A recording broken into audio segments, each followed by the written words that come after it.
Book 3, Out of the Empty Quarter. Part 10, The Search for the Scourge.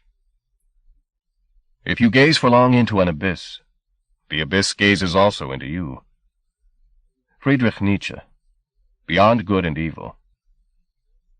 Chapter 1, No Rest for the Wicked. 1. Before the explorers, the Rub al-Khali had been a blank space on the map of the world. After them, it remained so. Its very name, given to it by the Bedou, the desert nomads who'd lived for unnumbered centuries in the deserts of the Arab Peninsula, meant the empty quarter. That they, familiar with wilderness that would drive most men insane, should designate this place empty, was the most profound testament to its nullity imaginable. But among those Europeans for whom names were not proof enough, and who had, from the beginning of the 19th century, gone looking for places to test their mettle, the Rub al-Khali rapidly acquired legendary status. It was perhaps the single greatest challenge the earth could offer to adventurers, its barrenness unrivaled by any wasteland, equatorial or arctic. Nothing lived here, nor could. It was simply a vast nowhere, 250,000 square miles of desolation, its dunes rising in places to the height of small mountains, and elsewhere giving way to tracts of heat-shattered stone large enough to lose a people in. It was trackless, waterless, and changeless. Most who dared its wastes were swallowed by it, its dust increased by the sum of their powdered bones. But for that breed of man, as much ascetic as explorer, who was half in love with losing himself to such an end, the number of expeditions that had retreated in the face of the quarter's maddening absence or disappeared into it was simply a spur. Some challenged the wasteland in the name of cartology, determined to map the place for those who might come after them, only to discover that there was nothing to map but the chastening of their spirit. Others went looking for lost tombs and cities, where fabled wealth awaited that man strong enough to reach into hell and snatch it out. Still others, a patient, secretive few, went in the name of academe, seeking verification of theories geological or historical. Still others looked for the Ark there or for Eden. All had this in common, that if they returned from the empty quarter, even though their journey might have taken them only a day's ride into that place, they came back changed men. Nobody could set his eyes on such a void and return to hearth and home without having lost a part of himself to the wilderness forever. Many, having endured the void once, went back and back again, as if daring the desert to claim them, not content until it did.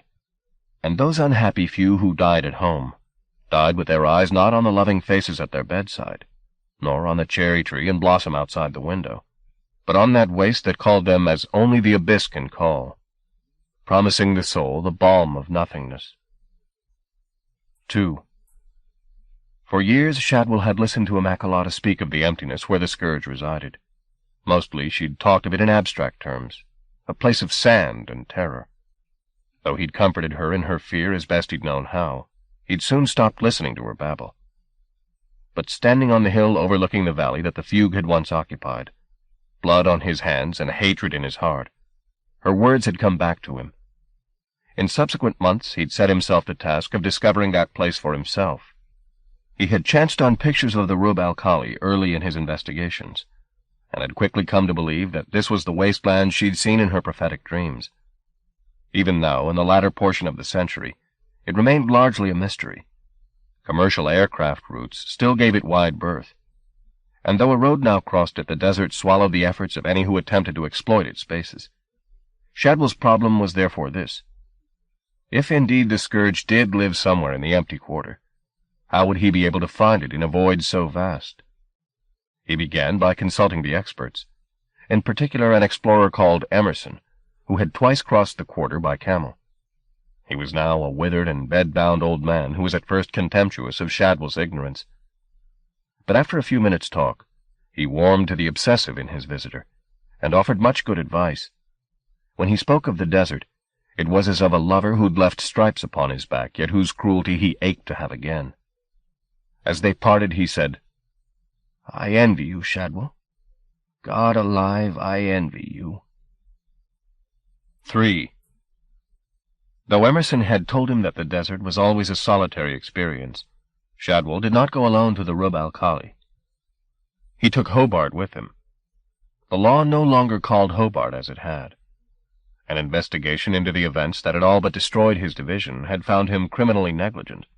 He might well have been imprisoned, but that his masters concluded he was unbalanced. Indeed, probably always had been. And that exposing a system that would employ such a madman to the scrutiny of a court case would cover none of them in glory.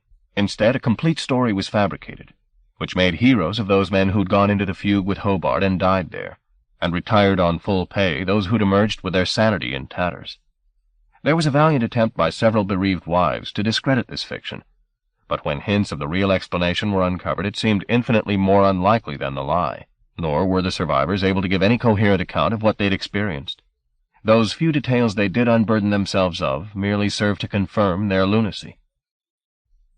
Hobart, however, did not have madness as a place of retreat, having been in its hold for years.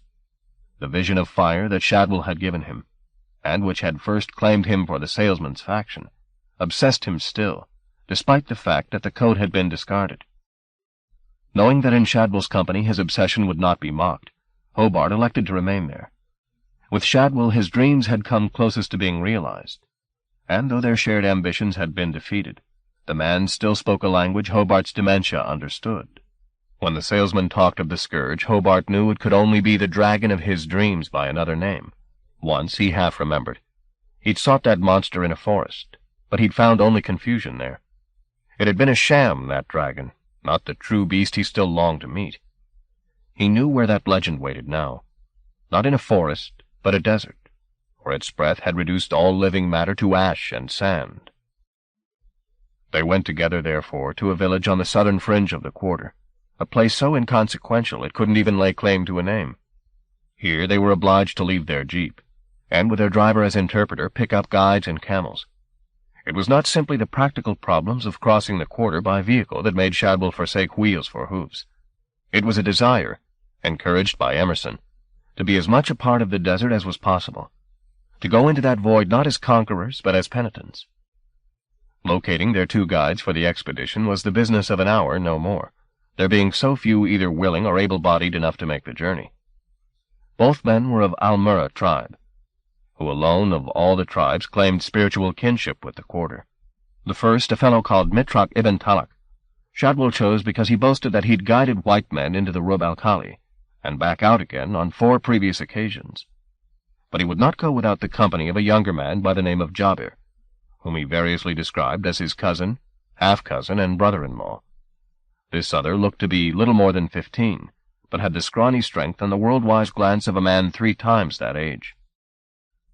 Hobart was left to haggle with them, though the terms of the arrangements took some time to sort out, as the Arabic he'd learned for this expedition was primitive, and the Arab's English as bad. They seemed to know their profession, however.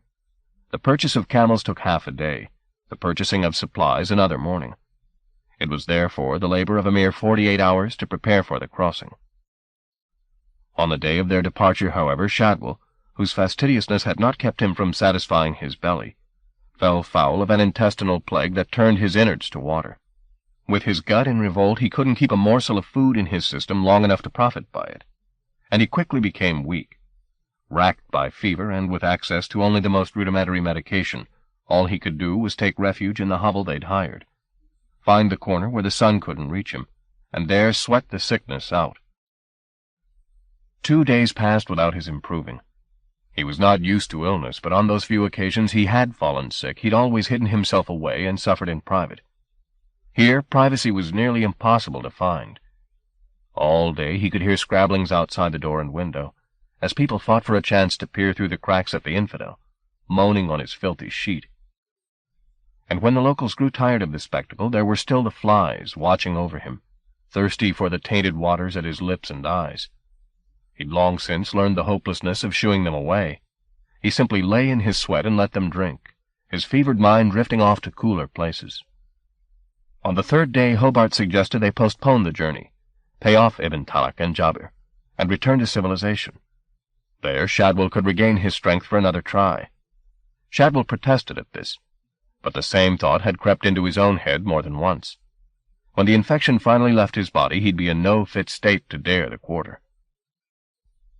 That night, however, things changed. For one, there was a wind. It came not in gusts, but as a steady assault, the sand it carried creeping in beneath the door and through the cracks in the window. Shadwell had slept a little during the preceding day, and had benefited from his rest, but the wind prevented him from settling now. The disturbance got into his gut, too, obliging him to spend half the night squatting over the bucket he'd been provided with while his bowels gave vent. That was where he was, squatting in misery in a cloud of flatulence, when he first heard the voice. It came out of the desert, rising and falling like the wail of some infernal widow. He'd never heard its like. He stood up, soiling his legs. In doing so, his body racked with shudders. It was the scourge he was hearing, he had no doubt. The sound was muted but indisputable, a voice of grief and power, and summoning. It offered them a signpost. They would not have to go blindly into the wilderness, hoping luck would bring them to their destination. They'd follow the route the wind had come. Sooner or later, wouldn't it lead them to the creature whose voice it carried?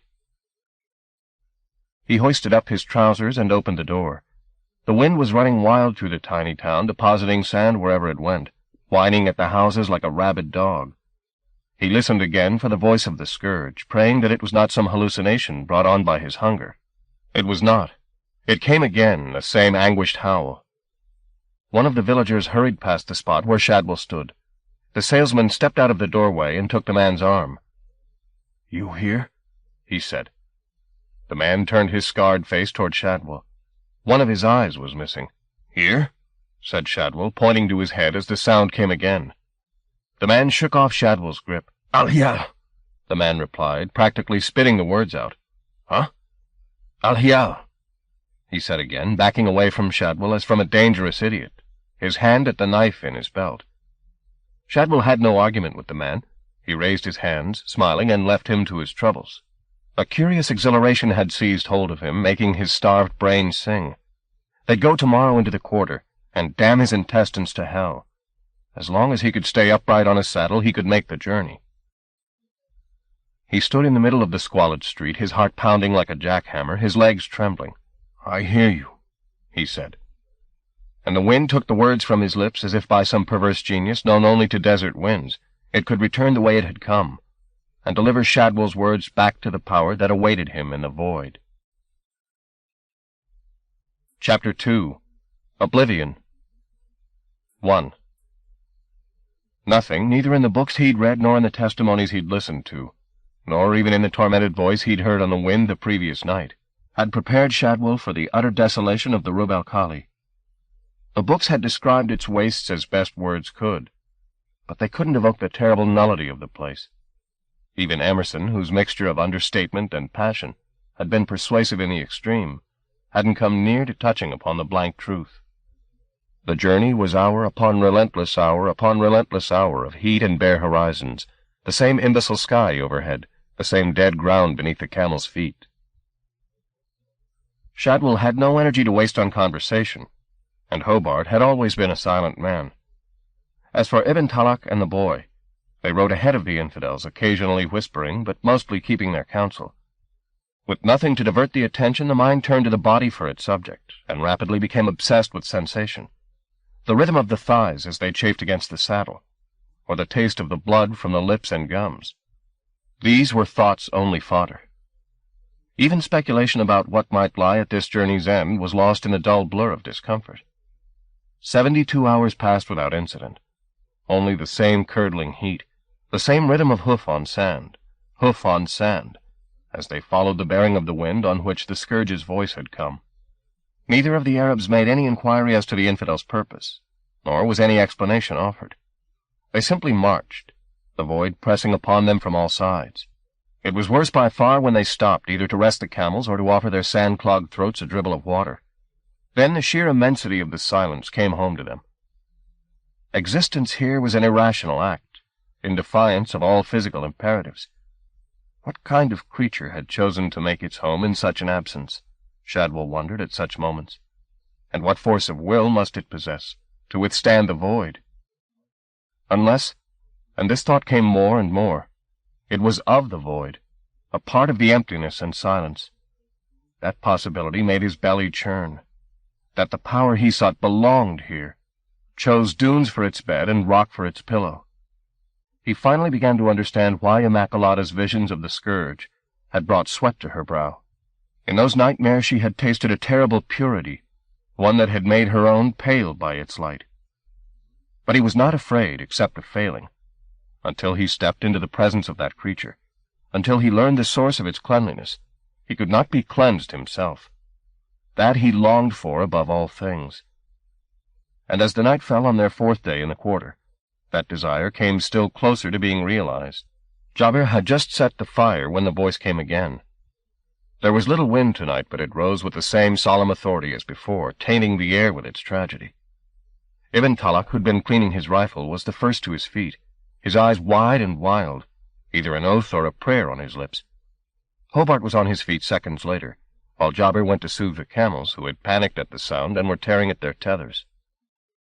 Only Shadwell stayed beside the fire, gazing into the flames as the howl, sustained as if on one monumental breath, filled the night. It seemed to go on for minutes before it finally died away. When it did, it left the animals muttering and the men silent. Ibn Talak was first back to the fire, and the business of rifle cleaning. The boy followed. Finally, Hobart, too. "We're not alone," said Shadwell after a time, his gaze still on the flames. "What was it?" said Jabir. "Al-Hiyal," Ibn Talak said. The boy pulled a face. "What is Al-Hiyal?" Shadwell said. "They mean the noise the sand makes," Hobart said. "The sand?" said Shadwell. "You think that was the sand?" The boy shook his head. "Of course not," said Shadwell. "That's the voice of the one we've come to meet." Jabir threw a handful of bone-white sticks onto the fire. It devoured them immediately. "Do you understand?" Shadwell asked. Ibn Talak looked up from his work and stared at Shadwell.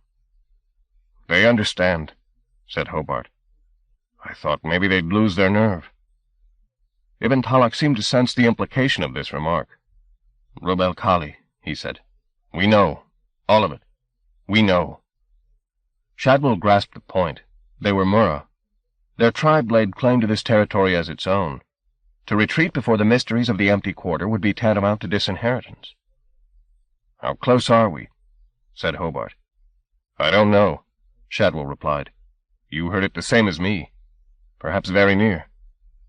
"Do you think it knows we're here?" said Hobart. "Perhaps," said Shadwell. "Does it matter?"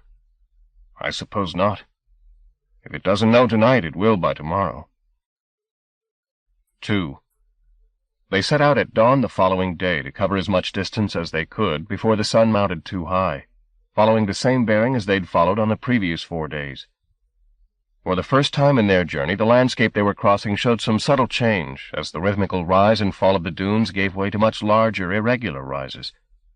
The sand of these hills was soft, and collapsed in sibilant avalanches, beneath the feet of animal and human alike. Nobody could ride. The travelers coaxed the animals, still jittery after the night before, up the ever-steeper slopes with curses and kindness in equal measure, only to reach the top and find a yet larger dune ahead of them.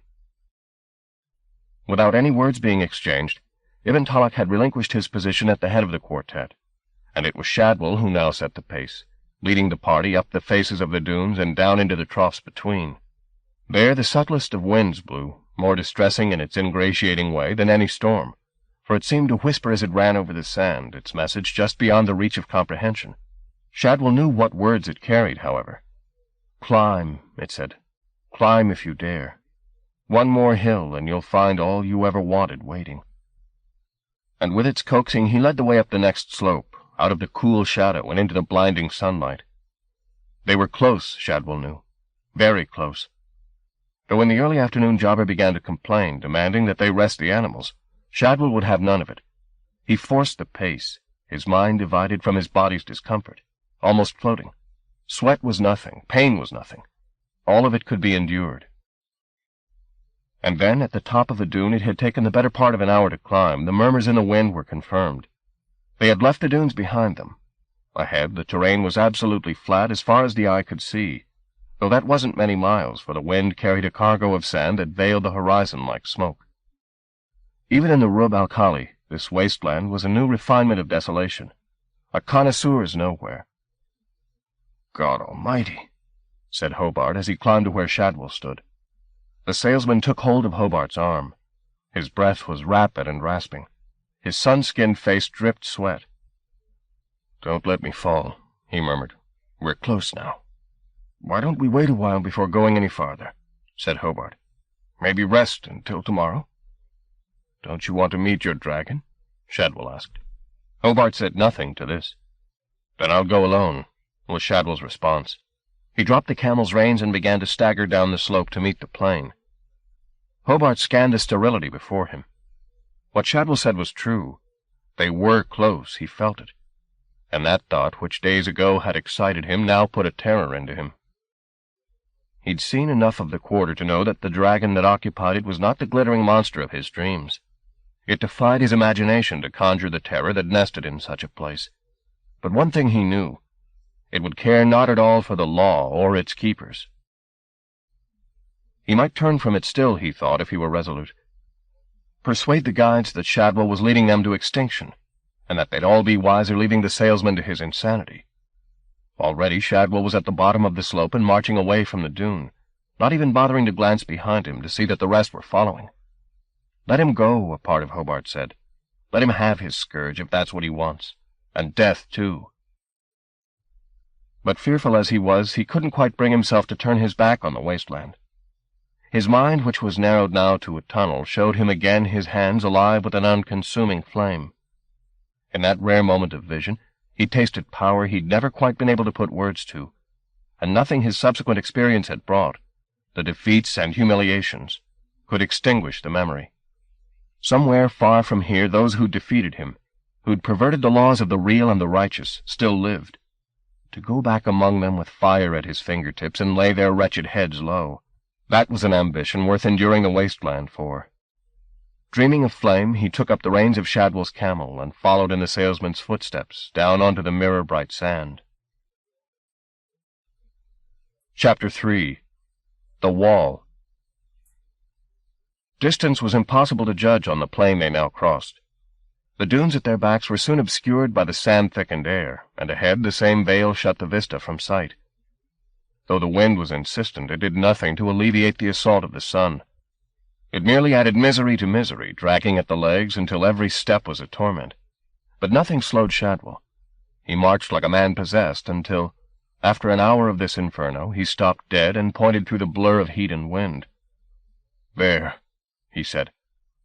Hobart, who'd come abreast of him, narrowed his dazzled eyes and followed the direction of Shadwell's finger. But the sand clouds defied his scrutiny. "Nothing," he said. Shadwell seized hold of his arm. "Damn you, look!" And this time Hobart realized Shadwell was not deceived. Some distance from where they stood, the ground seemed to rise up again. "What is it?" Hobart shouted against the wind. "A wall," Shadwell said. It looked more like a range of hills than a wall, Hobart thought, for it ran along the entire visible horizon. Yet, though there were breaks in its length here and there, its regularity suggested Shadwell's judgment was correct. It was indeed a wall. Without further exchange, they began the march toward it. There was no sign of any structure rising on the far side, but its builders must have valued whatever it had been made to enclose and protect. For with every yard they drew closer, its sheer scale became awesomely apparent. It rose 50 feet or more above the desert floor. Yet such was the skill of the masons, there was no visible sign of how it had been constructed. 20 yards from the wall the party halted, leaving Shadwell to approach it unaccompanied. He stretched his hand out to touch the stone, which was hot beneath his fingertips, its surface so smooth it was almost silken. It was as if the wall had been raised out of molten rock, shaped by intelligences that could mold lava like cold clay. Clearly there was no practical way of scaling a surface so innocent of niche or scar, even if any of them had possessed the energy to do so. "There must be a gate," said Shadwell. "We'll walk till we find it." The sun was well past its peak now, the day beginning to cool, but the wind was not about to give the travelers a moment's respite. It seemed to be keeping guard along the wall, lashing at their legs, as though eager to throw them to the ground. But having gotten so far without being slaughtered, the party's fears had been replaced by curiosity as to what lay on the other side. The Arabs had found their voices again, and kept up a constant dialogue, doubtless planning how they'd boast of their find once home. They walked for fully half an hour, the wall unbroken. There were places where cracks had appeared in it, though none low enough to offer handholds, and others where the top edge showed signs of crumbling. But there was neither window nor gate in its length, however small. "Who built this?" said Hobart as they walked. Shadwell was watching their shadow on the wall as it kept pace with them. "Ancients," he said. "To keep the desert out? Or keep the scourge in?" The last few minutes had brought a subtle change in the wind. It had given up nipping at their legs and gone about braver business. It was Ibn Talak who first spotted what. "There, there!" he said, and pointed along the wall. A few hundred yards from where they stood, a stream of sand was being carried out through the wall, bellowing as it went. As they approached, it became apparent that this was not a gate, but a breach in the wall. The stone had been thrown down in heaps of rubble. Shadwell was first to reach the scattered pieces, many the size of small houses, and began to scramble up over them until at last he looked down into the place the walls had been raised to guard. Behind him, Hobart called, "What do you see?" Shadwell didn't speak. He simply surveyed the scene behind the wall with disbelieving eyes as the wind that roared through the breach threatened to throw him from his perch. There were neither palaces nor tombs on the other side of the wall. Indeed, there was no sign, however vestigial, of habitation. No obelisks, no colonnades. There was only sand and more sand. Endless sand. Another desert rolling away from them, as empty as the void at their backs. Nothing. It wasn't Shadwell who spoke, but Hobart. He, too, had scaled the boulders and stood at Shadwell's side. "Oh, Jesus! Nothing!" Shadwell made no reply. He simply clambered down the other side of the breach and stepped into the shadow of the wall. What Hobart said appeared to be true. There was nothing here. Why then did he feel certain that this place was somehow sacred? He walked through the mire of sand that the wind had heaped against the rubble of the breach and surveyed the dunes. Was it possible that the sand had simply covered the secret they'd come here to find? Was the scourge concealed here, its howl that of something buried alive? If so, how could they ever hope to locate it? He turned back and squinted up at the wall. Then, on impulse, he began to climb the open edge of the breach. It was heavy going. His limbs were weary, and the wind had polished the stone in its many years of passage, but he eventually gained the summit. At first, it seemed his efforts had been for nothing. All he'd won for his sweat was a view of the wall running off in both directions until distance claimed it. But when he came to survey the scene below, he realized that there was a pattern visible in the dunes. Not the natural wave patterns that the wind created, but something more elaborate. Vast geometrical designs laid out in the sand, with walkways or roads between them. He'd read in his research on wastelands of designs drawn by some ancient people on the plains of South America, pictures of birds and gods that could have made no sense from the earth, but had been drawn as if to enchant some heavenly spectator. Was that the case here? Had the sand been raised in these furrows and banks as a message to the sky? If so, what power had done it? A small nation would be needed to move so much sand, and the wind would undo tomorrow what had been done today. Whose work was this, then? Perhaps night would tell. He climbed back down the wall to where Hobart and the others were waiting amid the boulders. "We'll camp here tonight," he said. "Inside the walls or out?" Hobart wanted to know. "Inside." Chapter 4. Uriel. Night came down like a dropped curtain. Jobber made a fire in the shelter of the wall out of the remorseless assault of the wind, and there they ate bread and drank coffee. There was no conversation. Exhaustion had claimed their tongues. They simply sat hunched up, staring into the flames. Though his bones ached, Shadwell couldn't sleep. As the fire burned low, and one by one the others succumbed to fatigue, he was left to keep watch. The wind dropped a little as the night deepened, its bellow becoming a moan. It soothed him like a lullaby, and at last his eyelids dropped closed. Behind them, the busy patterns of his inner eye. Then emptiness. In sleep, he heard the boy Jobber's voice. It called him from darkness, but he didn't want to answer. Rest was too sweet. It came again, however, a horrid shriek. This time he opened his lids. The wind had died completely. Overhead, the stars were bright in a perfect sky, trembling in their places. The fire had gone out, but their light was sufficient for him to see that both Ibn Talak and Jobber were missing from their places. He got up, crossed to Hobart, and shook him awake. As he did so, his eye caught sight of something on the ground a little way beyond Hobart's head. He stared, doubting what he saw. There were flowers underfoot, or so he seemed to see. Clusters of blooms set in abundant foliage. He looked up from the ground, and his parched throat unleashed a cry of astonishment. The dunes had gone. In their place a jungle had risen up, a riot of trees that challenged the wall's height, vast flower-laden species whose leaves were the size of a man. Beneath their canopy was a wilderness of vines and shrubs and grasses. For a moment he doubted his sanity until he heard Hobart say, "My God!" at his side. "You see it too?" said Shadwell. "I see it," Hobart said. "A garden." "Garden?" At first sight the words scarcely described this chaos, but further scrutiny showed that there was order at work in what had initially seemed anarchy. Avenues had been laid under the vast blossom-laden trees. There were lawns and terraces.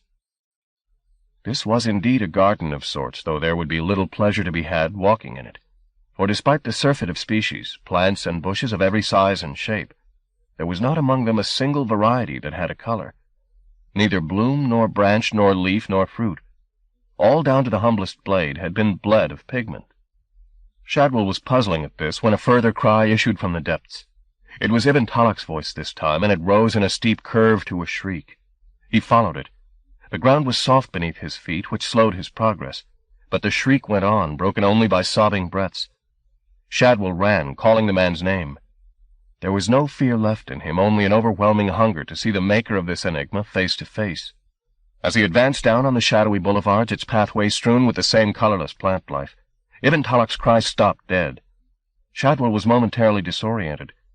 He halted and scanned the foliage for some sign of movement. There was none.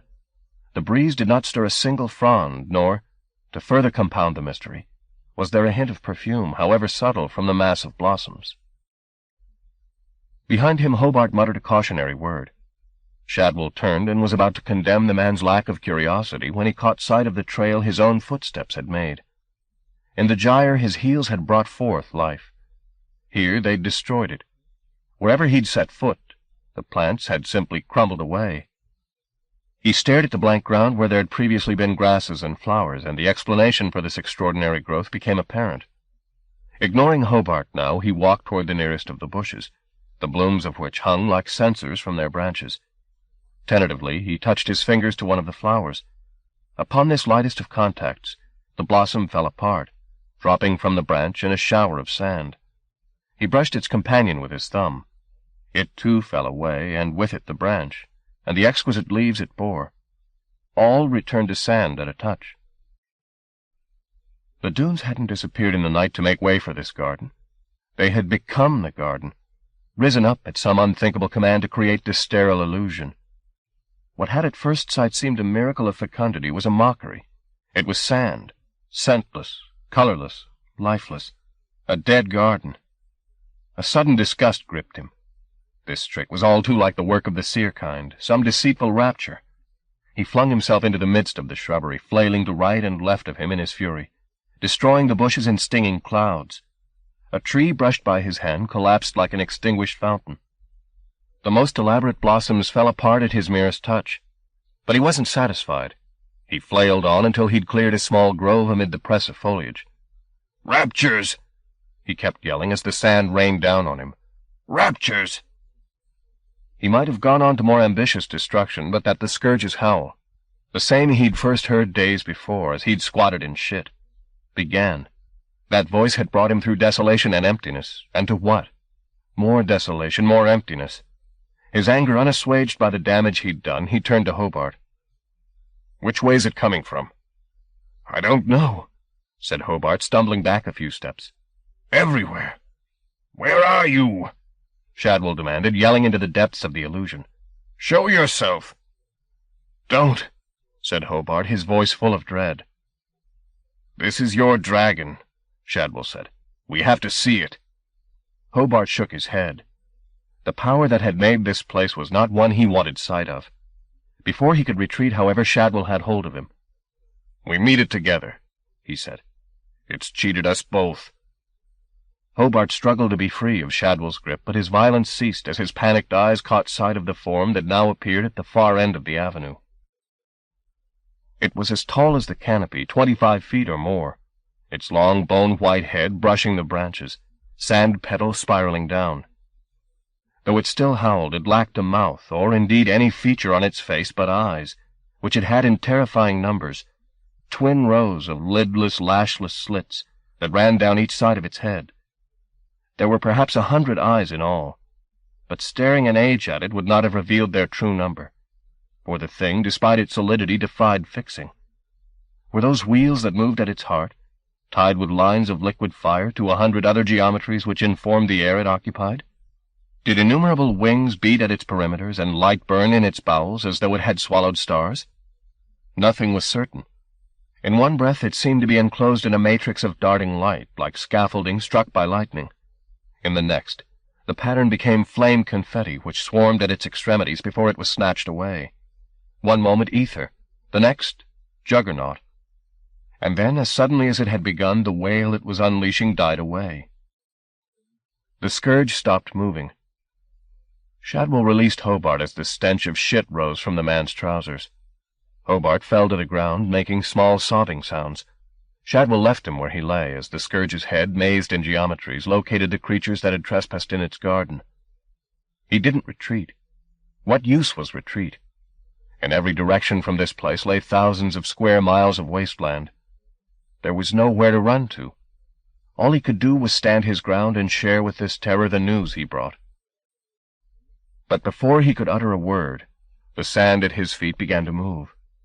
For an instant he thought the scourge intended to bury him alive as the ground liquefied. But instead the sand drew back like a sheet, and sprawled on the bed below, a few feet from where Shadwell stood, was the corpse of Ibn Talak. The man was naked, and appalling torments had been visited upon him. Both his hands had been burned from his arms, leaving blackened stumps from which cracked bone protruded. His genitals had been similarly destroyed, and the eyes seared from his head. There was no use pretending the wounds had been delivered after death. His mouth still shaped his dying scream. Shadwell was revolted and averted his eyes, but the scourge had more to show him. The sand moved again to his right, and another body was uncovered. This time Jabir, lying on his belly, his buttocks burned down to the bone, his neck broken and his head twisted around so that he stared up at the sky. His mouth was burned out. "Why?"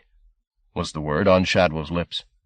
The scourge's gaze made his bowels ache to empty themselves, but he still delivered the question. "Why? We mean no harm here." The scourge made no sign that it had even heard the words.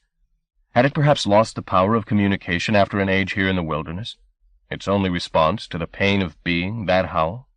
Then, somewhere amid the legion eyes, a skittering light, which was snatched by the burning wheels and spat toward Shadwell.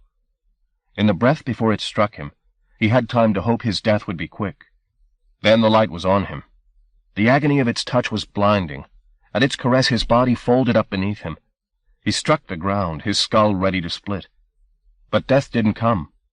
Instead, the pain dropped away suddenly, and the burning wheel appeared in his mind's eye. The scourge was in his head, its power circling in his skull. Then the wheel went out, and in its place a vision lent him by his possessor. He was floating through the garden, high up in the trees. This is the scourge's sight, he realized. He was sitting behind its eyes. Their shared gaze caught emotion on the ground below and moved toward it. There on the sand was Jabir, naked and on all fours, with Ibn Talak impaling him, grunting as he worked his flesh into the boy. To Shadwell's eyes the act looked uncomfortable, but harmless enough. He'd seen worse in his time, done worse indeed. But it wasn't just sight he was sharing with the scourge. Its thoughts came too, and the creature saw a crime in this rutting and judged it punishable by death. Shadwell had seen the results of the scourge's executions. He had no desire to watch them reenacted. But he had no choice. The scourge owned his mind's eye. He was obliged to watch every terrible moment. Brightness reached down and tore the pair from each other, then scoured out the offending parts, mouth and eyes and groin and buttocks, erasing them with fire. It was not quick. They had time to suffer. He heard again the shrieks that had brought him into the garden. and time to beg, but the fire was unforgiving. By the time it had done its work, Shadwell was sobbing for it to stop.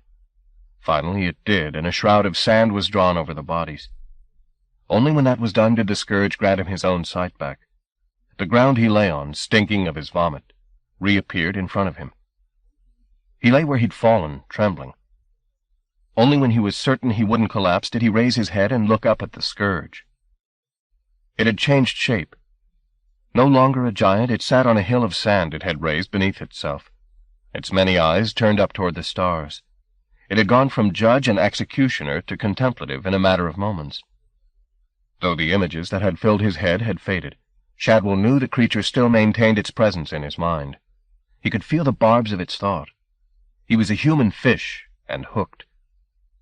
It looked away from the sky and down at him. Shadwell. He heard his name called, though in its new incarnation the scourge still lacked a mouth. It needed none, of course, when it could dabble in a man's head this way. "I see you," it said. Or rather, that was the thought it placed in Shadwell's head, to which he put words. "I see you, and I know your name." "That's what I want," Shadwell said. "I want you to know me. Trust me. Believe me." Sentiments like these had been part of his salesman spiel for more than half his life. He drew confidence from speaking them. "You're not the first to come here," the scourge said.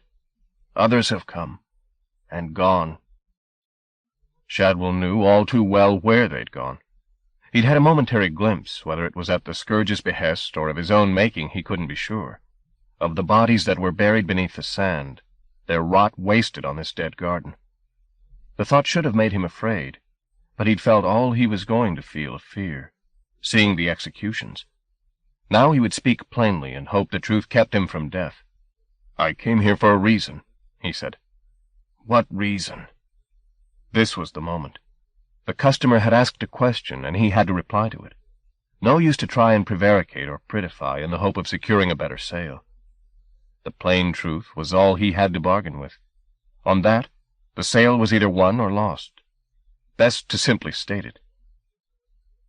"The seer kind," he said. He felt the barbs in his brain twitch at the name, but there was no further response. The scourge was silent. Even its wheels seemed to dim, as if at any moment the engine would flicker out. Then, oh so quietly, it shaped the word in his head. Seer. Kind. And with the word came a spasm of energy, like lightning, that erupted in his skull. It was in the substance of the scourge as well, this lightning. It flickered across the equation of its body. It ran back and forth in its eyes. Seer kind. You know who they are? The sand hissed around Shadwell's feet. I had forgotten. It's been a long time. And you came here to tell me? To remind you. Why? The barbs twitched again. It could kill me at any moment, Shadwell thought. It's nervous, and that makes it dangerous. I must be careful. Play it cunningly. Be a salesman. They hid from you, he said. Indeed. All these years. Hid their heads so you'd never find them. And now? Now they're awake again. In the human world. I had forgotten. But I'm reminded now. Oh, yes, sweet Shadwell. The barbs relaxed, and a wave of the purest pleasure broke over Shadwell, leaving him almost sick with the excess of it. It was a joy-bringer, too, this scourge. What power did not lie in its control? May I ask a question? He said. Ask. Who are you? The scourge rose from its throne of sand, and in an instant it grew blindingly bright. Shadwell covered his eyes, but the light shone through flesh and bone and into his head, where the scourge was pronouncing its eternal name. I am called Uriel, it said. Uriel of the principalities. He knew the name, as he'd known by heart the rituals he'd heard at St. Philomena's, and from the same source. As a child he'd learned the names of all the angels and archangels by heart, and among the mighty Uriel was of the mightiest, the archangel of salvation, called by some the flame of God. The sight of the executions replayed in his head, the bodies withering beneath that merciless fire, An angel's fire. What had he done, stepping into the presence of such power? This was Uriel of the principalities. Another of the angel's attributes rose from memory now, and with it a sudden shock of comprehension. Uriel had been the angel left to stand guard at the gates of Eden. Eden. At the word, the creature blazed. Though the ages had driven it to grief and forgetfulness, it was still an angel, its fires unquenchable. The wheels of its body rolled, the visible mathematics of its essence turning on itself and preparing for new terrors. "There were others here," the seraph said, "that called this place Eden, but I never knew it by that name." "What, then?" Shadwell asked. "Paradise," said the angel, and at the word a new picture appeared in Shadwell's mind. It was the garden in another age. No trees of sand then, but a lush jungle that brought to mind the flora that had sprung to life in the gyre. The same profligate fecundity, the same unnameable species that seemed on the verge of defying their condition. Blooms that might at any moment take breath, fruit about to fly. There was none of the urgency of the gyre here, however. The atmosphere was one of inevitable rising up, things aspiring at their own pace to some higher state, which was surely light. For everywhere between the trees brightnesses floated like living spirits. "This was a place of making," the angel said, "forever and ever, where things came to be." "To be?" "To find a form and enter the world." "And Adam and Eve?" "I don't remember them," Uriel replied. "The first parents of humanity. Humanity was raised from dirt in 1,000 places, but not here. Here were higher spirits." "The seer kind?" said Shadwell. "Higher spirits?" The angel made a sour sound. The image of the paradise garden convulsed, and Shadwell glimpsed furtive figures moving among the trees like thieves. "They began here," said the angel, and in Shadwell's mind he saw the earth break open, and plants rise from it with human faces, and mist congeal. But they were accidents, droppings from greater stuff that found life here. We did not know them, we spirits. We are about sublimer business." "And they grew?" "Grew, and grew curious." Now Shadwell began to comprehend. "They smelled the world," he prompted. The angel shuddered, and again Shadwell was bombarded with images.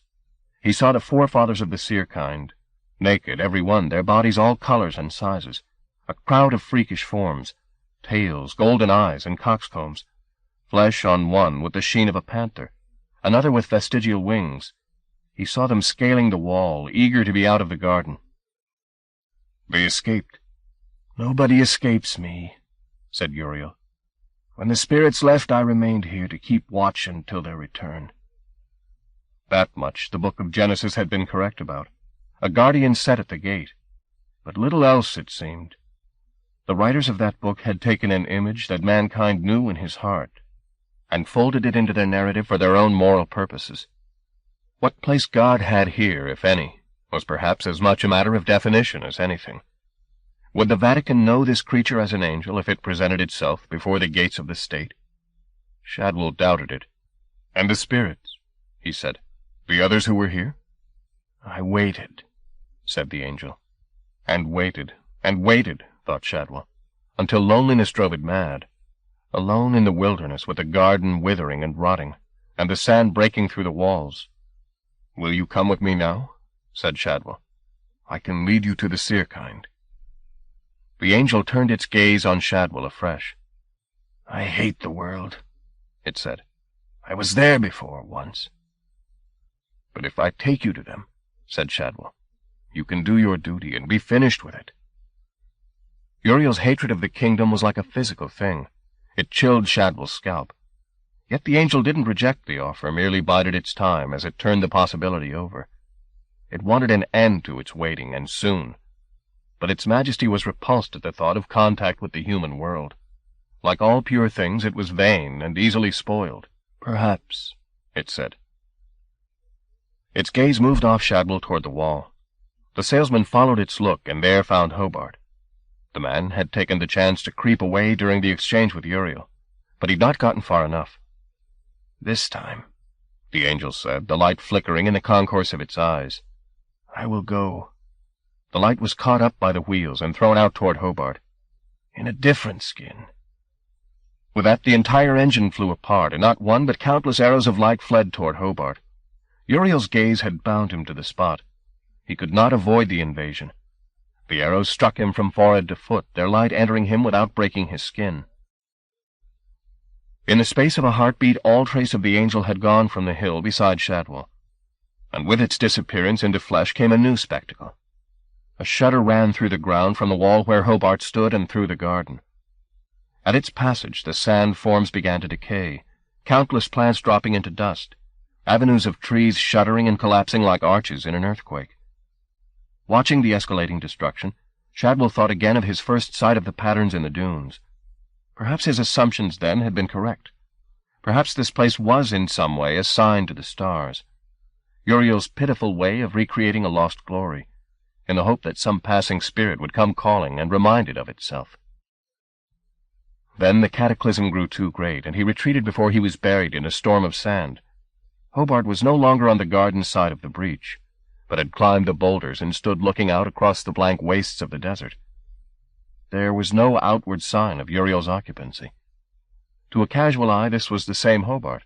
His gaunt features were as glacial as ever, and it was the same colorless voice that emerged when he spoke. But the question he posed told a different story. "Am I the dragon now?" he asked. Shadwell looked at him. There was, he now saw, a brilliance in the hollows of Hobart's eyes that he'd not seen since he'd first seduced the man with promises of fire. "Yes," he said. "You're the dragon." They didn't linger. They began the trek back toward the border there and then, leaving the empty quarter emptier than ever. Part 11. The Dream Season. The sky is darkening like a stain. Something is going to fall like rain, and it won't be flowers. W. H. Auden. The Two. Chapter 1. Portrait of the hero as a young lunatic. 1. "What's happened to Cal Mooney?" the neighbors were saying. "What an odd fellow he's become, full of half-smiles and sly glances. Mind you, weren't they always a peculiar family? The old man was related to a poet, I've heard, and you know what they say about poets. A little mad, all of them. And now the son's gone the same way. So sad. Funny the way people change, isn't it?" The gossip rang true, of course. Cal knew he had changed. And yes, he probably was a little mad. When he looked at himself in the mirror some mornings, there was a wildness in his eyes which was no doubt distressing to the cashier at the supermarket, or the woman who tried to pry some potential scandal from him as they waited in line at the bank. "Are you living alone, then?" "Yes," he'd say. "It's a big house, for one. You must find it difficult cleaning." "No, not really." He'd get a quizzical look from the questioner. Then he'd say, "I like dust," knowing the remark would fuel the tittle-tattle, but unable to lie for their benefit. And he could see as he spoke the way they smiled inside, filing the remark away for regurgitation over the laundry. Oh, he was Mad Mooney, all right. 2. This time there was no forgetting. His mind was too much a part of his lost wonderland for it to slip away. The fugue was with him all day, every day, and through the nights, too. But there was little joy in remembering, only an all but unbearable ache of loss, knowing that a world that he'd longed for all his life was gone forever. He would never again tread its rapturous earth. The how and why of this loss were somewhat hazy, particularly when it came to events in the gyre.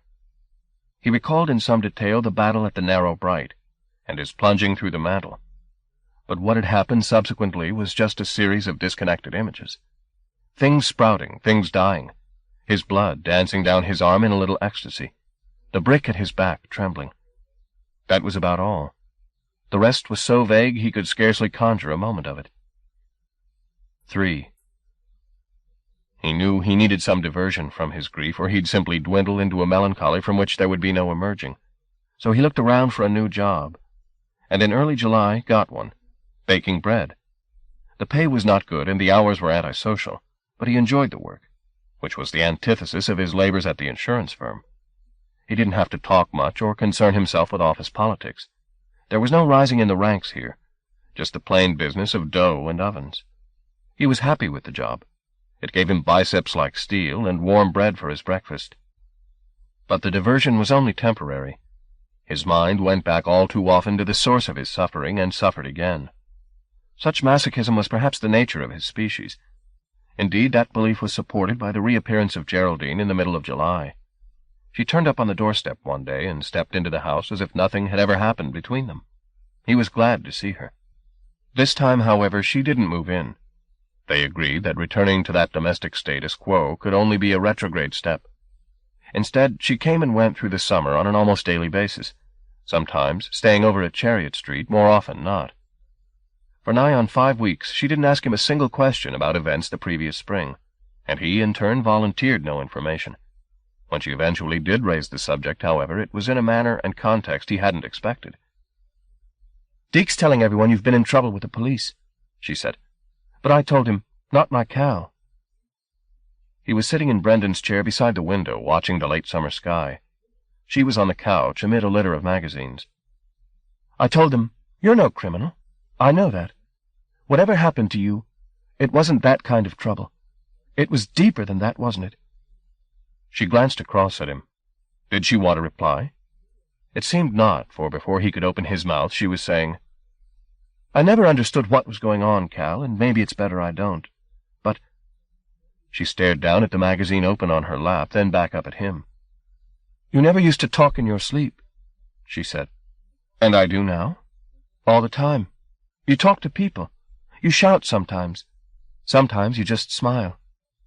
She was a little embarrassed, confessing to this. She'd been watching him as he slept, and listening, too. "You've been somewhere, haven't you?" she said. "You've seen something nobody else has." "Is that what I talk about?" "In a sort of way. But that's not what makes me think you've seen things. It's the way you are, Cal. The way you look sometimes." That said, she seemed to reach an impasse, and returned her attention to the pages of the magazine, flipping the pages without really looking at them. Cal sighed. She'd been so good with him, so protective. He owed her an explanation, however difficult it was. "You want me to tell you?" he said. "Yes. Yes, I do." "You won't believe it," he warned. "Tell me anyway." He nodded and took up the story that he'd come so near to spilling the previous year, after his first visit to Rue Street. "I saw Wonderland," he began. 4. It took him 3/4 of an hour to give her the outline of all that had happened since the bird had first flown from the loft, and another hour to try and fine-tune his account. Once begun, he found himself reluctant to leave anything out. He wanted to tell it all as best he could, as much for his own benefit as for Geraldine's. She listened attentively, looking up at him sometimes, more often staring out of the window. Not once did she interrupt. When he was finally finished, the wounds of bereavement reopened by the telling. She said nothing, not for a long time. Finally he said, "You don't believe me. I said you wouldn't." Again there was silence. Then she said, "Does it matter to you if I do or I don't?" "Yes, of course it matters." "Why, Cal?" "Because then I'm not alone." She smiled at him, got up, and crossed to where he sat. "You're not alone," she said, and said no more. Later, as they slipped into sleep together, she said, "Do you love her? Susanna, I mean." He'd expected the question sooner or later. "Yes," he said softly. "In a way I can't explain, but yes." "I'm glad," she murmured in the darkness. Cal wished he could read her features and know from them if she was telling the truth, but he left any further questions unasked. They didn't speak of it at all thereafter. She was no different with him than she'd been before he told her. It was almost as if she'd put the whole account out of her mind. She came and went on the same ad hoc basis. Sometimes they'd make love, sometimes not, and sometimes they'd be happy, or almost so.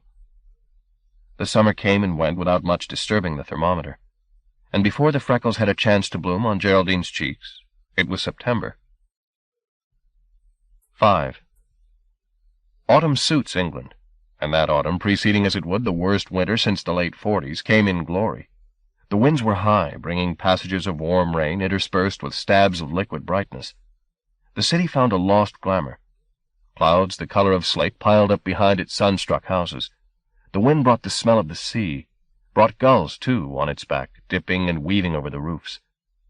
That month Cal felt his spirits rise again, seeing the kingdom of the cuckoo shine, while above it the skies seemed charged with secret signs. He began to see faces in the shreds of clouds, heard codes tapped out by raindrops on the sill. Something was surely imminent. He remembered Gluck, too, that month. Anthony Virgil Gluck, collector of anomalous phenomena. He even thought of contacting the man again, and went so far as to dig Gluck's card out from the pocket of his old trousers. He didn't make the call, however, perhaps because he knew he was ripe to believe any pretty superstition if it promised miracles. And that wouldn't be wise. Instead, he kept his eye on the sky day and night. He even bought himself a small telescope and began to teach himself the whereabouts of the constellations. He found the process reassuring. It was good to look up during the day and know that the stars were still above his head, even though he couldn't see them. It was doubtless the same for countless other mysteries. That they shone, but the world shone more brightly, and blinded him to them. And then, in the middle of October, the 18th, in fact, or rather the early morning of the 19th, he had the first of the nightmares. Chapter 2. Representations. 1. 8 days after the destruction of the fugue, and all it had contained, the remnants of the 4 families, in all maybe 100 individuals, assembled to debate their future. Though they were survivors, they had little reason to celebrate the fact. With the Weaveworld's passing, they'd lost their homes, their possessions, and in many cases their loved ones too. All they had as reminders of their former happiness were a handful of raptures, much weakened with the fugue's defeat. These were small comfort. Raptures could not wake the dead, nor keep the corruptions of the kingdom at bay. So what were they to do?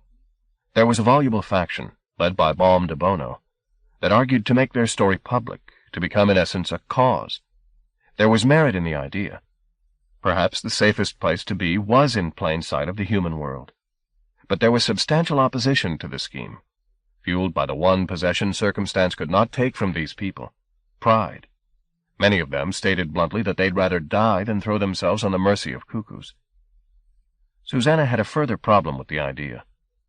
Though her fellow humans might be persuaded to believe the kind's tale, and sympathize, how long would their compassion last? Months? A year at most. Then they'd turn their attention to some new tragedy. The seer kind would be yesterday's victims, tainted by celebrity, but scarcely saved by it.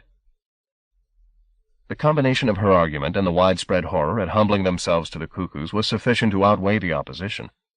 Determined to be civilized in defeat, de Bono conceded.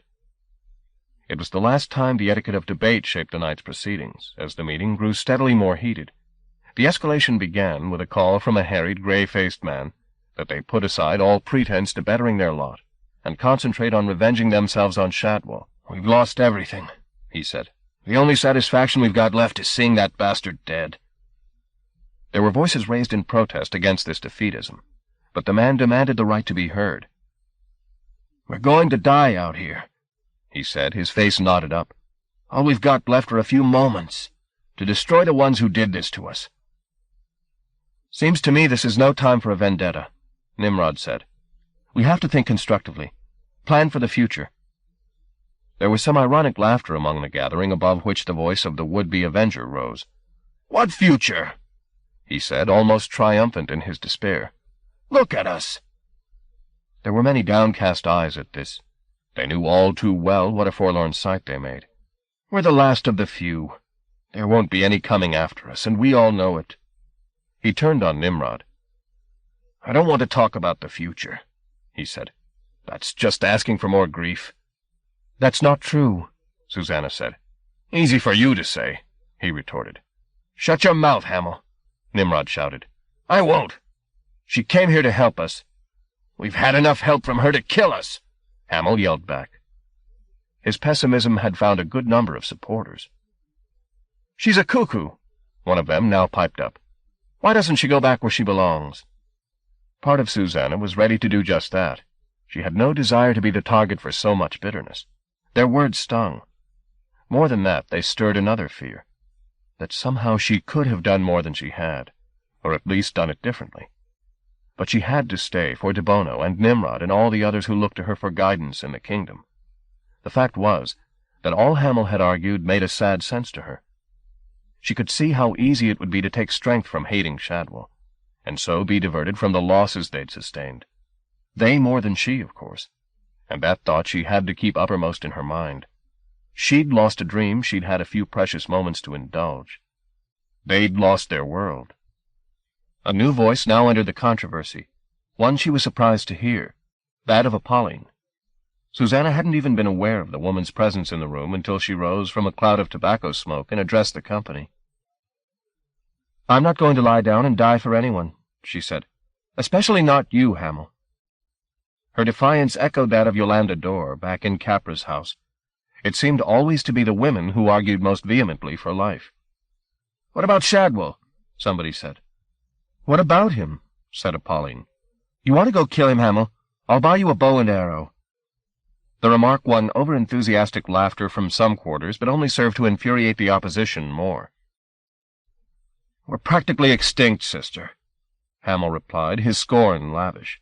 "And you're not too fertile these days." Apolline took the taunt in good humor. "Want to try me?" she said. Hamel's lips curled at the suggestion. "I had a wife," he said. Apolline, taking her usual pleasure in offending, jiggled her hips at Hamel, who spat in her direction. He should have known better. She spat back, only more accurately. Though the missile was harmless enough, he responded as though he'd been stabbed, throwing himself toward Apolline with a cry of rage. Somebody got between them before he could land a blow, and he struck out instead at the peacemaker. The assault ended any lingering pretense to civilized debate. The whole assembly began shouting and arguing, while Hamel and the other man traded punches among the overturned chairs. It was Apolline's pimp who parted them. Though the fight had lasted no more than a minute, both had taken a beating and were bleeding at mouth and nose. Susanna watched with a heavy heart as Nimrod attempted to calm the proceedings. There was so much she wanted to talk with the kind about. Problems upon which she needed their advice, secrets, tender and difficult, which she wanted to share. But while things were so volatile, she feared voicing these matters would simply be further fuel for dissension. Hamel took his leave, cursing Susanna, Apolline, and all who, as he put it, sided with the shit. He didn't go unaccompanied. 24 left with him. There was no serious attempt to return to the debate after this eruption. The meeting had effectively been brought to a halt. No one was in any mood to make balanced decisions, nor were they likely to be so, at least until a little time had passed. It was concluded, therefore, that the survivors would disperse, and lie low in any safe place they could find. There were so few of them left that melting among the populace would not prove too difficult. They'd wait out the winter, until the reverberations had died down. 2. Susanna parted from Nimrod after the meeting, leaving instructions with him as to her whereabouts in London. She was exhausted. She needed to rest her head a while. After 2 weeks back at home, however, she discovered that attempting to restore her energies by doing nothing was a sure route to lunacy, and instead returned to work at the studio. It proved a wise move. The problems of re-establishing a working rhythm distracted her from dwelling too much on the losses and failures of recent times, and the very fact of making something, even if it was only pots and plates, answered the need she had to begin again. She'd never been so aware of Clay's mythic associations as now, of its reputation as the first stuff, the base matter from which storybook nations had taken shape. Her skill could only manage pots, not people, but worlds had to begin somewhere. She worked long hours with just the radio and the smell of the clay for company, her thoughts never completely free of melancholy, but lighter than she'd dared hope. Hearing that she was back in town, Finnegan appeared on her doorstep one afternoon, spruce as ever, to invite her out to dinner. It was strange to think of his waiting for her while she'd been adventuring. And touching, too. She accepted his invitation and was more thoroughly charmed by his company than she ever remembered being. He, forthright as ever, said that they were made for each other, and should marry immediately. She told him she made a rule of never marrying bankers. The next day he sent flowers and a note saying that he'd relinquished his profession. They saw each other regularly thereafter. His warmth and easy manner were the perfect diversion from the darker thoughts that still threatened to intrude when she had time to think. Every now and then, through the summer months and into the early autumn, she had some brief contact with members of the kind, though they were kept to the minimum for safety's sake. The news seemed to be good. Many of the survivors had returned to the vicinity of their ancestors' homes, and found niches there. Better news still, there was no sign of either Shadwell or Hobart.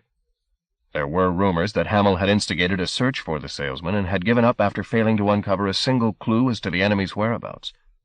As to the remnants of his army, those seerkind who'd embraced the prophet's visions, they'd been the authors of their own punishment, waking from their evangelical nightmare to find it had destroyed all they held dear. Some had sought forgiveness from their fellows and had arrived shamefaced and despairing at that controversial meeting. Others, the grapevine confirmed, had been overcome by remorse and had spiraled into dereliction. Some had even taken their own lives. There were yet others, she'd heard, the born bloodletters among the kind, who'd left the battlefield regretting nothing, and gone into the kingdom in search of further violence. They would not have to look far. But rumor and supposition apart, there was little to report. She got on with trying to make sense of her old life while they made new lives for themselves. As to Cal, she followed his rehabilitation through kind who'd gone to ground in Liverpool, but made no direct contact. This was in part a practical decision. It was wiser that they keep their distance from each other until they were certain the enemy had disappeared. But it was also an emotional consideration. They had shared much in the fugue and out, too much to be lovers. The Weaveworld occupied the space between them. It had from the beginning. That fact made a nonsense of any thought of a domestic or romantic arrangement. They'd seen hell and heaven together. After that, surely everything else was bathos. Presumably, Cal felt the same, because he made no attempt at contacting her. Not that it was necessary. Though they neither saw nor spoke to each other, she felt his constant presence. She had been the one to nip in the bud any possibility of physical love between them, and she had sometimes regretted that. But what they shared now was perhaps the highest aspiration of all lovers. Between them they held a world. 3. In the middle of October, her work started to take a new and completely uncharacteristic turn. For no particular reason, she forsook her plates and bowls and began to work figuratively. The results gained her few admirers, but they satisfied some inner imperative which would not be gainsaid. Meanwhile, Finnegan pressed his suit with dinners and flowers, his attentions redoubling each time she politely rejected him. She began to think there was more than a streak of the masochist in his nature, coming back as he did each time she sent him on his way. Of all the extraordinary times she'd had since she'd first become part of the fugue story, these were in their way the strangest, as her experience of the Weaveworld and that of her present life did battle in her head for the right to be called real. She knew this was cuckoo thinking, that they were both real, but her mind would not marry them, nor her place in them. What did the woman Finnegan proclaimed his love for, the smiling, clay-beneath-the-finger Susanna, have to do with a woman who'd stood face to face with dragons? She came to wish she couldn't evoke those mythic times as well as she could, because afterward she'd feel sick with the triviality of being herself. For that reason she kept a rein on the menstruum, which was not difficult to do. Its once unpredictable nature was much tamed now, a consequence of the fugue's demise, she assumed. It hadn't forsaken her entirely. Sometimes it seemed to get restless and decided to stretch itself, usually, though it took her a little time to realize this, in response to some environmental cue. There were places in the kingdom that were charged up, places where she sensed a spring beneath the earth, aching to fountain. The menstruum knew them. So in some cases did the cuckoos, sanctifying the spots as best their myopia knew how, with steeples and monuments. Just as many of these territories remained unrecognized, however, and passing through some unremarkable street, she'd feel a surge in her belly, and no power was buried there. Most of her life she'd associated power with politics or money, but her secret self had learned better. Imagination was true power. It worked transformations wealth and influence never could. She saw its processes even in Finnegan. On the few occasions she coaxed him to talk about his past, particularly his childhood, she saw the colors around his head strengthen and ripen. As in the act of imagining, he was reunited with himself, made a continuum. At those moments, she'd remember the line from Mimi's book. That which is imagined need never be lost. And on those days she was even happy. 4. Then, early in the third week of December, any fragile hope of good times abruptly came to an end. The weather turned icy that week. Not just bitter, but Arctic. There was no snow as yet, just a cold so profound the nerve endings couldn't tell it from fire. She still worked on in the studio, unwilling to give up her creating, though her paraffin heater could barely raise the temperature above freezing, and she was obliged to wear 2 sweaters and 3 pairs of socks. She scarcely noticed. She'd never been so preoccupied with making as she was now, bullying the clay into the shapes in her mind's eye. Then, on the 17th, completely without warning, Pauline came calling. The eternal widow, she was swathed in black from head to foot. "We have to speak," she said as soon as the door was closed. Susanna escorted her through to the studio and cleared a seat for her amid the chaos. She didn't want to sit, however, but wandered around the room, eventually ending up at the frost-scoured windows, peering out of them while Susanna rinsed the clay from her hands. "Are you being followed?" Susanna asked her. "I don't know," came the reply. "Maybe. Do you want some coffee?" "I'd prefer something stronger. What have you got?" "Just brandy." "Just brandy will do." She sat. Susanna located the bottle she kept for her occasional one-woman parties, and put an ample measure in a cup. Pauline drained it, filled it a second time, then said, "Have you had the dreams?" "What dreams?" "We've all been having them," Pauline said. The way she looked, face sallow despite the cold, eyes ringed with darkness, Susanna wondered that she'd had any sleep at all of late. "Terrible dreams," the widow went on. "Like the end of the world. Who's been having them?" "Who hasn't?" said Pauline. "Everyone. The same thing. The same appalling thing." She drained her cup a second time and now took the bottle from the bench for a further shot. "Something bad's going to happen. We can all feel it. That's why I've come." Susanna watched her while she poured herself more brandy, her mind posing 2 quite separate questions. First, were these nightmares simply the inevitable result of the horrors the seerkind had endured, or something more? And, if the latter, why hadn't she had them too? Pauline interrupted these thoughts, her words slightly slurred by her intake of alcohol. "People are saying it's the scourge, that it's coming for us again after all this time. Apparently this is the way it first made its presence known before, in dreams. And you think they're right?" Pauline winced as she swallowed another throatful of brandy. "Whatever it is, we have to protect ourselves. Are you suggesting some kind of offensive?" Pauline shrugged. "Don't know," she said. "Maybe. Most of them are so damn passive. It sickens me how they lie back and take whatever comes their way. Worse than whores." She stopped and sighed heavily, then said, "Some of the younger ones have got it into their heads maybe we can raise the old science." "To what purpose?" "To finish off the scourge, of course," she snapped. "Before it finishes us, how do you estimate our chances?" "A little better than 0, Pauline grunted. "Jesus, I don't know. At least we're wise to it this time. That's something. Some of us are going back to the places where there was some power, to see if we can dredge up anything useful." "After all these years?" "Who's counting?" she said. "Raptures don't age. So what are we looking for? Signs, prophecies? God knows." She put down her cup and traipsed back to the window, rubbing at the frost with a ball of her gloved hand to clear a spy-hole. She peered out, then made a ruminative grunt before once more turning her narrow eyes on Susanna. "You know what I think," she announced. "What?" "I think you're keeping something from us." Susanna said nothing, which won a second grunt from Pauline. "I thought so," she said. "You think we're our own worst enemies, eh? Not to be trusted with secrets." Her gaze was black and bright. "You may be right," she said.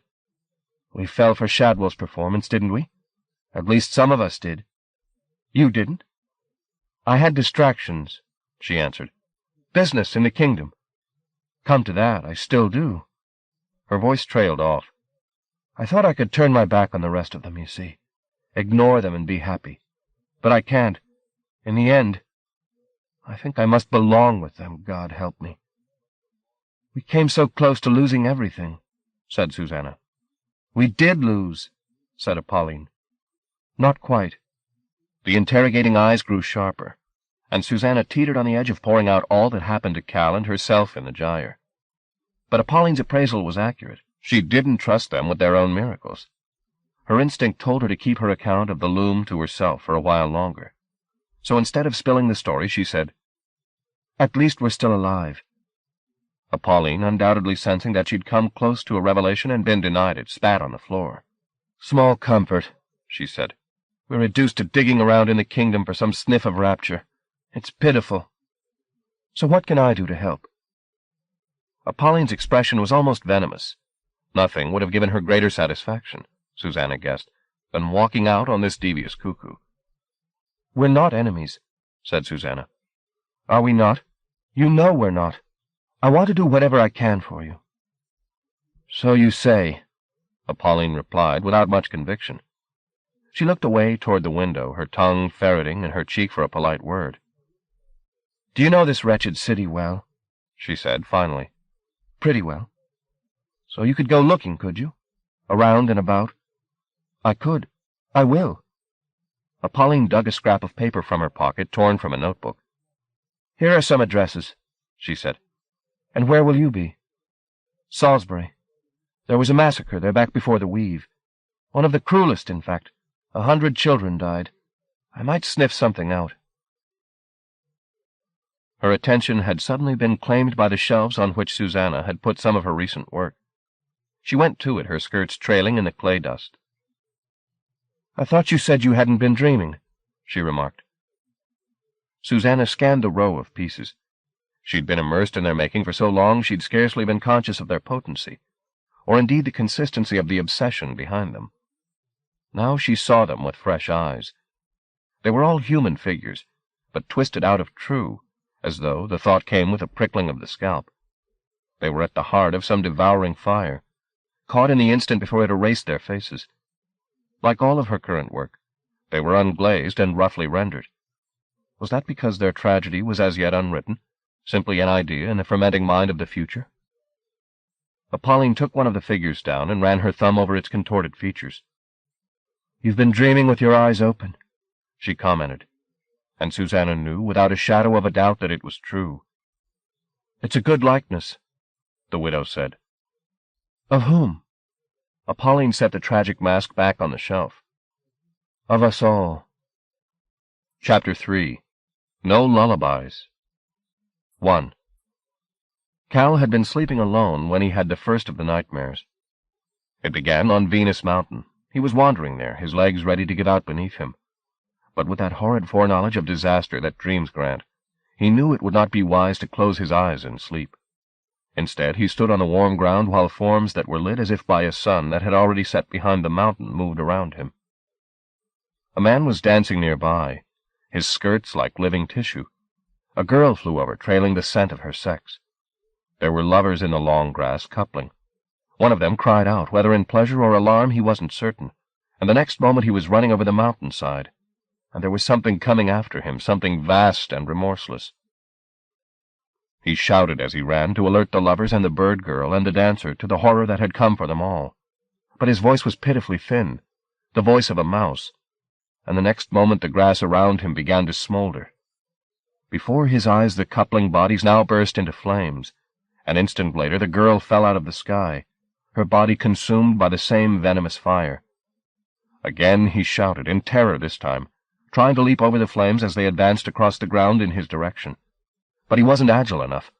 His heels caught fire, and he felt the heat creep up the back of his legs as he ran. Howling now, he found an extra burst of speed, and suddenly Venus Mountain was gone, and he was running barefoot down streets he'd known since childhood. It was night, but the lamps along the street had been smashed, and the paving stones torn up beneath his feet made the going treacherous. Still the pursuer came after him, sniffing his carbonized heels. Knowing it would outpace him, given time, he looked for some place of sanctuary as he ran, but the doors of the houses, even those of childhood friends, were nailed shut, the windows boarded up. There was no help to be had here. All he could do was keep running in the vain hope that the monster would be distracted by more tempting quarry. An alleyway caught his eye. He ducked down it, made a turn, made another turn. Ahead, a brick wall, and in it a door through which he hurled himself. Only then did he realize where this inevitable route had taken him. He knew the yard at once, though the wall had grown twice as high since he'd last been here, and the gate through which he'd stepped a moment ago had sealed itself up. It was the yard behind Mimi Lashensky's house. Once, in another life, he'd stood on that wall, and toppled, and fallen, finally, into paradise. But there was no carpet in the yard now, nor any presence, bird or man, to offer its consolation. Just him, and the four shadowy corners of the yard, and the sound of his pursuer approaching the hiding place. He took refuge in one of the corners and crouched down. Though the heels beneath his buttocks had been extinguished, his panic had not. He felt sick with fear. The monster approached. He smelled the heat off its hide. It wasn't the heat of life, not sweat or breath, but a dry, dead fire, ancient, merciless, an oven in which all the good of the world might be cremated. And it was close, just beyond the wall. He held his breath. There was a crippling ache in his bladder. He put his hands between his legs, cupping his prick and balls, shaking with terror. "Make it go away," he silently pleaded to the darkness. "Make it leave me alone, and I'll be good as gold forever. I swear I will." Though he could scarcely believe his luck, his appeal was heard, for the presence on the other side of the wall gave up its pursuit and retreated. His spirits lifted a little, but he kept his cramped position until his dream sense told him that the enemy had withdrawn entirely. Only then did he dare stand up again, his joints cracking. The pressure in his bladder would no longer be denied. Turning to the wall, he unzipped himself. The brick was hot from the presence of the creature, and his piss hissed against it. In mid-flow, the sun came out suddenly, flooding the yard. No, it wasn't the sun. It was his pursuer, rising over the wall, its head hotter than 100 noons, its oven maw open wide. He could not help but look into its face, though it would surely blind him. He saw enough eyes for a nation, pressed side by side, set on great wheels, their nerves drawn out like bright threads, and knotted in the belly of the creature. There was more, much more, but he only glimpsed it before the heat set him alight from head to toenail. He shrieked, and with the cry the yard disappeared, and he was traveling again on Venus Mountain, only this time the landscape beneath him was not earth and rock, but flesh and bone. It was his own body he was flying over, his substance become a world, and it was burning up, burning to extinction. His shriek was the land's shriek, and it rose and rose as he and it were utterly consumed. Too much! He woke suddenly to find himself curled up in the middle of the bed, a knot of dreamed agony. He was sweating so surely the fire would have been extinguished. But no, it burned on in his mind's eye for minutes afterward, still bright. 2. It was more than a nightmare, he knew. It had the potency of a vision. After that first visit there was a blank night, then it came again, and again the night after. The particulars were altered somewhat. A different street, a different prayer. But it was in essence the same warning, or prophecy. There was a gap of several days before the fourth dream, and this time Geraldine was with him. Though she made every attempt to wake him, he was howling, she said. He could not be roused until the dream was over.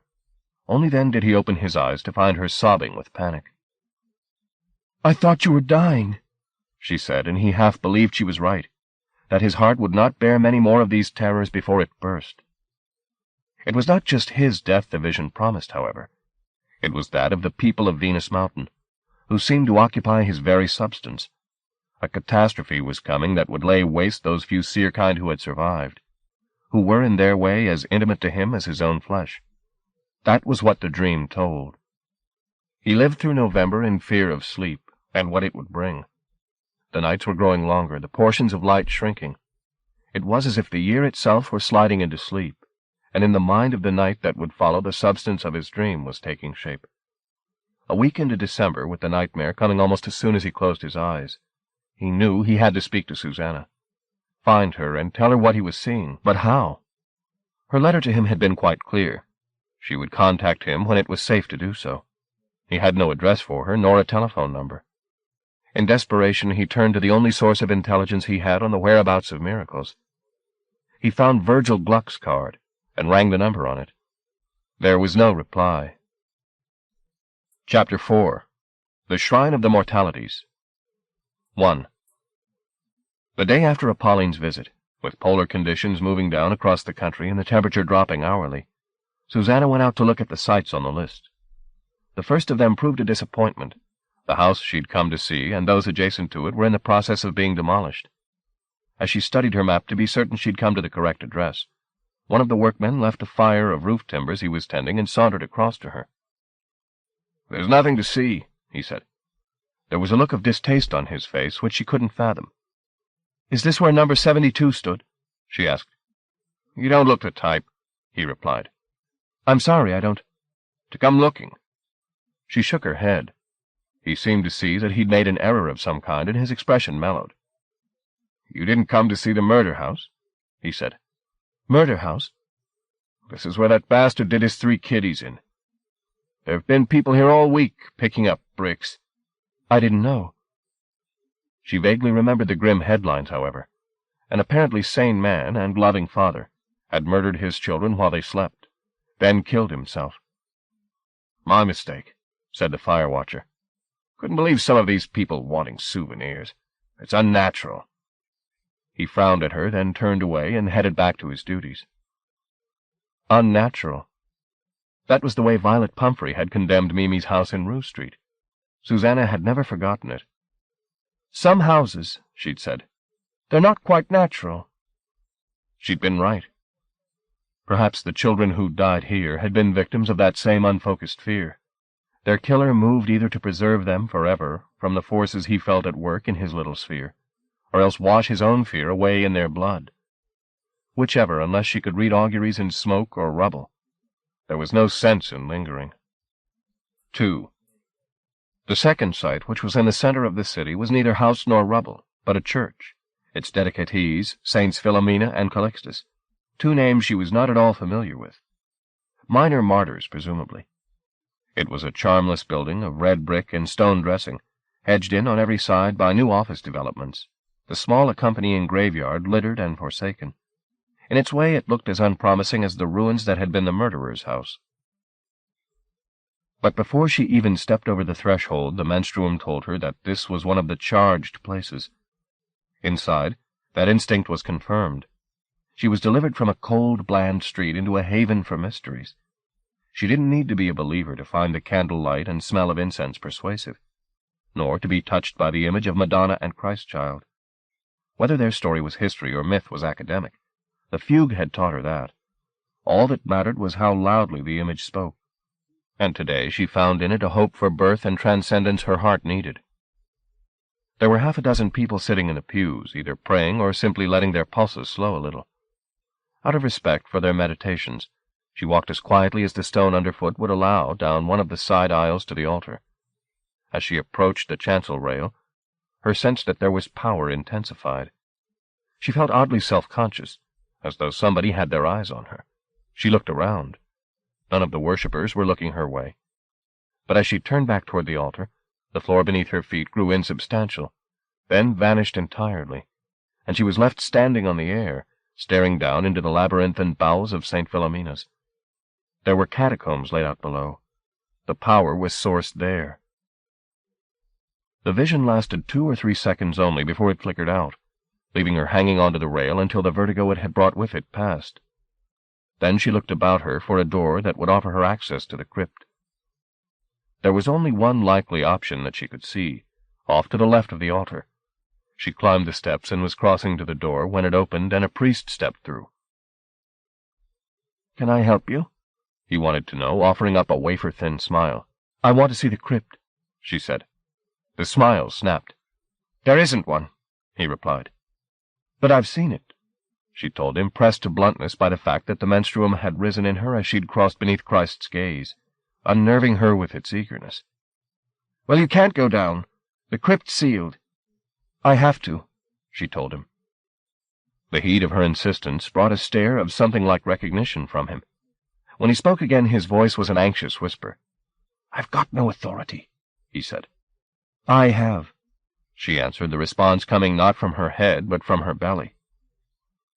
"Couldn't you wait?" he murmured. The words were his last appeal, for when she chose not to reply, he stood aside, and allowed her to walk past him into the room beyond. You want me to show you?" he said, his voice now barely audible. "Yes." He led her to a curtain which he drew aside. The key was in the lock of the door. He turned it and pushed the door open. The air that rose from below was dry and stale, the stairway before her steep, but she was not afraid. The call she felt from below coaxed her down, whispering its encouragement. This was no grave they were entering, or if it was, the dead had more than rot on their minds. 3. Her glimpse of the maze beneath the church hadn't prepared her for how far below ground level it actually lay. The light from the baptistry rapidly faded as the staircase wound its way down. After 24 steps, she could not see her guide at all. "How much farther?" she said. At that moment he struck a match and set it to a candle-wick. The flame was reluctant in the feeble air, but by its uncertain light, she saw the priest's fretful face turned toward her. Beyond him were the corridors she'd first viewed from above, lined with niches. "There's nothing here," he said with some sadness. "Not any longer. Show me anyway."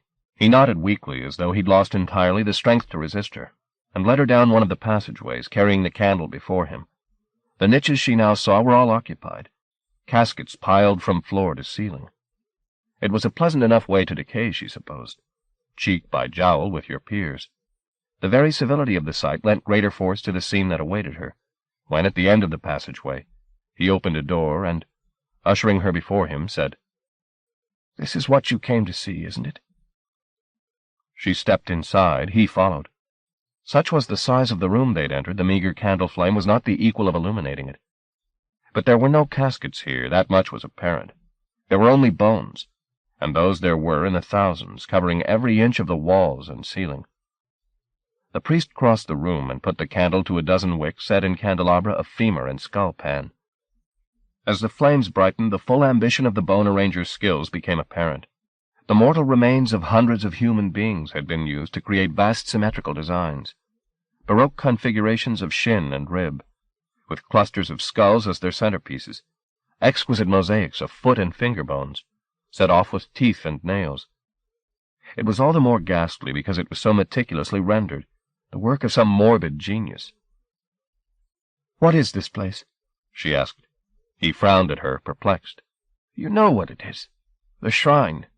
"Shrine?" He moved toward her. "You didn't know?" "No."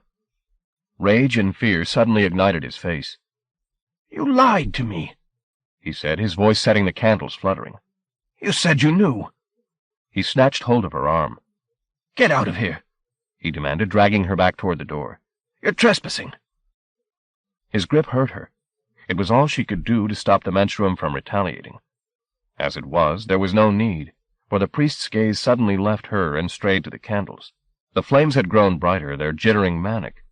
His hand dropped from her arm, and he began to back away toward the door of the shrine as the faltering fires became incandescent.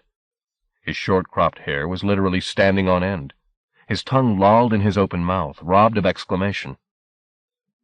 She didn't share his terror. Whatever was happening in the chamber, it felt good to her.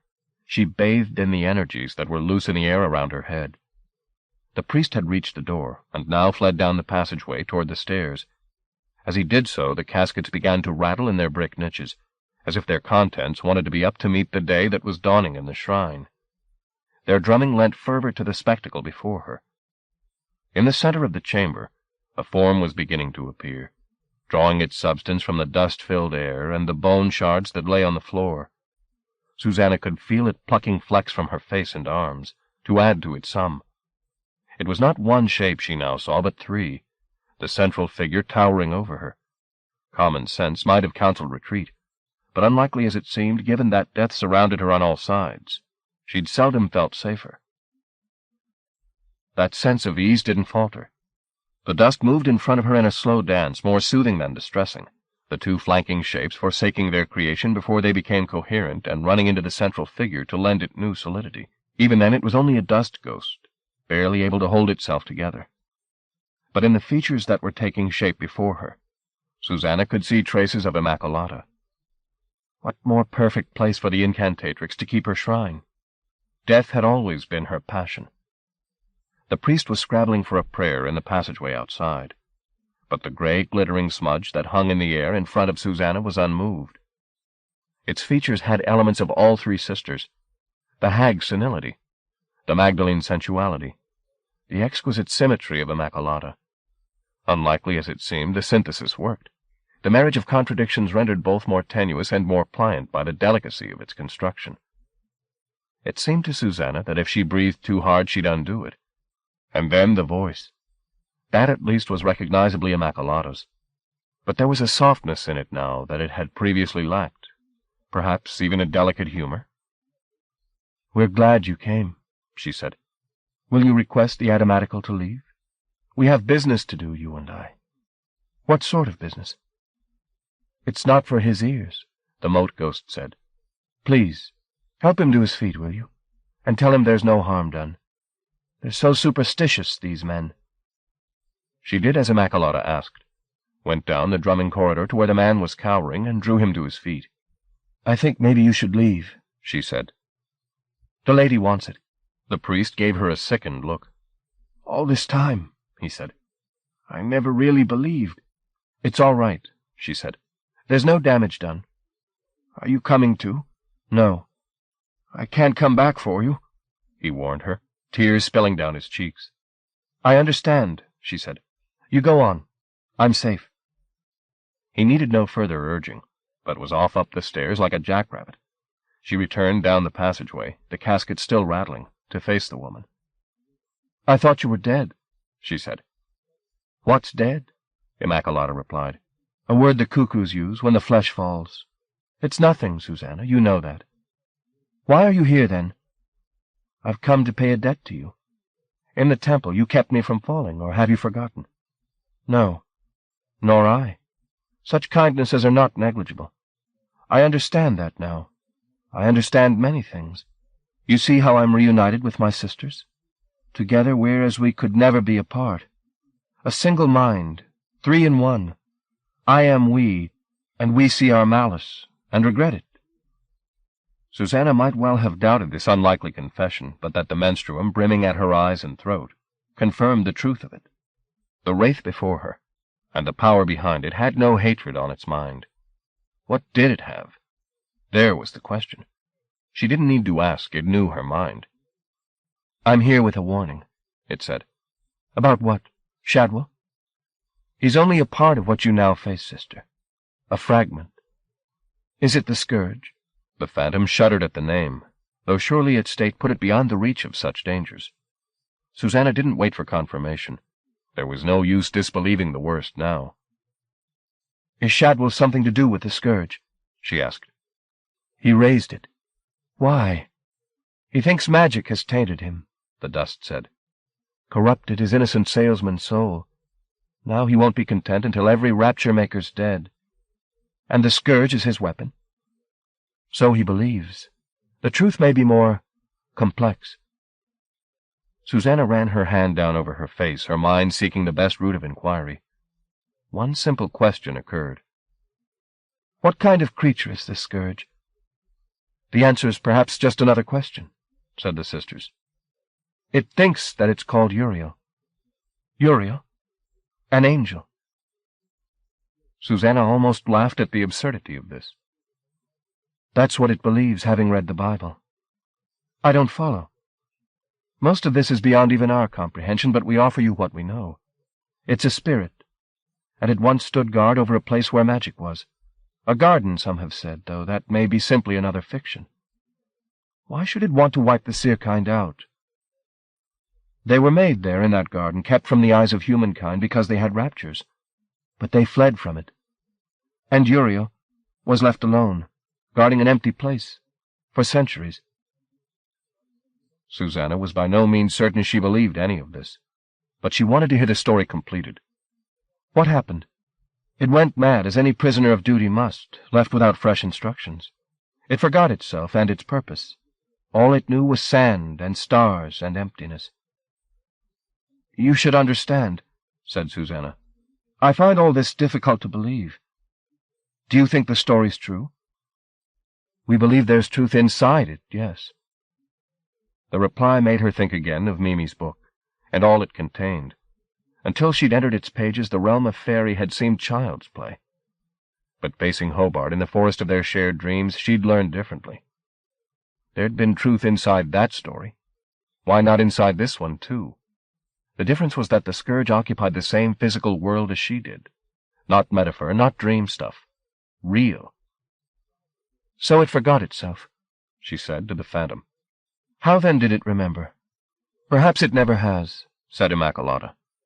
But its home was found 100 years back by men who'd gone looking for Eden. In their heads it read the story of the Paradise Garden, and took it up for its own, whether it was or not. It found a name, too.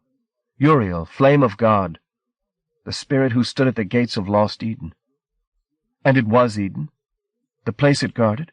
You don't believe that any more than I do, but Uriel does. Whatever its true name is, if it even has one, that name's forgotten. It believes itself an angel. So, for better or worse, it is. The notion made sense to Susanna, in its way. If, in a dream of the book, she'd believed herself a dragon, why shouldn't something lost in madness take an angel's name? It murdered its discoverers, of course, Immaculata was saying. Then went looking for those who'd escaped it. The families, or their descendants, and it almost wiped them out. But they were clever. Though they didn't understand the power that pursued them, they knew how to hide. The rest you're familiar with. And Uriel? What did it do when the Seerkind disappeared? It returned to its fortress. Until Shadwell. Susanna mused on this for a little time, then asked the one question this whole account begged. What about God? She said. The 3-in-1 laughed, her motes somersaulting. We don't need God to make sense of this, she said.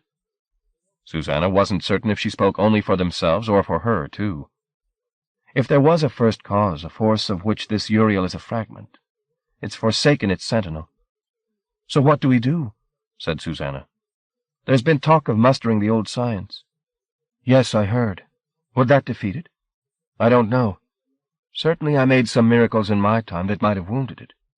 Then help us now. That's beyond us, Susanna. You can see our condition for yourself. All that's left is dust and willpower haunting the shrine we were worshipped at until the scourge comes to destroy it. You're certain it'll do that? This shrine is sacred to magic. Shadwell will bring the scourge here and destroy it the first chance he gets, and we're defenseless against it. All we can do is warn you. Thank you for that. The wraith began to waver as its power to hold its form diminished. There was a time, you know, Immaculata said, when we had such raptures. The dust she was made of was blowing away, the bone shards dropping to the ground. When every breath was magic, and we were afraid of nothing. It may come again. Within seconds, the three had grown so tenuous they were barely recognizable. But the voice lingered a little while to say, "It's in your hands, sister." And then they were gone. Chapter 5. The Naked Flame. 1. The house that Mimi Lashensky had occupied for over half a century had been sold 2 months after her death. The new owners had been able to purchase it for a song, given its dilapidated condition, and put several weeks of hard labor into modernizing it before moving in. But that investment of time and money was not enough to persuade them to stay. A week later they left in a hurry, claiming the place was haunted. Sensible folks, too, to look at them, talking of empty rooms that growled, of large invisible forms that brushed past them in darkened passageways, and almost worse in its way the pungent smell of cats that hung over the place, however hard they scrubbed the boards. Once left empty, number 18 Rue Street remained so. The property market was slow up that end of the city, and the rumors about the house were enough to deter the few who came to view it. It was eventually taken over by squatters who, in the 6 days of their occupancy, undid much of the work the previous owners had put in. But the 24-hour-a-day orgy that the neighbors suspected was going on came to an abrupt halt in the middle of the 6th night, and the tenants were gone by the following morning, exiting in some haste to judge by the litter of belongings they left on the steps. After that the house had no more occupants, legal or otherwise, and it didn't take long for gossip about number 18 to be supplanted by talk of more lively scandals. The house simply became an unsaleable eyesore. Its windows boarded up, its paintwork deteriorating. That was until that night in December. What would happen that night would change the face of Rue Street entirely, and guarantee that the house in which Mimi Lashensky had lived out her lonely old age was never occupied again. 2. Had Cal set eyes on the 5 figures that entered number 18 that night, it would have taken him some time to recognize their leader as Baume de Bono. The rope dancer's hair was cropped so short it was all but invisible. His face was thin, his features set. Even less recognizable perhaps was Toller, whom Cal had last seen perched on a rope in Starbrook's field. Toller's ambition as a rope dancer had come to an abrupt end hours after that encounter, when he'd fallen foul of the Prophet's men. They'd broken his legs and cracked his skull, leaving him for dead. He had at least survived. Starbrook's third pupil, Galen, had perished that night, in a vain attempt to protect his master's field from desecration. It had been de Bono's inspiration to visit the Lashensky house, where the Weave had lain for so long, in the hope of finding a pocket of the old science to arm themselves against the approaching cataclysm. He had 3 other allies in this besides Toller: Baptista Dolphy, whose father had been shot down in Capra's house, her lover, Otis Bow, and a girl whom he'd first seen in Nonsuch sitting on a window ledge wearing paper wings. He'd seen her again on Venus Mountain in the reverie the presences there had granted him, and she'd shown him a world of paper and light that had kept him from total despair in the hours that followed. Her name was Leah. Of the 5, she was the most expert in the working of raptures, and the most sensitive to their proximity. It was she, therefore, who led the way through the Lashensky house in search of the room where the Weaveworld had lain. Her pathfinding took them up the stairs and into the 2nd-story front room. "The house is full of echoes," she said. "Some of the custodian, some of animals. It takes time to sort them out." She went down on her knees in the middle of the room and put her hands on the floor. "But the Weave lay here, I'm sure of it." Otis went across to where she knelt. He, too, crouched and put his palms to the ground. "I don't feel a thing," he said. "Believe me," said Leah. "This is where it lay." "Why don't we get down to the bare boards?" Toller suggested. "We may get a clearer signal." Plush, deep pile carpeting had been laid in the room, only to be subsequently soiled by the squatters. They removed what remnants of furniture the room could boast, then tore the carpet up. The labor left them shaky. The training de Bono had devised for this expedition, refinement techniques culled from his old master's teachings, had kept sleep and food in recent days to the minimum. But it paid dividends when they laid their hands on the stripped boards. Their rarefied senses responded on the instant. Even Otis could feel the echoes now. "I can practically see the Weave," Baptista said. It was a sensation they all shared. "What do we do now?" Otis asked Leah, but she was too involved in the echoes to hear his question. He turned to de Bono. "Well?" he said. De Bono had no answers. Though he'd theorized at length with any who'd debate on the subject, the plain fact was this: they were flying blind. There was no sure way of getting to the raptures whose memory they were evoking. His unspoken hope was that the ghosts of power here would come to them, sensing the urgency of their mission. If, however, the force beneath their fingertips was unmoved by the gravity of their cause, then they had no way to persuade it. They'd be obliged to face their nightmares unprotected, which was, he didn't doubt, a sentence of death. 3. At 2:50 in the morning, Cal woke from a dream which, though it resembled the terrors of previous nights, was in several significant ways different. For one thing, he'd not been alone on Venus Mountain. He'd had the company of de Bono. Together they'd fled the creature that came after them into the same maze of alleyways that would lead, had the dream proceeded in its usual fashion, to the yard behind the Lashensky house. But it didn't. Somewhere in the alley he and de Bono were parted, and Cal, completely disoriented, took a route that led him into another street entirely. There the sense of pursuit waned, only to be replaced by a fresh anxiety. He was no longer the quarry, his dream self knew, because the creature had gone after de Bono, leaving him in the role of helpless observer. The street seemed to be full of hiding places, doorways and garden walls, where it might wait, stoking its fires. But he'd misunderstood once again. It had no need to hide. There it was now, crossing the intersection at the end of the street. Not a single pursuer this time, but 2. One was human, a slouching, shadowy form. The other, gigantic, as tall as a house, a cloud in which a furnace roared. He started to edge back toward the alleyway from which he'd stopped, moving slowly so as not to attract the monster's or its companion's attention. A foolish hope. The refuge he sought had been sealed up, and as his fingers scrabbled at the brick, the creature looked his way. It had already devoured De Bono. He saw his friend's ashes in the cloud whose flame sight was on him. "I don't want to burn," he yelled, but the fire was coming at him. "Please, God!" Before it struck him, he flung himself up out of sleep. Geraldine was not with him tonight. He lay in the middle of the bed, trembling from gut to pores, until he was certain movement wouldn't make him vomit. Then he got up, went to the window, and drew the curtains aside. Chariot Street was perfectly quiet. The same icy hush that would be city-wide at this hour. Snow had begun to fall, its idling descent hypnotic. But the sight of neither street nor snow nor lamplight reassured him. There was a reason why the terrors that came in sleep were different tonight. Because they weren't just in dreams any longer. He knew this without any trace of doubt. Somewhere near, in a street like this, all lamplight and peace, his nightmares were coming true. 4.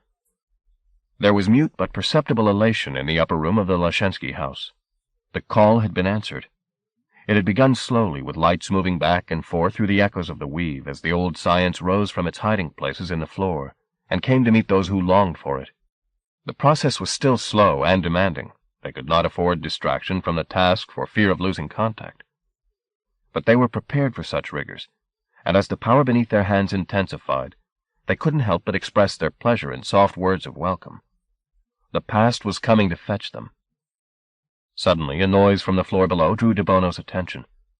Taking care not to disturb the others as they worked, he tiptoed to the door and stepped out onto the landing. There was no encore to the sound that had brought him out here. He crossed the darkened landing to the top of the stairs and studied the shadows below. Nothing moved there. He'd imagined it, he decided. His protein-starved brain was playing tricks on him. But just to be certain, he went through to one of the back bedrooms and peered down into the yard. Snow was falling, the flakes tapping lightly on the glass. That was all he could see or hear. He took his spectacles off and pressed his fingers to his eyes. The burst of energy that had come with the first intimations of success had faded. All he wanted now was sleep. But they had a good deal of work to do yet. Calling the old science up was just the beginning. Next came the problem of harnessing it. He turned away from the window to make his way back to his companions. As he did so, he saw two figures moving toward the weave room. Had someone come out to search for him? He put his spectacles back on to get a better look at them.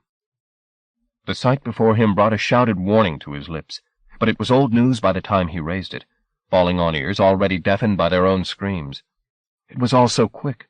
One moment he was slipping the scene into focus. The very next it erupted. Before he could reach the landing, the killers had stepped into the carpet room, and the door was flung off its hinges by the force unleashed inside. A body was flung out on a stream of molten light, and held, as though spitted, in the middle of the landing, while darts of flame devoured it. He saw the victim clearly. It was Toller. Poor Toller, his body closing into a blistered knot as the fire withered him.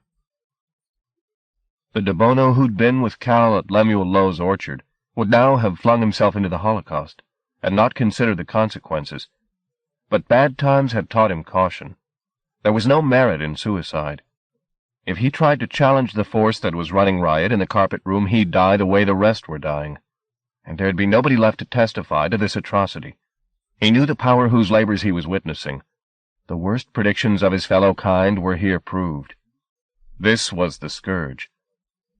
There was another explosion in the carpet room, and fresh fire blossomed onto the landing.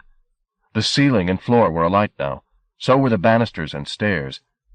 Very soon any escape route would be blocked, and he'd perish where he stood. He had to risk crossing the landing, and hope that the smoke would conceal him from the killing glance. There was no time to plot his route through the fire. Shielding his face, he made a straight run for the stairs. He almost got there, too, but as he came within a pace of the top step, he stumbled. He threw out his arms to save his fall, and his hands gripped hold of the burning banister. A cry escaped him as the fire caught him. Then he was up again and stumbling down the stairs toward the front door. The scourge came after him immediately, its first blow melting the brick where he'd stood 2 beats before. Eyes on the door, he pelted down the stairs and was within 5 steps of the hallway when he heard a sound, like a titanic intake of breath, behind him. Why did he turn? He was a fool to turn, but he wanted a sight of the scourge before it slaughtered him. It was not the fire-bringer he saw at the top of the stairs, however, but its slave. He'd never seen the salesman dressed in his own skin, so he couldn't name this man. All he saw in that instant was a wasted, sweating face, regarding him with more desperation than malice. The sight made him hesitate, and as he did so this cuckoo stood aside and the scourge came into view. It was made of innumerable eyes, and bone that had never been clothed, and emptiness. He saw the fire in it too, of course, a fire from the bowels of a sun, in love with extinction. And he saw agony. It would have been upon him, both fire and agony, had the ceiling above the stairs not given way at that moment, falling between him and his tormentors in a curtain of flame. He didn't escape its touch. Pieces of debris struck him. He smelled his skin burn. But while the deluge eclipsed him, he was down the rest of the stairs and out, in 3 or 4 panicked paces, into the freezing air of the street. There was a body burning in the gutter, having been thrown from the upper window, reduced by the scourge's heat to the size of a child. It was beyond all recognition. With sudden fury, he turned back on the house and yelled at the beasts within. "Bastards! Bastards!" Then he took to his heels before the fire came after him. There were lights on all along the street, and doors opening as cuckoos came out to see what it was that had disturbed their slumbers. Always the sightseers, open-mouthed, disbelieving. There was a force for desolation loose in their midst which could consume their lives at a glance. Surely they could see that. But they'd watch anyway, willing to embrace the void if it came with sufficient razzmatazz. In his rage and his despair, De Bono found himself saying, "Let it come, let it come." There were no safe places left, nor powers to protect the vulnerable. So let it do its worst, if that at the last was inevitable. Let the void come, and bring an end to the tyranny of hope. Chapter 6. Death Comes Home. As the dead hours between midnight and first light ticked by, the snowfall became heavier. Cal sat in his father's chair at the back window and watched the flakes as they spiraled down, knowing from experience that trying to get back to sleep was a waste of effort. He would sit here and watch the night until the first train of the new day rattled by. The sky would begin to lighten an hour or so after that, though with the clouds so snow-laden the dawn would be subtler than usual. About 7:30 he'd pick up the telephone and try calling Gluck, something he'd been doing regularly both from the house and from the bakery for several days, and always with the same result. Gluck didn't answer. Gluck wasn't home. Cal had even asked for the line to be checked in case it was faulty. There was no technical problem, however. There was simply nobody to pick up the receiver at the other end. Perhaps the visitors Gluck had been spying on for so long had finally taken him to their bosom. A knocking at the front door brought him to his feet. He looked at the clock. It was a little after 3:30. Who the hell would come calling at this hour? He stepped out into the hallway. There was a sliding sound from the far side of the door. Was somebody pushing against it? "Who's there?" he said. There was no reply. He took a few more steps toward the door. The sliding sound had stopped, but the rapping, much fainter this time, was repeated. He unbolted the door and took off the chain. The noises had ceased entirely now. Curiosity bettering discretion, he opened the door. The weight of the body on the other side threw it wide. Snow and balm de bono fell on the welcome mat. It wasn't until Cal went down on his haunches to help the man that he recognized the pain-contorted features. De Bono had cheated fire once, but this time it had caught him and more than made up for its former defeat. He put his hand to the man's cheek, and at his touch the eyes flickered open. "Cal, I'll get an ambulance." "No," said De Bono. "It's not safe here." The look on his face was enough to silence Cal's objections. "I'll get the car keys," he said, and went in search of them. He was returning to the front door, keys in hand, when a spasm ran through him, as though his gut was trying to tie a knot in itself. He'd felt this sensation all too often of late, in dreams. There, it meant the beast was near.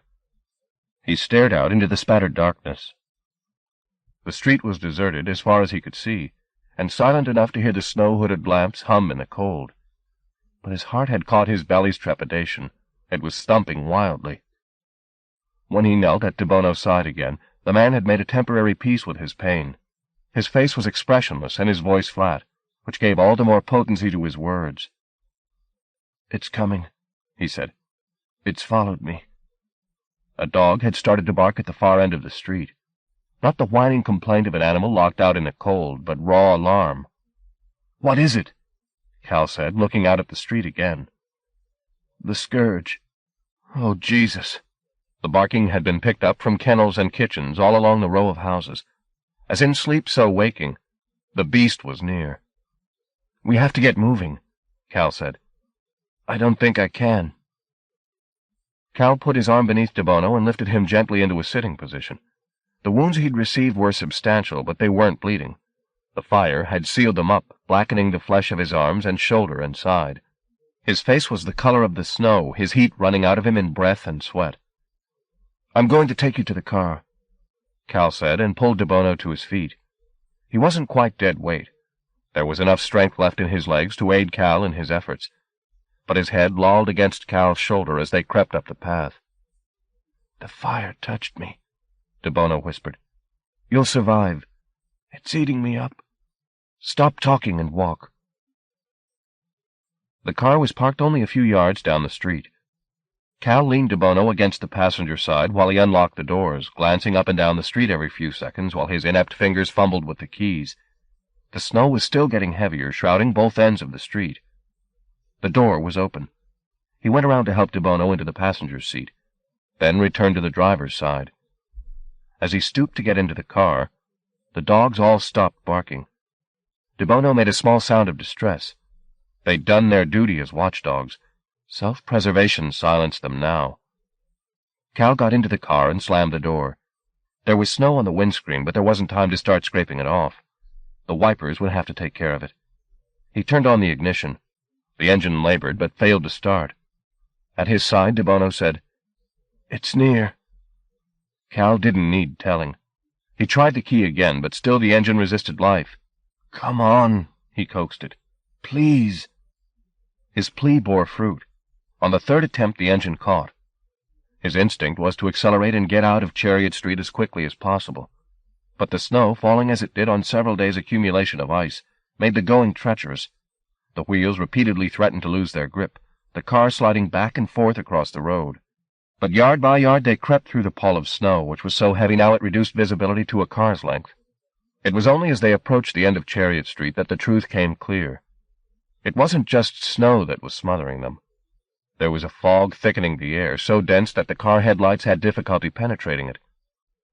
Chariot Street was suddenly no longer part of the kingdom. Though it had been Cal's stamping ground since childhood, it was alien territory now, its landmarks erased, its urbanity turned over to wasteland. It belonged to the scourge, and they were lost in it. Unable to see any sign of a turning, he trusted to instinct and made a right. As he swung the wheel over, Debono sat bolt upright. "Go back!" he yelled.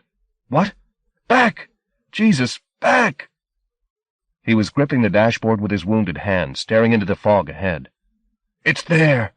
There!" Cal glanced up as something huge moved in the fog ahead, crossing the path of the car. It came and went too quickly for him to gain more than a fleeting impression, but that was already too much. He'd underestimated it in his dreams. It was vaster than he'd imagined, and darker, and emptier. He struggled to put the vehicle into reverse, panic making his every motion a farce. Off to his right the fog was folding itself, or unfolding. Which direction was the thing going to come from next? Or was it somehow everywhere around them? The fog, its hatred, made matter. "Calhoun!" He looked at Debono, then through the windscreen at the sight that had Debono rigid in his seat. The fog was dividing in front of them. From its depths the scourge loomed. What Cal saw befuddled him. There was not one form emerging from the murk, but two locked in a grotesque union. One was Hobart, albeit a Hobart much transfigured by the horror that now possessed him. His flesh was white, and there was blood running from the dozen places around his body where lines of force, connected by wheels and arcs of fire, entered his body and broke out the other side, revolving through him as they swung to meet the second form, the monstrous geometry that towered above him. What Cal saw in that geometry was all paradox. It was bleached, yet black, a void, yet brimming, perfect in its beauty, yet more profoundly rotted than any living tissue could be. A living citadel of eyes and light, corrupt beyond words and stinking to high heaven. De Bono threw himself against the door and began to wrestle with the handle. The door opened, but Cal snatched hold of him before he could pitch himself out, at the same time putting his foot on the accelerator. As he did so, a sheet of white flame erupted in front of the car, eclipsing the scourge. It was the briefest of respites. The car had backed up only 5 yards before the scourge came at it again. As it came, Hobart opened his mouth to a dislocating width, and a voice that was not his issued from his throat. "I see you," it said. The next moment it seemed the ground beneath the car erupted, and the vehicle was flung over onto the driver's side. There was total confusion within, as a hail of bric-a-brac tumbled from dashboard and glove compartment. Then De Bono was scrabbling at the passenger door once again, pushing it open. Despite his wounds, some of a rope dancer's agility was still in evidence, for he was out of the felled vehicle in 2 economical moves. "Get going!" he yelled to Cal, who was still attempting to work out which way was up. As he stood and levered himself out of the car, 2 sights were there to greet him. One, that of De Bono disappearing into the fog, which now seemed charged on every side with an empire of eyes. The other, a figure standing in the midst looking at him. It seemed it was a night for familiar faces, changed by circumstance. First De Bono, then Hobart, and now, though for an instant Cal refused to believe it, Shadwell. He'd seen the man play many roles: avuncular salesman, wreathed in smiles and promises, tormentor and seducer, prophet of deliverance. But here was a Shadwell stripped of pretenses, and the actor beneath was a vacant thing. His features, robbed of animation, hung on his bones like soiled linen. Only his eyes, which had always been small but now seemed vestigial, still preserved a trace of fervor. They watched Cal now as he scrambled off the car and onto the ice-slick street.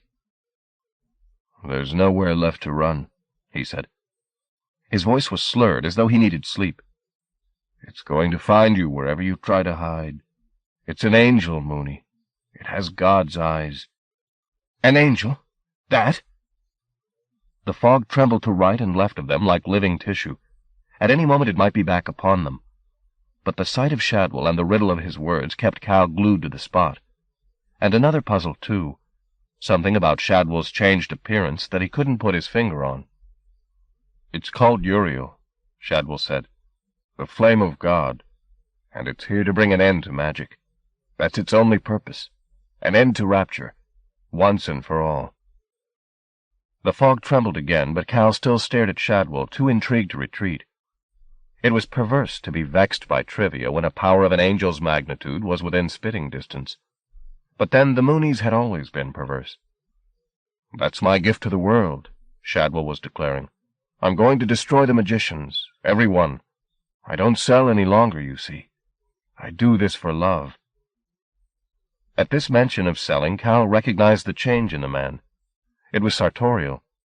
Shadwell's jacket, the jacket of illusions which had broken Brendan's heart, and doubtless the hearts of countless others, had gone. In its place, Shadwell wore a new coat, immaculately tailored but bereft of raptures. "We're bringing an end to illusions and deceptions. An end to it all."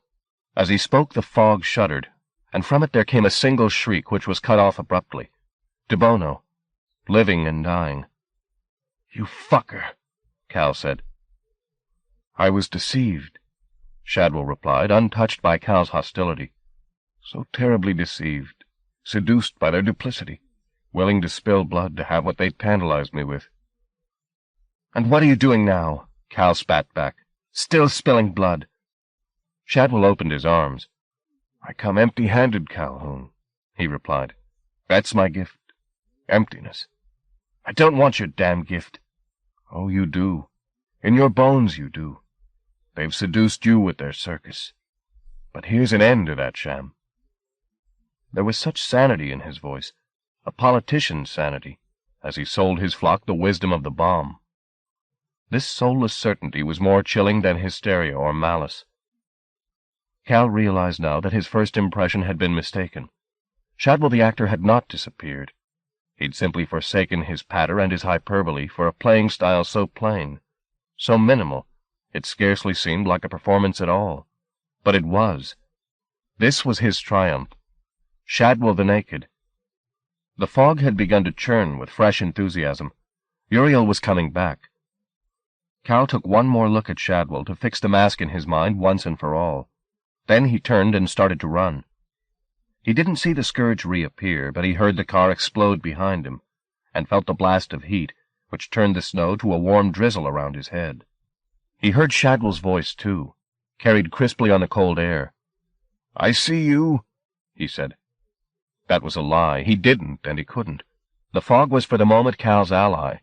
He fled through it, not caring much in which direction he went, as long as he outpaced the gift-giver's brute. A house loomed up out of the murk. He didn't recognize it, but he followed the pavement until he reached the first crossroads.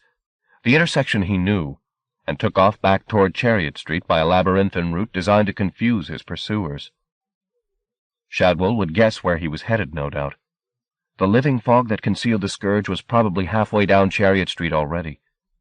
The thought gave speed to Cal's feet. He had to get to the house before the fire. Susanna's book was there, the book she'd given into his hands for safekeeping. Twice the ice underfoot brought him down. Twice he hauled himself up again, limbs and lungs aching, and ran on. At the railway bridge he clambered over the wire and up onto the embankment. The fog had thinned out here. There was just the snow falling on the silent tracks. He could see the backs of the houses clearly enough to count them as he ran, until he reached the fence at the back of his father's house. He clambered over, realizing as he ran past the loft that he had another duty to perform here before he could make his escape. But first, the book. Stumbling through the ruins of the garden, he reached the back door and let himself in. His heart was a lunatic, beating against his ribs. Any moment the scourge would be outside, and this, his home, would go the way of the fugue. There was no time to retrieve anything of sentimental value. He had seconds only to gather the bare essentials, maybe not even that. He picked up the book, then a coat, and finally went in search of his wallet. A glance at the window showed him that the street outside had vanished. The fog was pressing its clammy face at the glass. Wallet secured, he raced back through the house and left by the route he'd come. Out of the door and through the tangle of bushes his mother had planted so many springs ago. At the loft he halted. He couldn't take 33 and his mate with him, but he could at least give them a chance to escape if they wanted to. They did. They were flying back and forth in the frost-proofed cage he'd built for them, perfectly alive to their jeopardy. As soon as he opened the door, they were out and into the air, rising through the snow until they found the safety of the clouds. As he started along the embankment, not back toward the bridge, but in the opposite direction, he realized that he might never again see the house he was leaving behind. The ache that thought awoke made the cold seem benign. He paused and turned to try and hold the sight in his memory. The roof, the windows of his parents' bedroom, the garden, the empty loft.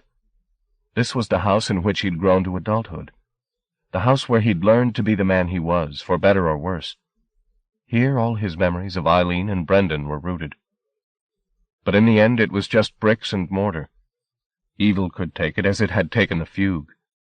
As certain as he could be that he had the picture before him memorized, he headed off into the snow. 20 yards on down the track, a roar of destruction announced that he was a refugee. Part 12. Stalking Paradise. Western wind, when wilt thou blow? The small rain down can rain. Christ, if my love were in my arms, and I in my bed again. Anonymous. 16th century. Chapter 1. A Chapter of Accidents. 1. If there was any pattern at all to the events of the day following, it was of reunions denied by chance, and of others just as capriciously granted. Susanna had decided the previous evening that she'd go up to Liverpool and re-establish contact with Cal. There was no use in circumspection now. Events were clearly approaching a crisis point. Cal had to be warned and plans made, the kind of plans that could only be made face-to-face, about how they could best protect Mimi's book and their lives in the coming storm. She tried calling him till about midnight, but nobody answered. In the morning she rang Pauline, fresh from Salisbury, to tell her what she'd seen and learned at the Shrine of the Mortalities. She was prepared for Pauline to reject the information Immaculata Spirit had offered, out of contempt for its source, but that proved not to be the case. "Why shouldn't we believe it?" she said. "If the dead can't be honest, who can? Besides, it only confirms what we already knew." Susanna told her she planned to go to Liverpool and talk with Cal. "You won't be alone up there," Pauline informed her. "Some people went looking for raptures in your grandmother's house. You might want to find out if they had any luck." "I'll do that. I'll call you when I've seen them. Don't expect me to be sober." Before setting out, Susanna tried calling Chariot Street once more. This time her call received a number-disconnected tone. The operator could not tell her why. The morning news bulletin would have answered the question had she switched on the radio. The television would even have shown her pictures of the patch of blasted ground where the Mooney house had once stood. But she tuned in too late for the news, only catching the weather report, which promised snow and more snow. Attempting the journey by car was, she knew, a certain disaster. Instead, she took a taxi to Euston, and the mid-morning train north. Just about the time she was settling down for the 4-hour trip to Liverpool, Lime Street, which in fact took 6, Cal was halfway to Birmingham on the 8:20 train via Runcorn and Wolverhampton. 2. He'd called Gluck from a telephone box at the pier head, where he'd gone following the confrontation in the fog. There was no particular plan in this. He'd just felt the need to go to the river, and the last night bus before dawn had taken him there. He'd slipped the scourge, at least for the time being. He even entertained the thought that the creature might be satisfied with the devastation it had wrought. But his gut knew differently. The angel, Shadwell's flame of God, had an insatiable appetite for death.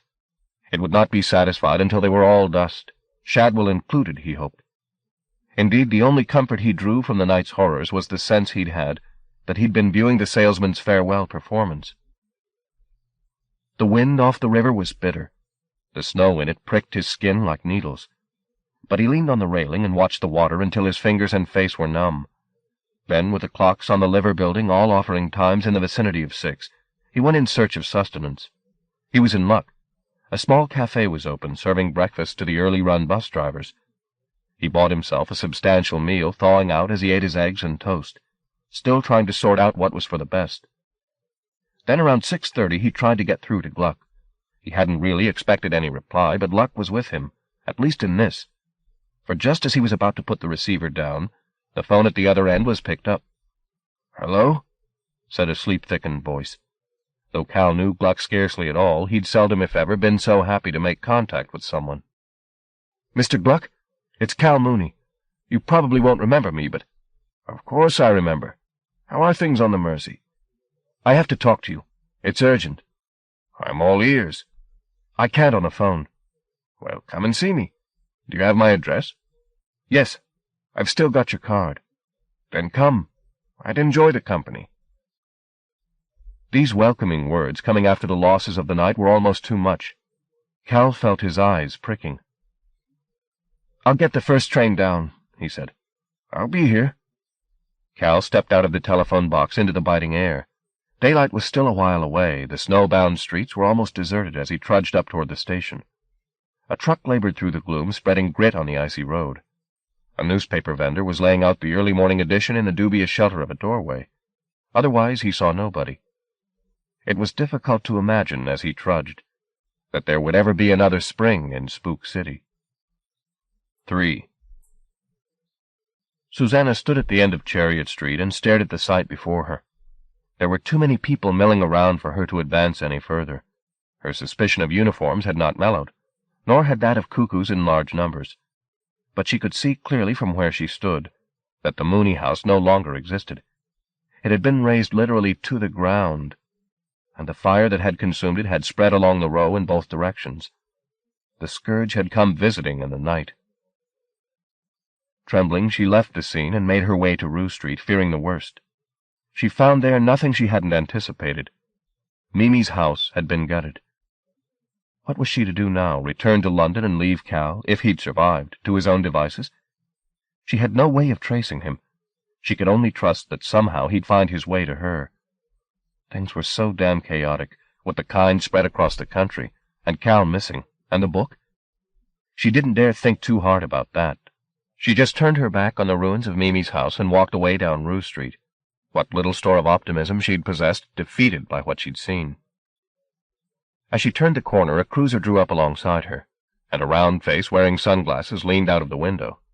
"You're going to get cold," he said. "Go to hell," she told him, and quickened her step. He kept pace with her. "I told you to go to hell," she said, throwing him a look intended to leave him limp. He slid his glasses down his nose and stared at her. The eyes revealed beneath were bright gold. "Nimrod? Who else?"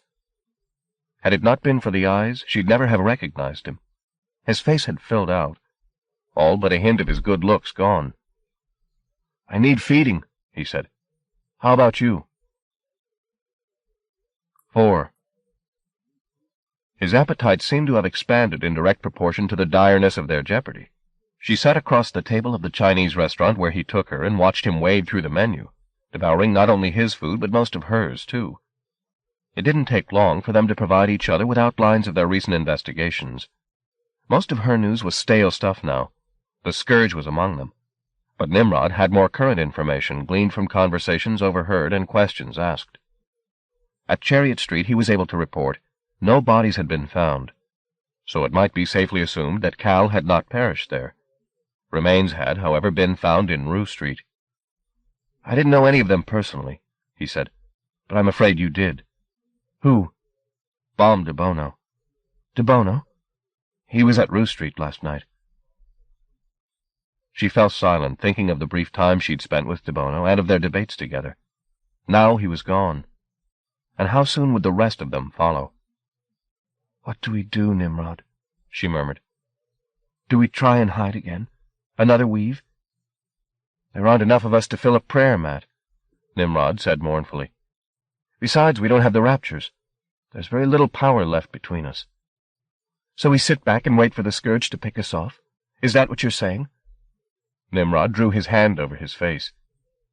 "I've fought about as hard as I can," he said. "I think we all have." He fetched a tobacco tin from his pocket and began to roll himself a cigarette. "I've made my mistakes," he said. "I fell for Shadwell's lies. I even fell in love." "You did?" He made a slight smile, which reminded Susanna of the irrepressible creature he'd once been. "Oh, yes," he said. "I've had my adventures in the kingdom, but they didn't last long. There was always a part of me that never left the fugue, that still hasn't left." He lit the match-thin cigarette he'd rolled. "I suppose that's ludicrous," he said, "given that the place doesn't exist any longer." He'd forsaken his dark glasses as soon as the waiter had retired. His eyes, their gold untarnished, were on her now, looking for some sliver of hope. "You can remember it," she said. "The fugue? Of course. So can I. Or at least I think I can. So maybe it isn't lost." He shook his head. "Don't be sentimental," he chided.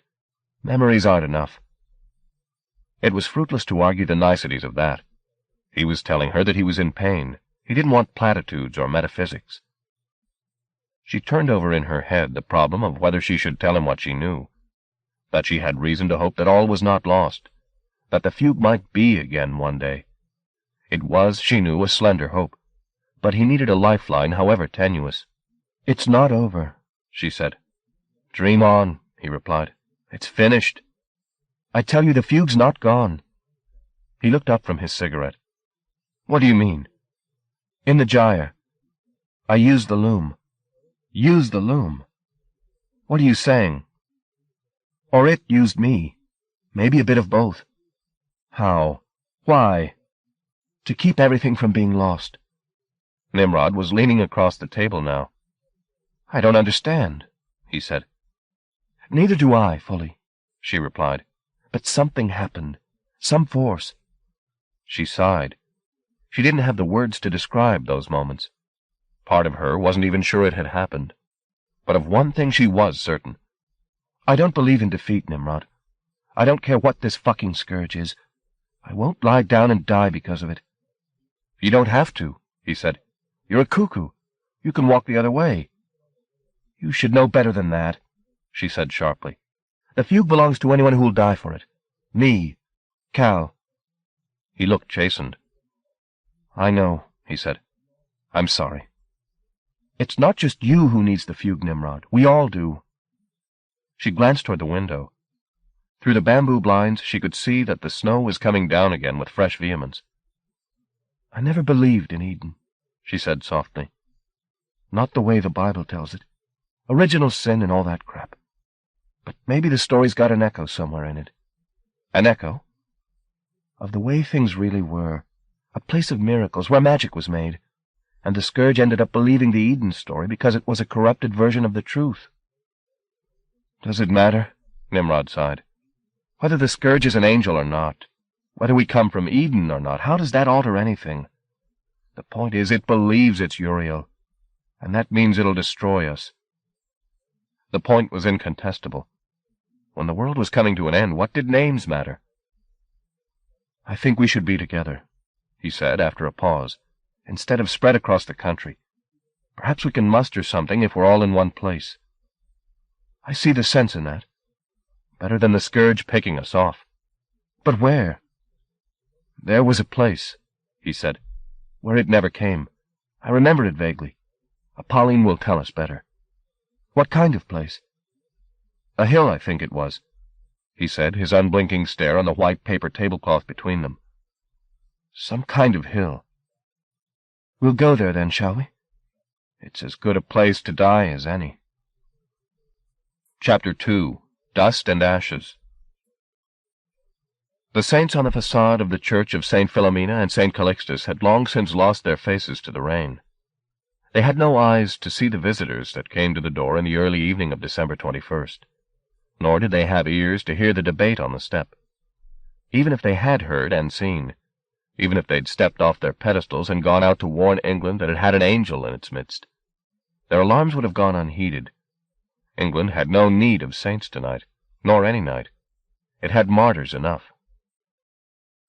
Hobart stood on the threshold, the Scourge's light visible through the flesh of his throat and darting from the corners of his mouth. He had hold of Shadwell's arms and would not let him step out of the snow. "This is a church," he said, not with Uriel's voice but with his own.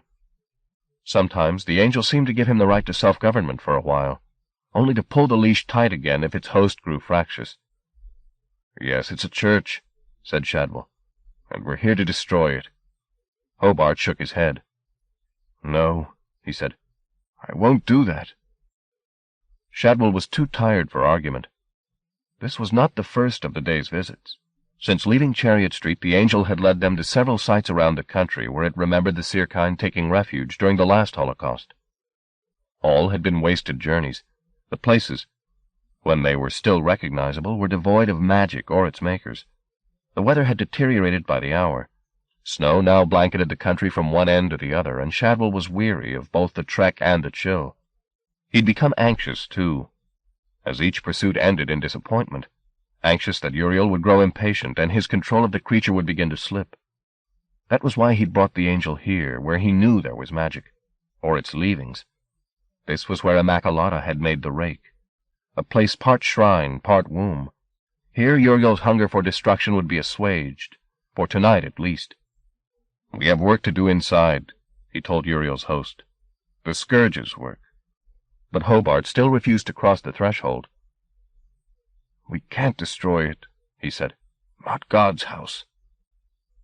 There was irony aplenty in the fact that he, Shadwell, raised a Catholic, and Uriel, God's fire, should be ready to demolish this pitiful temple, while Hobart, whose only religion had been the law, refused. This was the man who kept not the Bible close to his heart, but a book of fairy tales. So why this sudden fastidiousness? Did he sense that death was close, and it was time to repent his godlessness? If so, Shadwell was unmoved. "You're the dragon, Hobart," he said. "You can do what you like." The man shook his head, and at his denial the light in his throat brightened. "You wanted fire, you've got it," Shadwell went on. "I don't want it," Hobart said, his words becoming choked. "Take it away." The last syllables were forced through chattering teeth. Smoke came, too, up from his belly, and after it Uriel's voice. No more argument, it demanded. Though it seemed to have reclaimed the reins of Hobart's body, the man still fought to keep control for himself. The conflict made him shake violently, a display Shadwell was certain would draw unwelcome attention if they didn't soon step out of public view. "There are seer kind inside," he said. "Your enemies." His coaxing went unheard by either Uriel or Hobart. Either the Angel was losing its grip on its vessel, or Hobart had developed new powers of resistance, for Uriel was having to fight hard to regain total possession. One or other of them began to beat the body's fist against the portico, perhaps to distract its opponent. The flesh caught between man and Angel burst and bled. Shadwell tried to avoid being spattered, but the inspector's grip was fiercer than ever, holding him close. The wasted head turned in Shadwell's direction. From the smoky cavern between his teeth, Hobart's voice emerged, barely decipherable. "Get it out of me," he pleaded. "I can do nothing," Shadwell said, wiping a fleck of blood from his upper lip with his free hand.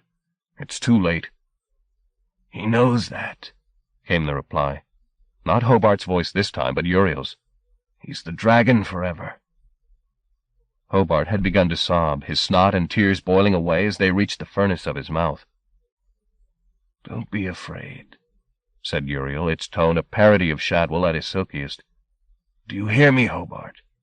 The head nodded loosely, as if the muscle of the neck it was carried on was cut half through. "Shall we go inside?" said Shadwell. Again that dislocated nodding. The body was free of twitches now, the face a blank. As final proof of the Angel's triumph, Hobart dropped his hold on Shadwell, then turned and went ahead of the salesman into the church. It was deserted, the candles cold, the smell of incense souring. "There are raptures here," said Uriel. "Indeed there are," said Shadwell, following the creature down the aisle to the chancel rail. He had expected the crucifix above the altar to win some response from the Angel, but Uriel passed it by without a glance and crossed to the baptistry door. It laid Hobart's broken hand upon the wood. The boards smoldered, the door flew open. It was the same procedure at the second door. With Uriel in Hobart leading the way, they descended into the crypt. They were not alone there. A light was burning at the far end of the passage along which Immaculata had come to meet Shadwell. From the shrine, presumably.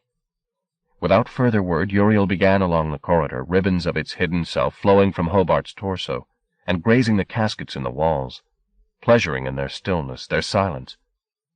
It was halfway between stairs and shrine when a priest stepped from an intersecting passageway and blocked the path. His face was pale, as if powdered, a streak of blue dirt, some sign of obsequiousness, daubed in the center of his forehead. "Who are you?" he demanded. "Step aside," said Shadwell. "You're trespassing," the man retorted. "Get out of here."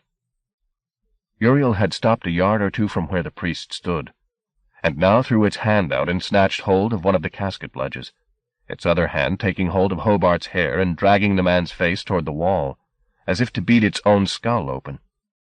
This was not the Angel's doing, Shadwell realized, but Hobart's. Using the distraction of the priest's appearance, he was again attempting to seize control. The contested body immediately became epileptic, a throttled roar emerging from its throat, which may have been intended as a warning to the priest. If so, it went uncomprehended. The man stood his ground as Uriel twisted Hobart's head back in his direction, bone and cartilage audibly grinding upon each other. A moment passed, priest and Angel face to face. Then Uriel's flame erupted from Hobart's mouth. The effect in the confined space of the passage was more impressive than anything Shadwell had witnessed in Rue Street. The shock wave threw him backward, but he was too much the voyeur to be denied the spectacle, and hauled himself upright to watch Uriel's lethal theorems proved on its victim. The priest's body was lifted against the ceiling and pinned there until the flames had devoured it. It was over in seconds, and Shadwell squinted through the smoke to see Uriel moving off toward the shrine, with Hobart loosing a sobbing howl of horror at what had been done. Shadwell followed, dwindling motes of fiery ash falling around him. The fire had not just caught the priest, but was eating at the very brick of the passageway, and consuming the caskets in the niches. The lead of their inner linings dripped from the ledges, and the bodies came with it, shrouds burning around their illustrious bones. As he approached the door of the shrine, Shadwell's feet slowed. This had been Immaculata's domain. Here she'd been all-powerful, worshipped by unmanned men, whose obeisance to Christ and his mother had been a sham. Men who'd believed her a goddess. He'd never believed that himself, so why did he have this sudden fear upon him? A desecrator's fear. He stepped inside the shrine, and there had his answer.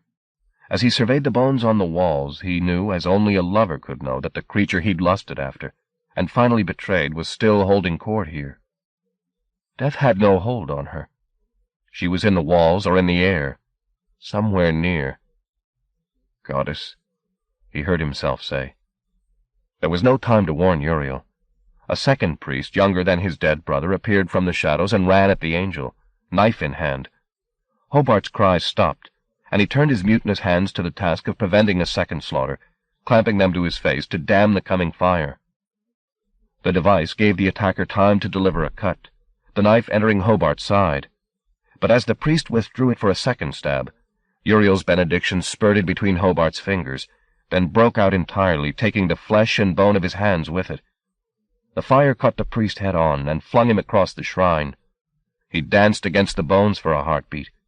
Then he, like his brother, was ash. He'd done serious damage to Hobart, but it took Uriel less time to cauterize the wound with its glance than it had taken the knife to deliver it. The task done, it turned its gaze on Shadwell. For a breathless moment, the salesman thought it meant to burn him where he stood. But no.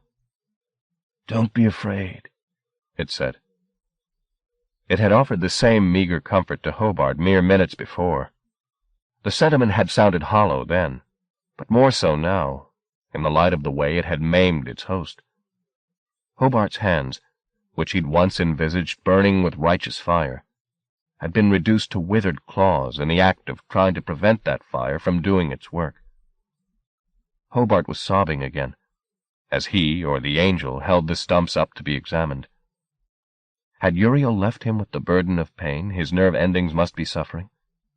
Or did he sob that his body was an instrument in these abominations? The arms dropped, and Uriel turned its attention to the walls. "I like these bones," it said, and wandered over to the most elaborate of the designs. Tendrils, thin as sewing thread and lightning bright, skipped from its borrowed torso and face, and ran over the skulls and rib cages. There was a moment of hiatus, the fire roaring in the niches outside, the ashes of the second priest still hanging in the air. In that moment Shadwell heard Immaculata's voice. It was the most intimate of whispers, a lover's whisper. "What have you done?" she said. He glanced across at Uriel, who was still entranced by the macabre symmetry of the wall. It made no sign of having heard the incantatrix. Again the question. "What have you done?" she said. "It knows no mercy." He did not need to voice his response. Thought was enough. "And you did?" he answered. "I didn't know myself," Immaculata told him. "I think this scourge is the same." "It's called Uriel," Shadwell reminded her. "It's an angel." "Whatever it is, you have no power over it." "I freed it," Shadwell responded. "It obeys me." Immaculata said, "I know when you're afraid." The din of destruction broke the exchange. Shadwell looked up from his thoughts to see Uriel, its tendrils extended across the wall, sweep all the bones from their places like so much crockery from a piled table. They fell around it in a dusty litter, the remains of fully 100 people. Uriel laughed, another trick it had caught from Shadwell, the sound made more distressing by its artificiality. It had found a game it liked. Turning to the next wall, it proceeded to vandalize that in the same manner, then on to the third. "Tell it to stop," Immaculata's ghost whispered as bones large and small joined the myriad on the ground. "If you're not afraid, tell it to stop." But Shadwell simply watched as the angel cleared the fourth wall at a stroke, then turned its attention to the ceiling. "You'll be next," Immaculata said. Shadwell flattened himself against the now naked brick as remains rained down. "No," he murmured. The bones stopped falling. There were none left on either walls or ceiling. Slowly the dust began to settle. Uriel turned to Shadwell. Why do you whisper behind my back? It inquired lightly. Shadwell glanced toward the door. How far would he get if he tried to run now? A yard or two, probably. There was no escape. It knew. It heard. Where is she? Uriel demanded. The demolished chamber was hushed from one end to the other. Make her show herself. She used me, Shadwell began. She'll tell you lies. Tell you I loved raptures. I didn't. You must believe me, I didn't. He felt the angel's countless eyes upon him. Their stare silenced him. You can hide nothing from me, the angel pronounced. I know what you've desired, in all its triviality, and you needn't fear me. No? No. I enjoy the dust you are, Shadwell. I enjoy your futility, your meaningless desires. But the other that's here, the woman whose raptures I can smell, she I want to kill. Tell her to show herself and be done with it. She's dead already. So why does she hide? I don't, came Immaculata's voice, and the bones on the floor churned like a sea as the ghost rose from them. Not simply from them, but of them. Defying Uriel's destruction as her will made a new anatomy from the fragments. The result was far more than a sum of its parts. It was, Shadwell saw, not one, but all of the sisters, or a projection of their collective spirit. Why should I hide from you? The monument said. Every shard in its body revolved as she spoke. Are you happy now? She asked. What is happy? Uriel wanted to know. Don't bother to protest your innocence, the phantom said. You know you don't belong in this world. I came here before, and you left. Do so again. When I'm done, Uriel replied. When the rapture makers are extinguished. That's my duty. Duty? Immaculata said, and her bones laughed. Why do I amuse you? Uriel demanded. You're so deceived.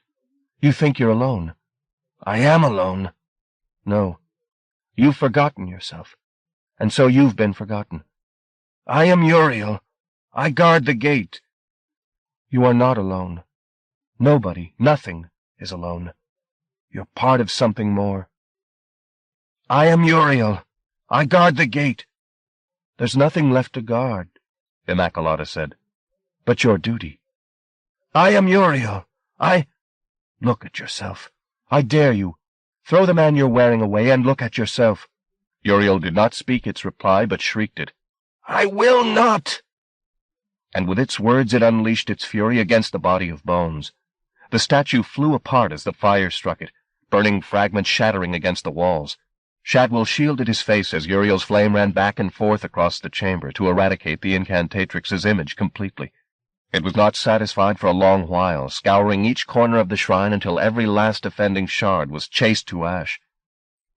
Only then did that same sudden tranquility descend that Shadwell loathed so much. The angel sat Hobart's wretched body on a pile of bones, and picked up the skull between the fire-blackened hands. Might it not be cleaner, the angel said, its words measured, if we emptied the whole world of living things?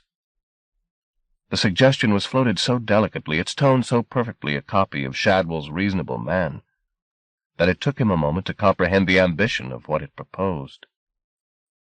Well, it said, might it not? It looked up at Shadwell. Though its features were still, in essence, Hobart's, all trace of the man had been banished from them. Uriel shone from every pore. I asked a question, it said. Would that not be fine? Shadwell murmured that it would. Then we should see such a fire, shouldn't we? It said, rising from its seat of bones. It went to the door and stared off down the passageway where the casket still burned. Oh, it said, with yearning in its voice. Such a fire. Then, eager not to delay its goal's consummation by a moment, it started back toward the stairs and the sleeping kingdom beyond. Chapter 3. The Secret Isle. 1. The train was an hour late reaching Birmingham. When it finally arrived, the snow was still falling, and taxis couldn't be had for love nor money. Cal asked for directions to Harborne, and waited in line for 25 minutes to board the bus, which then crawled from stop to stop, taking on further chilled passengers until it was so overburdened it could carry no more. Progress was slow. The city center was snarled with traffic, reducing everything to a snail's pace. Once out of the center, the roads were hazardous, dusk and snow conspiring to cut visibility, and the driver never risked more than 10 miles an hour. Everyone sat in willful cheerlessness, avoiding each other's eyes for fear of having to make conversation. The woman who'd seated herself beside Cal was nursing a small terrier, encased in a tartan coat and a picture of misery. Several times he caught its doleful eyes regarding him, and returned its gaze with a consoling smile. He'd eaten on the train, but he still felt lightheaded, utterly divorced from the dismal scenes their route had to offer. The wind slapped him from his reverie, however, once he stepped out of the bus on Harborne Hill. The woman with the tartan dog had given him directions to Waterloo Road, assuring him that it was a 3-minute trot at the outside. In fact, it took him almost half an hour to find, during which time the chill had clawed its way through his clothes and into his marrow. Gluck's house was a large double-fronted building, its facade dominated by a monkey-puzzle tree which rose to challenge the eaves. Twitching with cold, he rang the bell. He didn't hear it sound in the house, so he knocked hard, then harder. A light was turned on in the hallway, and after what seemed an age, the door was opened, to reveal Gluck, the remains of a chewed cigar in his hand, grinning and instructing him to get in out of the cold before his balls froze. He didn't need a second invitation. Gluck closed the door after him and threw a piece of carpet against it to keep out the draft, then led Cal down the hallway. It was a tight squeeze. The passage was all but choked by cardboard boxes, piled well above head height. "Are you moving?" Cal asked as Gluck ushered him into an idyllically warm kitchen, which was similarly littered with boxes, bags, and piles of paperwork. "Good God, no," Gluck replied. "Take off your wet stuff. I'll fetch you a towel." Cal skinned off his soaked jacket and equally sodden shirt, and was taking off his shoes, which oozed water like sponges, when Gluck returned with not only a towel, but a sweater and a pair of balding corduroys. "Try these," he said, slinging the clothes into Cal's lap. "I'll make some tea. You like tea?" He didn't wait for an answer. "I live on tea. Sweet tea and cigars." He filled the kettle and lit the antiquated gas cooker. That done, he fetched a pair of hiker's socks from the radiator and gave them to Cal. "Getting warmer?" he asked. "Much." "I'd offer you something stronger," he said as he produced tea, caddy, sugar, and a chipped mug from a cupboard. "But I don't touch it. My father died of drink." He put several heaped spoons of tea into the pot. "I must tell you," he said, wreathed in steam, "I never expected to hear from you again. Sugar? Please? Pick up the milk, will you? We'll go through to the study." Taking the pot, sugar, and mug, he led Cal out of the kitchen and upstairs to the first landing. It was in the same condition as the floor below, its decoration neglected, its lamps without shades, and heaped everywhere the same prodigious amounts of paperwork, as though some mad bureaucrat had willed Gluck his life's work. He pushed open one of the doors, and Cal followed him into a large cluttered room. More boxes, more files, which was hot enough to grow orchids in, and reeked of stale cigar smoke. Gluck set the tea down on one of the half-dozen tables, claiming his own mug from beside a heap of notes, then drew 2 armchairs up beside the electric fire. "Sit, sit," he exhorted Cal, whose gaze had been drawn to the contents of one of the boxes. It was full to brimming with dried frogs. "Ah," said Gluck. "No doubt you're wondering." "Yes," Cal confessed. "I am. Why frogs?" "Why, indeed," Gluck replied. "It's one of the countless questions we're trying to answer. It isn't just frogs, of course. We get cats, dogs, a lot of fish. We've had tortoises. Aeschylus was killed by a tortoise. That's one of the first recorded falls." "Falls?" "From the heavens," said Gluck. "How many sugars?" "Frogs?" "From the sky?" "It's very common." "Sugars?" "2." Cal peered into the box again and took a trio of frogs out. Each was tagged. On the tag was written the date it fell and where. One had come down in Utah, one in Dresden, a third in County Cork. "Are they dead on arrival?" he asked. "Not always," said Gluck, handing Cal his tea. Sometimes they arrive unharmed, other times in pieces. There's no pattern to it. Or rather there is, but we've still to find it." He sipped his tea noisily. "Now," he said, "you're not here to talk about frogs." "No, I'm not." "What are you here to talk about?" "I don't know where to begin." "Those are always the best tales," Gluck declared, his face glowing. "Begin with the most preposterous." "Well," he said, taking a deep breath, and he began. He'd intended to keep the account short, but after 10 minutes or so Gluck began to interrupt his story with digressionary questions. It consequently took several hours to tell the whole thing, during which Gluck smoked his way through an heroic cigar. At last, the narrative reached Gluck's doorstep, and it became shared memory. For 2 or 3 minutes Gluck said nothing, nor did he even look at Cal, but studied the debris of stubs and matches in the ashtray. It was Cal who broke the silence. "Do you believe me?" he said. Gluck blinked and frowned as though he'd been stirred from thoughts of something entirely different. "Shall we make some more tea?" he said.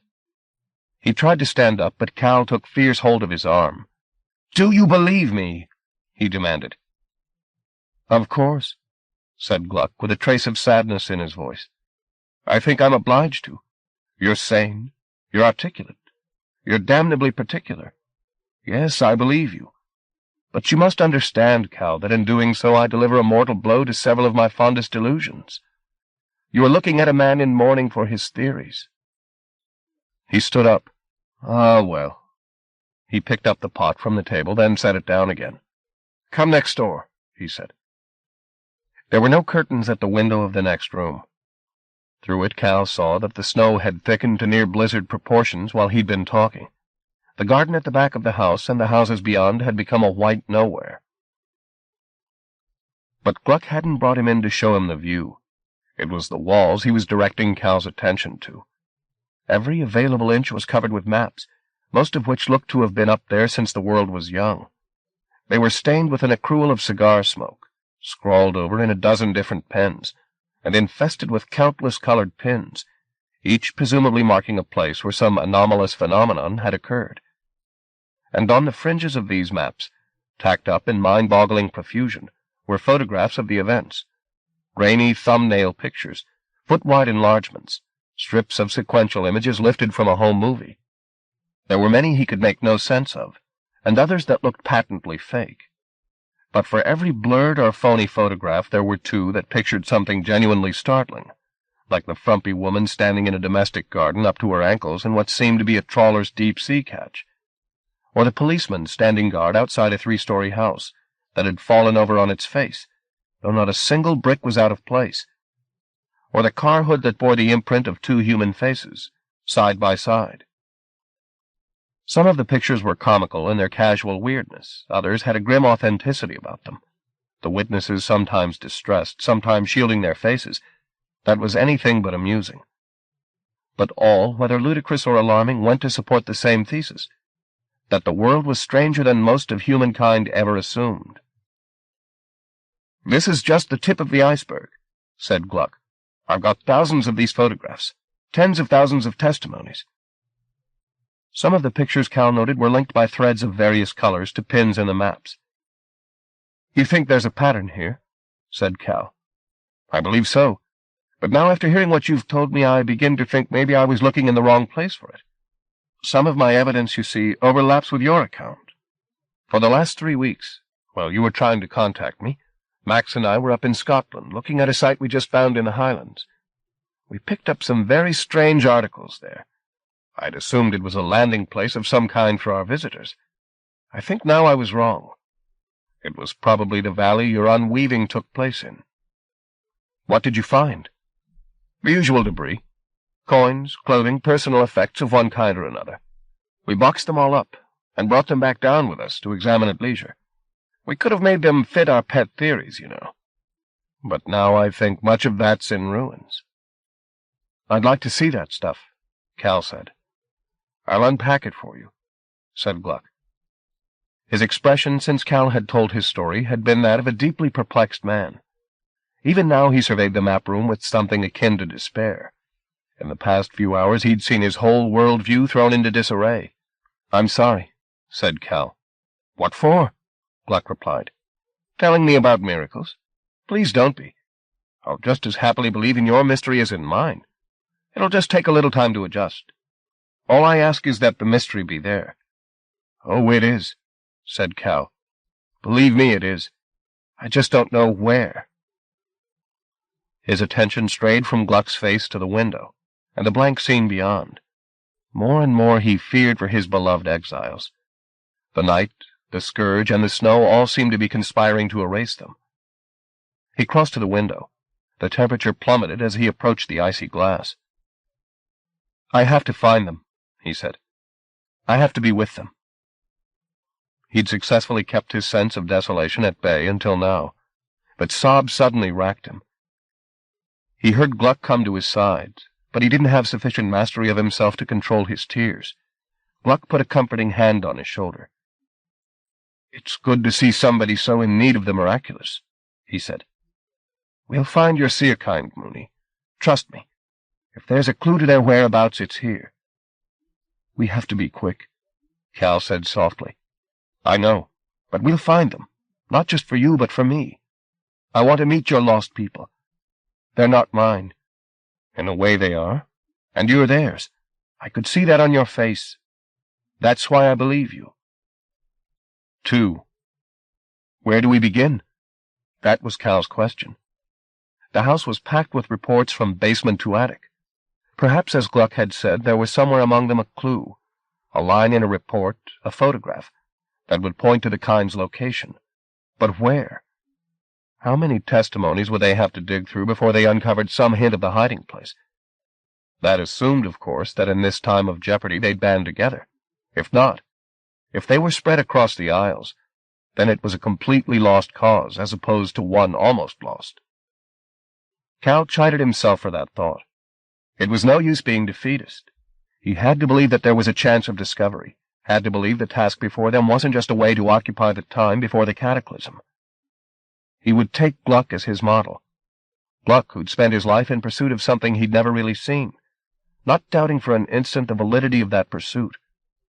Gluck, who even now was brewing tea and digging out files, behaving as though he believed to his core that the solution to their problem was close at hand. They'd made a base in the study. Gluck had cleared the largest desk, and laid on it a map of Britain so vast it hung over the top like a tablecloth. "The Spectred Isle," he said to Cal. "Study it a while. See if any of the sites we've investigated down the years ring a bell. All right. I'll go sort through the reports, and break open the boxes we brought from Scotland." He got about his business, leaving Cal to peruse the map, which was even more heavily annotated than those in the next room. Many of the symbols, crossed lines, and clusters of dots accompanied by cryptic acronyms. What the letters UFO signified needed no explanation.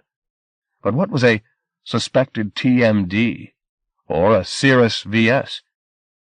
He decided to ignore the notes, which were only distracting him, and simply examine the map systematically, quarter-inch by quarter-inch, beginning at Land's End, and working his way back and forth across the country. He was grateful that he need only examine the land, because the seas around Britain, those regions whose names had always enchanted him on the weather reports, Fastnet, Viking, Forties, Tyree, those too had their share of miracles. It stood to reason. If there were squid falling on suburbia, perhaps there were rains of tires and chimney stacks on the North Sea. He had moved to and fro across the country half a dozen times when Gluck reappeared. "Any luck?" he wanted to know. "Not so far," said Cal. Gluck put a foot-high heap of reports on one of the chairs. "Maybe we'll find something here," he said. "I've started with events in the neighborhood of Spook City, and we'll spread out from there. Seems logical. You dig in. Anything that seems faintly familiar, set aside. As long as you keep reading, I'll keep supplying." Gluck pinned the map up on the wall beside the desk, and left Cal to wade through the first collection of reports. The work required concentration, which Cal found hard to come by.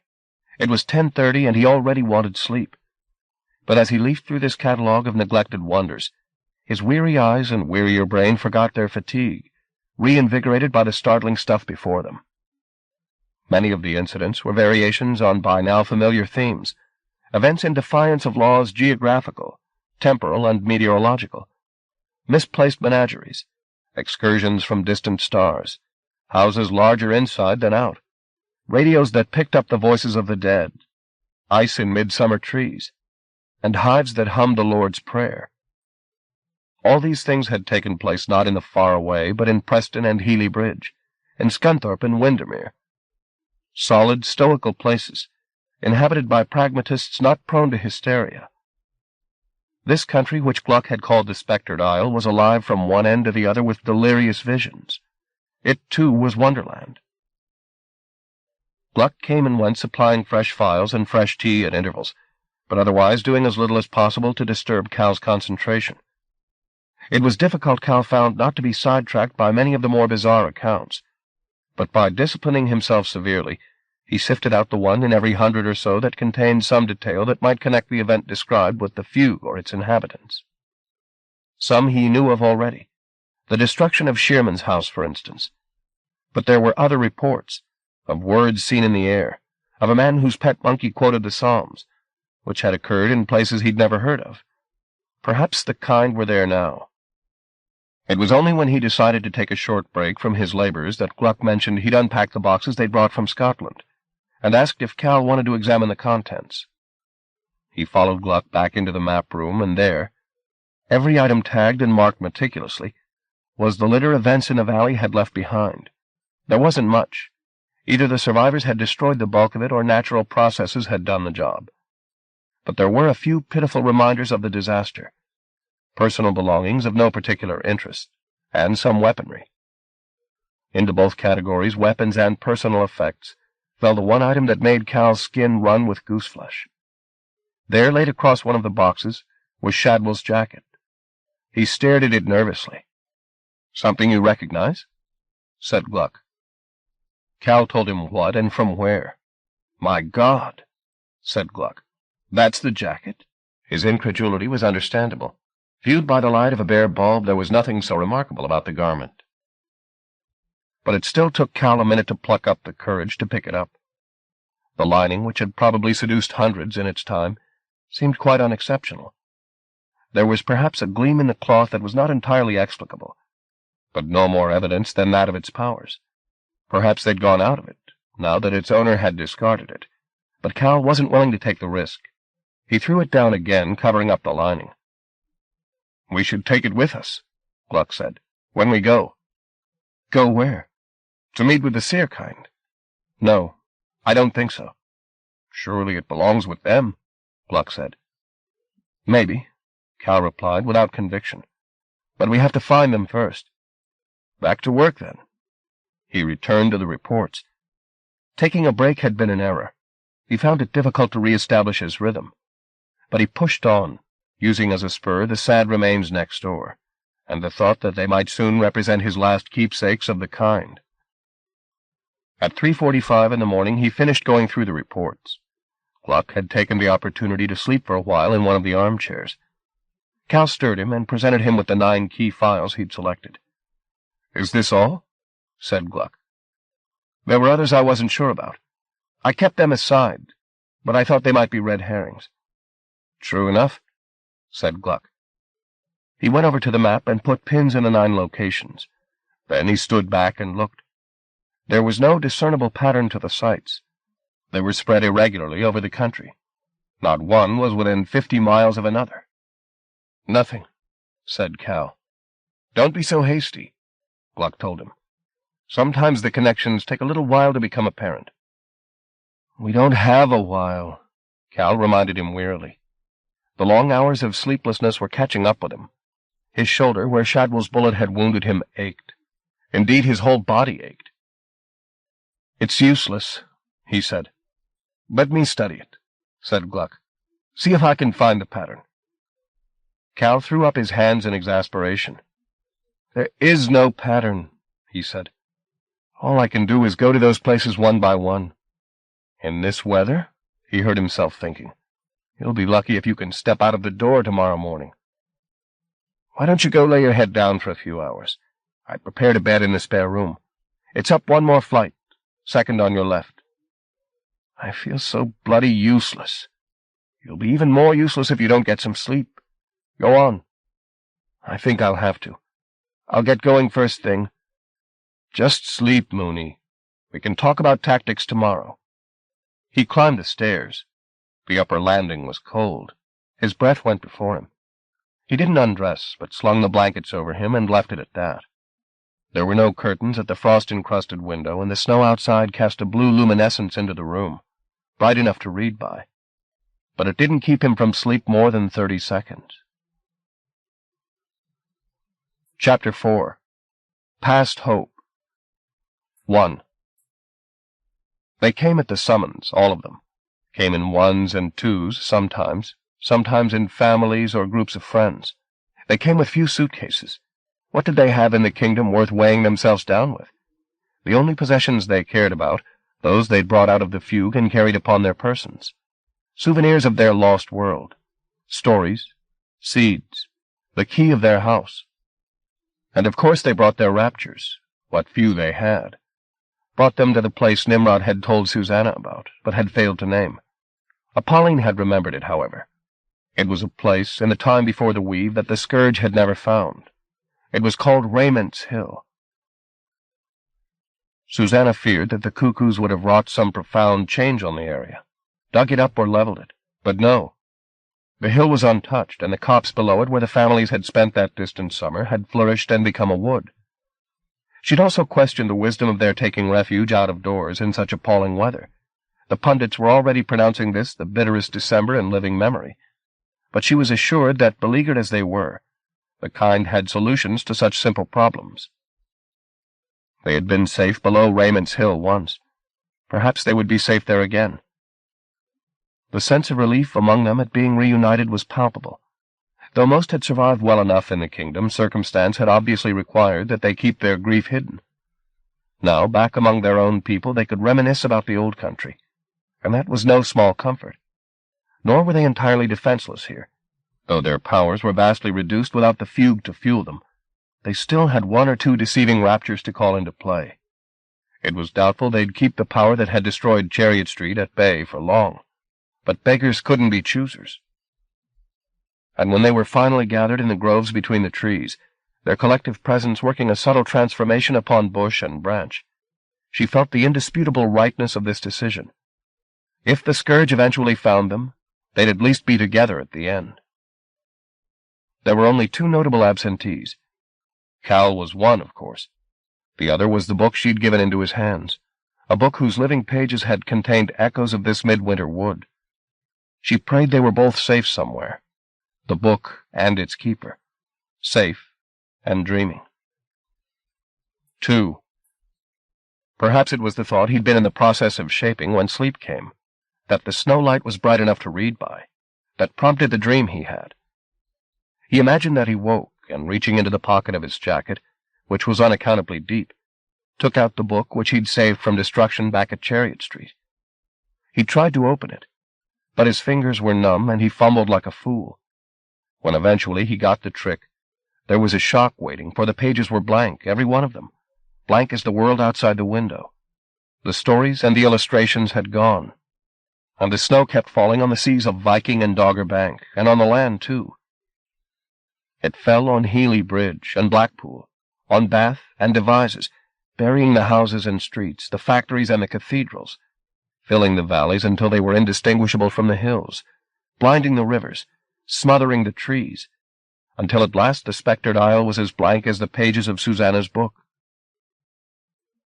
All this made perfect sense to his dreaming self, for were they not part of the same story, the book and the world outside it, warp and weft, one world, indivisible? The sights made him afraid. Emptiness was inside and out, and he had no cure for it. "Susanna," he murmured in his sleep, longing to put his arms around her, to hug her close to him. But she wasn't near. Even in dreams he could not pretend she was near, couldn't bring her to his side. All he could do was hope she was safe, hope she knew more than he did about keeping nullity at bay. "I don't remember being happy," a voice from the past whispered in his ear. He couldn't put a name to it, but he knew its owner was long gone. He pressed his dream into reverse, in pursuit of its identity. The words came again more strongly.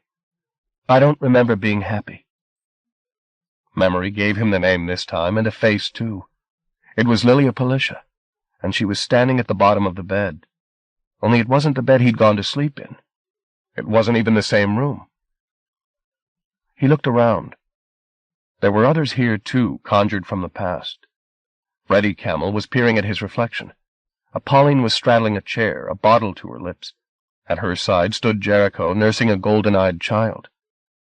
He knew now where he was and when. This was his room in Chariot Street, the night the fragment of the carpet had come unwoven. Without prompting, Lilia spoke again, the same line that had brought him here. "I don't remember being happy." Why, of all the extraordinary sights he'd seen and conversations he'd heard since that night, had his memory chosen to replay this moment? Lilia looked at him. Her distress was all too apparent. It was as though her second sight had predicted the night of snow he was dreaming through, had known even then that all was lost. He wanted to comfort her, wanted to tell her that happiness was possible, but he had neither the conviction nor the will to misrepresent the truth. Pauline was speaking now. "What about the hill?" she said. What about the hill? He thought. If he'd once known what she'd been talking about, he'd forgotten since. "What was it called?" she asked. "Where we stayed?" Her words began to slide away. "Go on," he willed her. But the remembered warmth of the room was already fading. A chill from the present had crept over him, driving that balmy August night into retreat. He listened still, his heart beginning to thump in his head. His brain hadn't rerun this conversation arbitrarily. There was method in it. Some secret was about to be divulged, if he could only hold on long enough. "What was it called?" Pauline's faltering voice repeated. "Where we stayed that last summer. I remember that as if it were yesterday." She looked across at Lilia for a reply. Cal looked too. "Answer her," he thought. But the chill was getting worse, summoning him back from the past into the bleak present. He desperately wanted to take with him the clue that was hovering on Lilia's lips. "I remember that," Pauline said again, her stridency growing thinner with every syllable. "As if it were yesterday." He stared at Lilia, willing her to speak. She was already as transparent as cigarette smoke. "Please, God, answer her," he said. As her image began to flicker out entirely, she opened her mouth to speak. For a moment it seemed he'd lost her, but her reply came so softly it hurt to listen for it. "Raymond's Hill," she said. Then she'd gone. Raymond's Hill. He woke with the words on his lips. The blankets had slid off him as he slept, and he was so cold his fingers were numb. But he'd claimed the place from the past. That was all he needed. He sat up. There was daylight at the window. The snow was still coming down. "Gluck?" he called. "Where are you?" Kicking a box of notes downstairs in his haste, he went in search of the man and found him slumped in the armchair where he'd sat to hear Cal tell his tale. He shook Gluck's arm, telling him to wake up, but he was swimming in deep waters and didn't surface until Cal said, "Virgil!" At which his eyes opened as though he'd been slapped. "What?" he said. He squinted up at Cal. "Oh, it's you. I thought I heard my father." He ran his palm over his bleary features. "What time is it?" "I don't know. Morning sometime." "Want some tea?" "Gluck, I think I know where they are." The words brought him around. He stood up. "Mooney! You mean it? Where?" "What do you know about a place called Raymond's Hill?" "Never heard of it." "Then that's where they are." Part 13. Magic Night. The woods are lovely, dark, and deep, but I have promises to keep, and miles to go before I sleep. Robert Frost. Stopping by woods on a snowy evening. Chapter 1. Blizzard. 1. Ice had stopped the clocks of England. Though the meteorologists had been predicting Siberian conditions for more than a week, the sudden drop in temperature found the country as usual unprepared. Trains had ceased to run, aircraft were grounded, telephone and power lines were down in Yorkshire and Lincolnshire, villages and even small towns in the southern counties cut off by drifting snow. The plea from the media was to stay at home, advice that was widely taken, leading industry and commerce to dwindle and, in some areas, stop entirely. Nobody was moving, and with good reason. Large sections of motorway were closed, blocked either by snow or stranded vehicles. The major roads were a nightmare, the minor roads impassable. To all intents and purposes, the spectred isle had ground to a halt. 2. It had taken Cal some time to locate Raymond's Hill among Gluck's comprehensive supply of maps, but he found it eventually. It was in Somerset, south of Glastonbury. In ordinary conditions, it was perhaps an hour's drive down the M5. Today, however, God alone knew how long it would take. Gluck, of course, wanted to come with him, but Cal suspected that if the Seerkind were indeed in hiding at the hill, they'd not take kindly to his bringing a stranger into their midst. He put the point to Gluck as gently as he could. Try as he might, Gluck wouldn't conceal his disappointment, but said he understood how delicate these encounters could be. He'd been preparing himself for just such a meeting all his life. He would not insist. And yes, of course, Cal could take one of the cars, though neither was exactly reliable. As Cal prepared to leave, bundled up as best they could devise against the cold, Gluck presented him with a parcel, roughly tied up with string. "What is it?" he asked. "The jacket," Gluck replied. "And some of the other evidence I picked up. I don't want to take it, especially not the jacket." "It's their magic, isn't it?" Gluck said. "Take it, damn you. Don't make a thief of me." "Under protest. I put some cigars in, too. A little peace offering from a friend." He grinned. "I envy you, Cal. Every frozen mile." He had time to doubt as he drove, time to call himself a fool for hoping again, for even daring to believe some memory he'd dredged up would lead him to the lost ones. But his dream, or a part of it at least, was validated as he drove. England was a blank page. The blizzard had blotted everything out. Somewhere beneath its shroud, people were presumably about their lives, but there was little sign of that. Doors were locked and curtains closed against a day that had begun back toward night somewhere around noon. Those few hardy souls who were out in the storm hurried along the pavements as fast as the ice underfoot would allow, eager to be back beside their fires, where the television would be promising a Christmas of plastic snow and sentiment. There was practically no traffic on the roads, which allowed Cal to take liberties with the law, crossing intersections on red and ignoring one-way systems as he escaped the city. Gluck had helped him plan his route before he left, and the news bulletins kept him alerted to road closures, so he made reasonably good progress at first, joining the M5 south of Birmingham and managing a steady 40 miles an hour until, just north of the Worcester Junction, the radio informed him that a fatal accident had closed the motorway between junctions 8 and 9. Cursing, he was obliged to leave the motorway and take the A38 through Great Malvern, Tewkesbury, and Gloucester. Going was much slower here. No attempt had been made to clear or grit the road, and several vehicles had simply been abandoned by drivers who decided that to press on was tantamount to suicide. The weather worsened as he approached Bristol, obliging him to cut his speed to a crawl. Blinded by snow, he missed the turn for the A37 and had to retrace his route, the sky now almost pitch black, though it was still only the middle of the afternoon. A mile or so short of Shepton Mallet, he stopped for petrol and chocolate, to be told by a garage attendant that most of the roads south of the town were blocked. He began to feel plotted against. It was as though the weather was somehow part of the Scourge's master plan, that it knew he was near and was throwing obstacles in his path, to see just how hard he'd fight to reach his place of execution. But if that were so, then at least it meant he was on the right track, that somewhere in the wilderness ahead his loved ones were waiting. 3. The truth in the warning he'd been given at the garage became all too apparent when he turned off the A road at Lidford on Foss, and onto a minor thoroughfare that would in theory carry him west to Raymond's Hill. He'd known before setting out that this would be the most problematic part of the journey, but there was no alternative. No main road fed this area.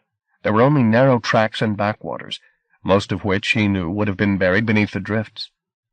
He advanced maybe 2 miles, the road ahead white on white, until the ice-clogged tread of the tires would no longer grip, and the car came to a halt, its spinning wheels doing no more than kicking up sheets of snow.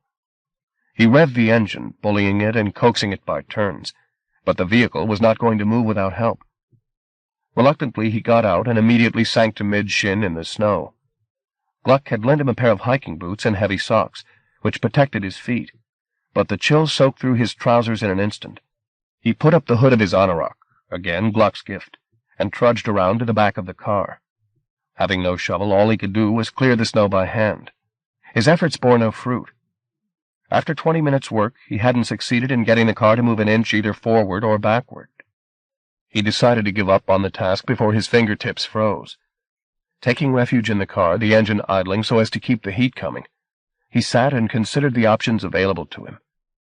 The last sign of human habitation had been back at the turn into this road, 2 miles behind him. 2 miles of digging through the drifts, with the snow still falling, in near as damn-it total darkness. Suppose after that walk he could get someone foolish or charitable enough to help him. Hours would have been lost. There were 2 other options. One, that he stay where he was and sit out the night. This he rejected without a second thought. The other, that he finish the journey to Raymond's Hill on foot. To judge by his map, which was not detailed, the road forked a little way on. If he were to take the left-hand track, it would in principle take him to the vicinity of the hill. He'd be guided almost entirely by instinct, however, for virtually all distinguishing features of the landscape, ditches, hedgerows, the road itself, had disappeared. But what else could he do? It was better to travel blind than not at all. With the decision made, his spirits rose, and he turned his attention to the problem of protecting himself against the elements. In the back of the car, upturned between the seats, and presumably overlooked, he found a box of Gluck's precious reports. Hoping he'd be forgiven this trespass, he clambered over onto the back seat and proceeded to put several layers of paper and photographs between his skin and his clothing, insulating himself with tales of falling frogs and talking bees. The supply exhausted, he tore up the box itself and double-lined his trousers, which would take the brunt of the cold, with cardboard. Finally, he ripped up 2 chamois leathers he'd found on the back window ledge and wrapped them around his face, pulling his anorak hood up and tying its drawstring tight to seal himself in. With more paper lining his gloves, he was as ready for the onslaught as he'd ever be. Picking up the parcel Gluck had given him, he turned off the engine and stepped out to meet the snow. This is the act of a lunatic, he thought as he slammed the door and began to trudge away from the car. I'm mad Mooney to the bitter end. It wasn't as dark outside as he'd anticipated. In the time it had taken to prepare for his march, the fury of the blizzard had abated somewhat, and the landscape was suffused with a milky brightness, the canvas of snow more luminous than the leaden sky above it. There were even breaks in the clouds. Stars glimmered between. He began to think he might have a chance after all. The first quarter-mile did nothing to dispel his optimism, but with the next quarter, his makeshift insulation began to fail. The damp started to creep through the cardboard beneath his trousers, numbing his legs. It crept through his gloves and their lining, too, making his fingers ache. Worse still, he couldn't find any sign of the fork in the road marked on the map, and became more certain with every dragging step that he'd missed the turning, his present route leading away from the hill rather than toward it. He decided to take a risk and strike out across the fields. The land to his left rose steeply. Perhaps at the top he'd get a better grasp of the lay of the land. He glanced back in the direction of the car, but he could no longer see it. No matter. He was committed now. He made toward the white face of the hill and began to climb. The break in the clouds had grown larger, and there was an expanse of glittering sky above him, pinpointed with stars. He'd learned the names of the major constellations when he bought his telescope, and he could name them easily. He, the memory man. They meant nothing, of course, those names, except in a human perspective.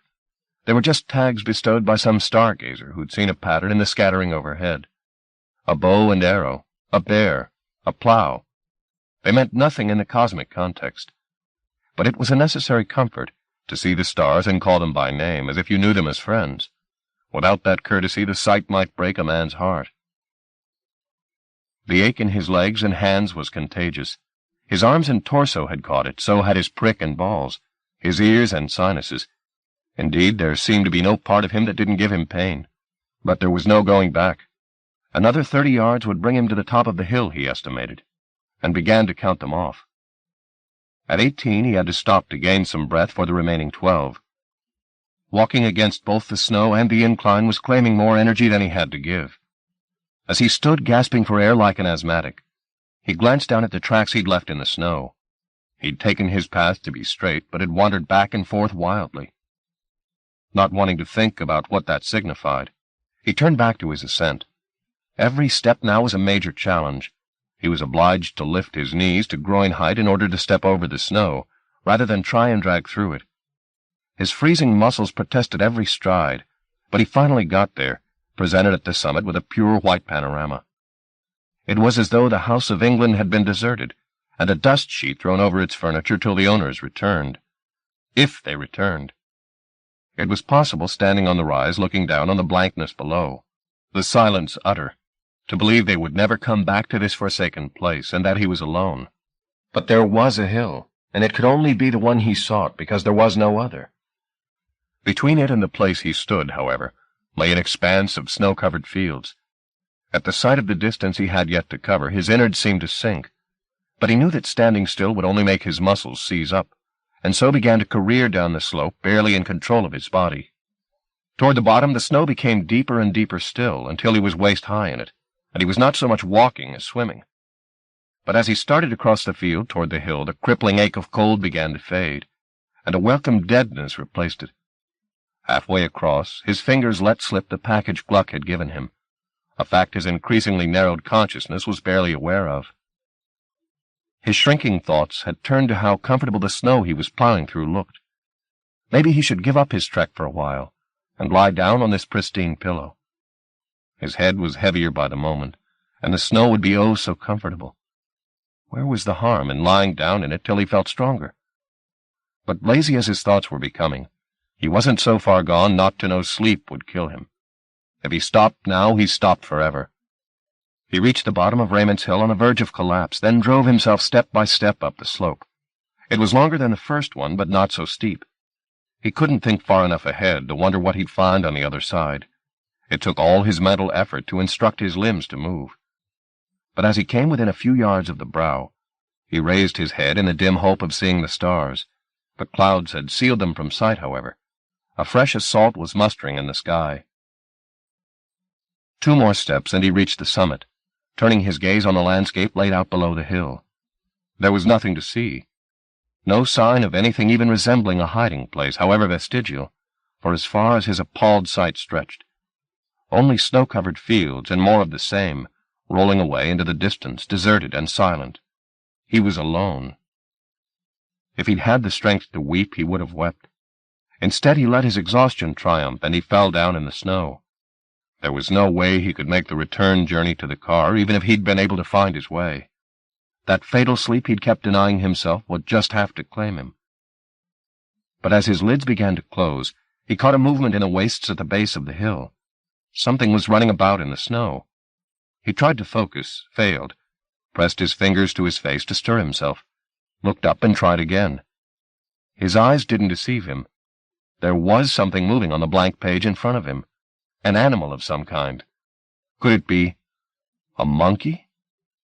He plunged his arms into the snow and hauled himself up, but as he did so he lost his balance and pitched forward. For several seconds earth and sky became a blur as he tumbled down the slope, coming to a halt encased in ice. It took him a moment to reorient himself, but when he did, he saw the animal. And yes, it was a monkey, fleeing from him. He stood up, more snow than man, and stumbled after it. Where in God's name was it running to? There were only open fields ahead of it. Suddenly the animal vanished. One moment it was plainly in front of him, and he was gaining on it. The very next it had disappeared from the field, as though it had fled through an open door and slammed it closed. He halted, not believing the evidence of his befuddled sight. Was the animal a mirage of some kind, or had the cold simply undone his sanity? He stared at the snow. There were distinctly tracks there. Paw tracks where the monkey had been playing. He followed them, and the testimony of his eyes was confirmed. The tracks stopped dead a few feet from where he stood. Beyond the spot there was simply clean, crisp snow, acres of it. "All right," he said to the empty field. "Where are you?" As he spoke, he took another step toward the place where the monkey had pulled its disappearing trick, and asked his question again. "Please," he said, his voice failing. "Where are you?" There was no answer, of course. Mirages were silent. He stared at the tracks and felt the last vestiges of hope go out of him. Then a voice said, "Don't stand in the cold." He looked up. There was nobody visible to right or left of him, but the instructions came again. 2 paces forward, and be quick about it. He took one tentative step. As he was about to take the second, an arm appeared from the air directly in front of him and, seizing hold of his anorak, claimed him from the snow. Chapter 2. Shelter from the Storm. 1. There was a wood on the other side of the curtain through which Cal had been yanked. Its thatch of branches so dense all but a sprinkling of snow had been kept from the ground, so that it was mossy and leaf-strewn underfoot. The place was dark, but he could see a fire burning some way off from him, its light welcome, its promise of warmth even more so. Of the man who dragged him out of the snow there was no sign. At least he failed to see anyone until a voice said, "Terrible weather we're having." And he turned to find the monkey Novello and its human companion standing no more than 2 yards from him, camouflaged by stillness. "It was Smith who did it," said the monkey, leaning toward Cal. "Him who pulled you through. Don't let them blame me." The man threw the animal a sideways glance. "He's not speaking to me," Novello announced, "because I strayed outside. Well, it's done now, isn't it? Why don't you come along to the fire? You'd better lie down before you fall down." "Yes," Cal said. "Please." Smith led the way. Cal followed, his stupefied brain still grappling with what he'd just experienced.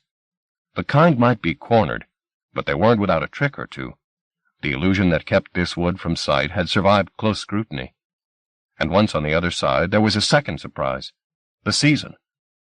Though the branches of the trees above him were bare, and it was last summer's moss he was walking on, there was a scent of spring in the air, as if the ice that gripped the spectred isle from end to end had no hold here. Sap was rising. Buds were swelling. Things on every side were turning their cells to the sweet labor of growth. The sudden clemency induced a mild euphoria in him, but his frozen limbs hadn't gotten the message. As he came within a few yards of the fire, he felt his body lose its power to hold itself up. He reached out to one of the trees for support, but it stepped away from him, or so it seemed, and he fell forward. He didn't hit the ground. There were arms to catch him, and he gave himself over to them. They carried him to the vicinity of the fire, and he was gently laid down. A hand touched his cheek, and he looked away from the flames to see Susanna kneeling at his side, firelight on her face. He said her name, or at least hoped he did. Then he passed out. 2. It had happened before that he'd closed his eyes seeing her, only to wake and find her gone. But not this time. This time she was waiting for him on the other side of sleep. Not just waiting, but holding him and rocking him. The layers of clothes, paper pulp, and photographs he'd been wearing had been peeled off him as he slept, and a blanket wrapped around his nakedness. "I found my way home," he said to her when he could get his tongue to work again. "I went to Chariot Street to fetch you," she said, "but the house had gone." "I know. And Rue Street, too." He nodded. "De Bono came looking for me." He halted, silenced by the memory. Even the fire and her arms around him couldn't prevent his shuddering as he stood again in the fog and glimpsed what it had half concealed. "The scourge came after us," he said. "And Shadwell," she added. "Yes. How did you know?" She told him about the shrine. "So what happens now?" he said. "We wait. We keep the rapture up and we wait. We're all here now. You were the only one missing. I'm found now," he said softly. She tightened her hold on him. "And there'll be no more separations," she said. "We'll just have to pray they pass us by." "No praying, please," said a voice from behind Susanna. "We don't want angels hearing us." Cal craned his neck to see the newcomer. The lines on the face before him were deeper than they'd been, the beard a little more grizzled, but it was still Lem's face, Lem's smile. "Poet," Lo said, bending to put his hand through Cal's hair. "We almost lost you." "No chance," said Cal with a slow smile. "Have you still got the fruits?" Lowe patted the breast pocket of his coat, the modernity of which rather suited him. "Got them here," he said. "Speaking of which, is the man hungry?" "I can always eat," said Cal. "There's food to be had when you want it." "Thank you." Lem was about to depart, then turned back and very solemnly said, "Will you help me plant, Calhoun, when the time comes?" "You know I will." Lem nodded. "I'll see you in a while," he said, and withdrew from the circle of firelight. "Are my clothes dry?" Cal asked. "I can't wander around like this." "Let me see if I can borrow something for you," Susanna replied. He sat up to let her rise, but before she did so, she kissed him on the lips. It was not a casual kiss. Its touch did more to warm him than a dozen fires. When she left his side, he had to wrap the blanket around him to cover up the fact that more than sap was rising tonight. Alone, he had time to think. Though he'd come within spitting distance of death, it was already difficult to remember the pain he'd been in, such a short time ago. Possible, even, to think there was no world at all beyond this enchanted wood, and that they could stay here forever and make magic. But seductive as that thought was, he knew indulging it even for a moment was dangerous. If there was to be a life for the kind after tonight, if by some miracle Uriel and its keeper did pass them by, then that life had to be lived as part of the wonderland he'd found in Gluck's Bureau of Miracles, one world, indivisible. After a dozing time, Susanna returned with a collection of clothes and laid them beside him. "I'm going to make a round of the lookouts," she said. "I'll see you later." He thanked her for the clothes and began to dress. This was his second borrowed skin in 24 hours, and it was, predictably given its source, odder than anything Gluck had supplied. He took pleasure in the collision of styles, a formal waistcoat and a battered leather jacket, odd socks and pigskin shoes. "Now that's the way a poet should dress," Lemuel declared when he came back for Cal. "Like a blind thief." "I've been called worse," Cal replied. "There was talk of food?" "There was," said Lem, and escorted him away from the fire. Once his flame-dazzled eyes had grown accustomed to the half-light, he realized there were kind everywhere, perched in the branches or sitting on the ground between the trees, surrounded by their earthly goods. Despite the wonders these people had been intimate with, tonight they resembled any band of refugees, their eyes dark and full of caution, their mouths tight. Some, it was true, had decided to make the best of what might be their last night alive. Lovers lay in each other's arms, exchanging whispers and kisses. A singer poured a lilt onto the air, to which 3 women were dancing, the stillness between their steps so profound they were lost among the trees. But most of the fugitives were inert, keeping themselves under lock and key for fear their dread show. The smell of coffee came to greet Cal as Lem brought him into a clearing where another fire, smaller than the one he'd slept by, was burning. 6 kind were eating here. He knew none of them. "This is Calhoun Mooney," Lem announced. "A poet." One of the number, who was sitting in a chair while a woman carefully shaved his head, said, "I remember you from the orchard. You're the cuckoo." "Yes." "Have you come to die with us?" said a girl, crouching beside the fire, pouring herself coffee. The remark, which would have been judged an indiscretion in most company, drew laughter. "If that's what it comes to," said Cal. "Well, don't go on an empty stomach," said the shaved man. As his barber toweled the last of the suds from his scalp, Cal realized he'd grown his mane to conceal a skull decorated with rhythmic pigmentation, from the gaze of the kingdom. Now he could parade it again. "We've only got bread and coffee," Lem said. "Suits me," Cal told him. "You saw the scourge," said another of the company. "Yes," Cal replied. "Must we talk about that, Hamel?" said the girl at the fire. The man ignored her. "What was it like?" he asked. Cal shrugged. "Huge," he said, hoping the subject would be dropped. But it wasn't just Hamel who wanted to know. All of them, even the girl who'd objected, were waiting for further details. "It had hundreds of eyes," he said. "That's all I saw, really." "Maybe we could blind it," Hamel said, drawing on his cigarette. "How?" said Lem. "The old science." "We don't have the power to keep the screen up much longer," said the woman who'd been doing the shaving. "Where are we going to get the strength to meet the scourge?" "I don't understand this old science business," said Cal, sipping at the coffee Lem had brought him. It's all gone anyway, said the shaved man.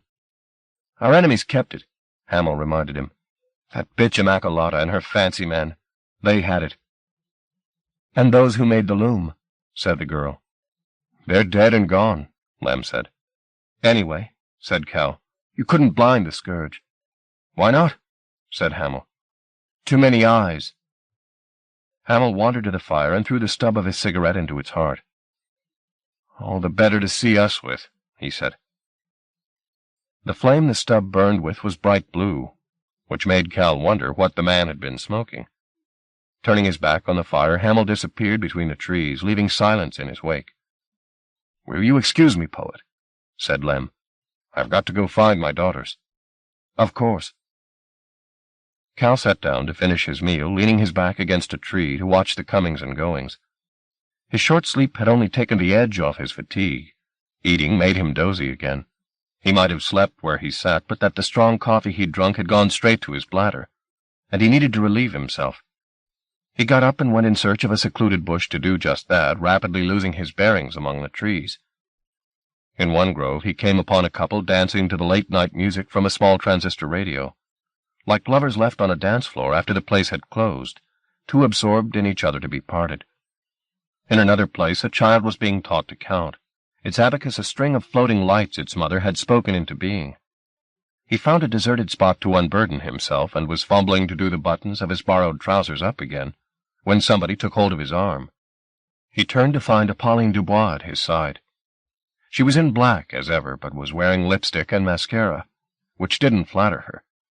Had he not seen the all-but-empty vodka bottle in her hand, her breath would have told him she'd had a good night's drinking behind her. "I'd offer you some," she said, "but it's all I've got left." "Don't worry," he told her. "Me?" she said. "I never worry. It's all going to end badly, whether I worry or not." Drawing herself closer to him, she peered at his face. "You look sick," she announced. "When did you last have a shave?" As he opened his mouth to answer her, something happened to the air around them. A tremor ran through it, with darkness at its heels. She forsook her hold on him instantly, dropping the vodka bottle in the same moment. It struck his foot, but he managed to bite back his curse and was thankful for it. Every sound from between the trees, music or mathematics, had ceased utterly. So had the noises in the undergrowth, and from the branches. The wood was suddenly deathbed quiet, the shadows thickening between the trees. He put his arm out and clutched hold of one of the trunks, fearful of losing all sense of geography.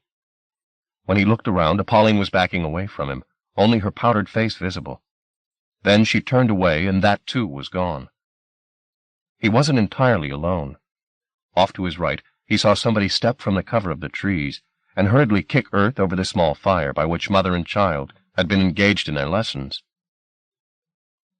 They were there still, the woman's hand pressed over her offspring's mouth, the child's eyes turned up to look at her, wide with fear. As the last light was snuffed out, Cal saw her mouth ask a question of the man, who in answer jerked his thumb over his shoulder. Then the scene went to black. For a few moments Cal stayed put, vaguely aware that there were people moving past him, purposefully, as if to their stations. Rather than remain where he was, clinging to the tree like a man in a flood, he decided to go in the direction the fire smotherer had pointed, and find out what was going on. Hands extended to help him plot his course, he navigated his way between the trees. His every movement produced some unwelcome sound. His pigskin shoes creaked. His hands, touching a trunk, brought fragments of bark down in a pattering rain. But there was a destination in sight. The trees were thinning out, and between them he could see the brightness of snow. Its light made the going easier, and by it he came to within 10 yards of the edge of the wood. He knew now where he was. Ahead lay the field where he'd seen Novello playing, and lowering over it the white slope of Raymond's Hill. As he started to move closer, somebody put his hand on his chest, halting him, and a nod from a dogged face at his side directed him back the way he'd come. But somebody crouched in the shrubbery closer to the edge of the trees, turned to look at him, and with a raised hand signaled that he should be allowed passage. It was only when he came within a yard of her hiding place he saw that it was Susanna. Though they were very near the perimeter of the trees, and the snowlight was almost lurid, she was difficult to see. A rapture was wrapped around her like a veil, strengthening on her exhaled breaths, weakening on the intake. Her attention was on the field again and the hill beyond. Snow was still falling without pause. It seemed to have erased his tracks, though not perhaps unaided. "It's here," she whispered, without looking his way. He studied the scene before him. There was nothing out there but the hill and the snow. "I don't see," he began. She silenced him with a touch and nodded toward the young trees at the outskirts of the wood. "She sees it," her whisper said. He studied the saplings and realized that one was flesh and blood. A young girl was standing at the very edge of the trees, her arms extended, her hands holding onto the branches of saplings to left and right. Somebody moved out of the half-light and took up a position beside Susanna. "How close?" he said. Cal knew the voice, though the man was much changed. "Nimrod?" The golden eyes glanced at Cal without registering anything, then looked away before returning with recognition in them. Pauline had been right, Cal thought. He must look bad. Nimrod stretched his arm in front of Susanna and clasped Cal's hand tightly. As he broke contact again, the girl at the perimeter let out the tiniest exclamation, and Nimrod's question, "How close?" was answered. Shadwell and Hobart had appeared at the top of the hill. Though the sky at their backs was dark, they were darker still against it, their ragged silhouettes unmistakable. "They found us," Nimrod breathed. "Not yet," said Susanna. Very slowly she stood up, and as if on that signal a tremor, the twin to the rumor that had first hushed the wood, ran through the trees. The air seemed to darken even further. "They're strengthening the screen," Nimrod whispered. Cal wished he had some useful role to play in this, but all he could do was watch the hill and hope the enemy would turn its back and go searching elsewhere.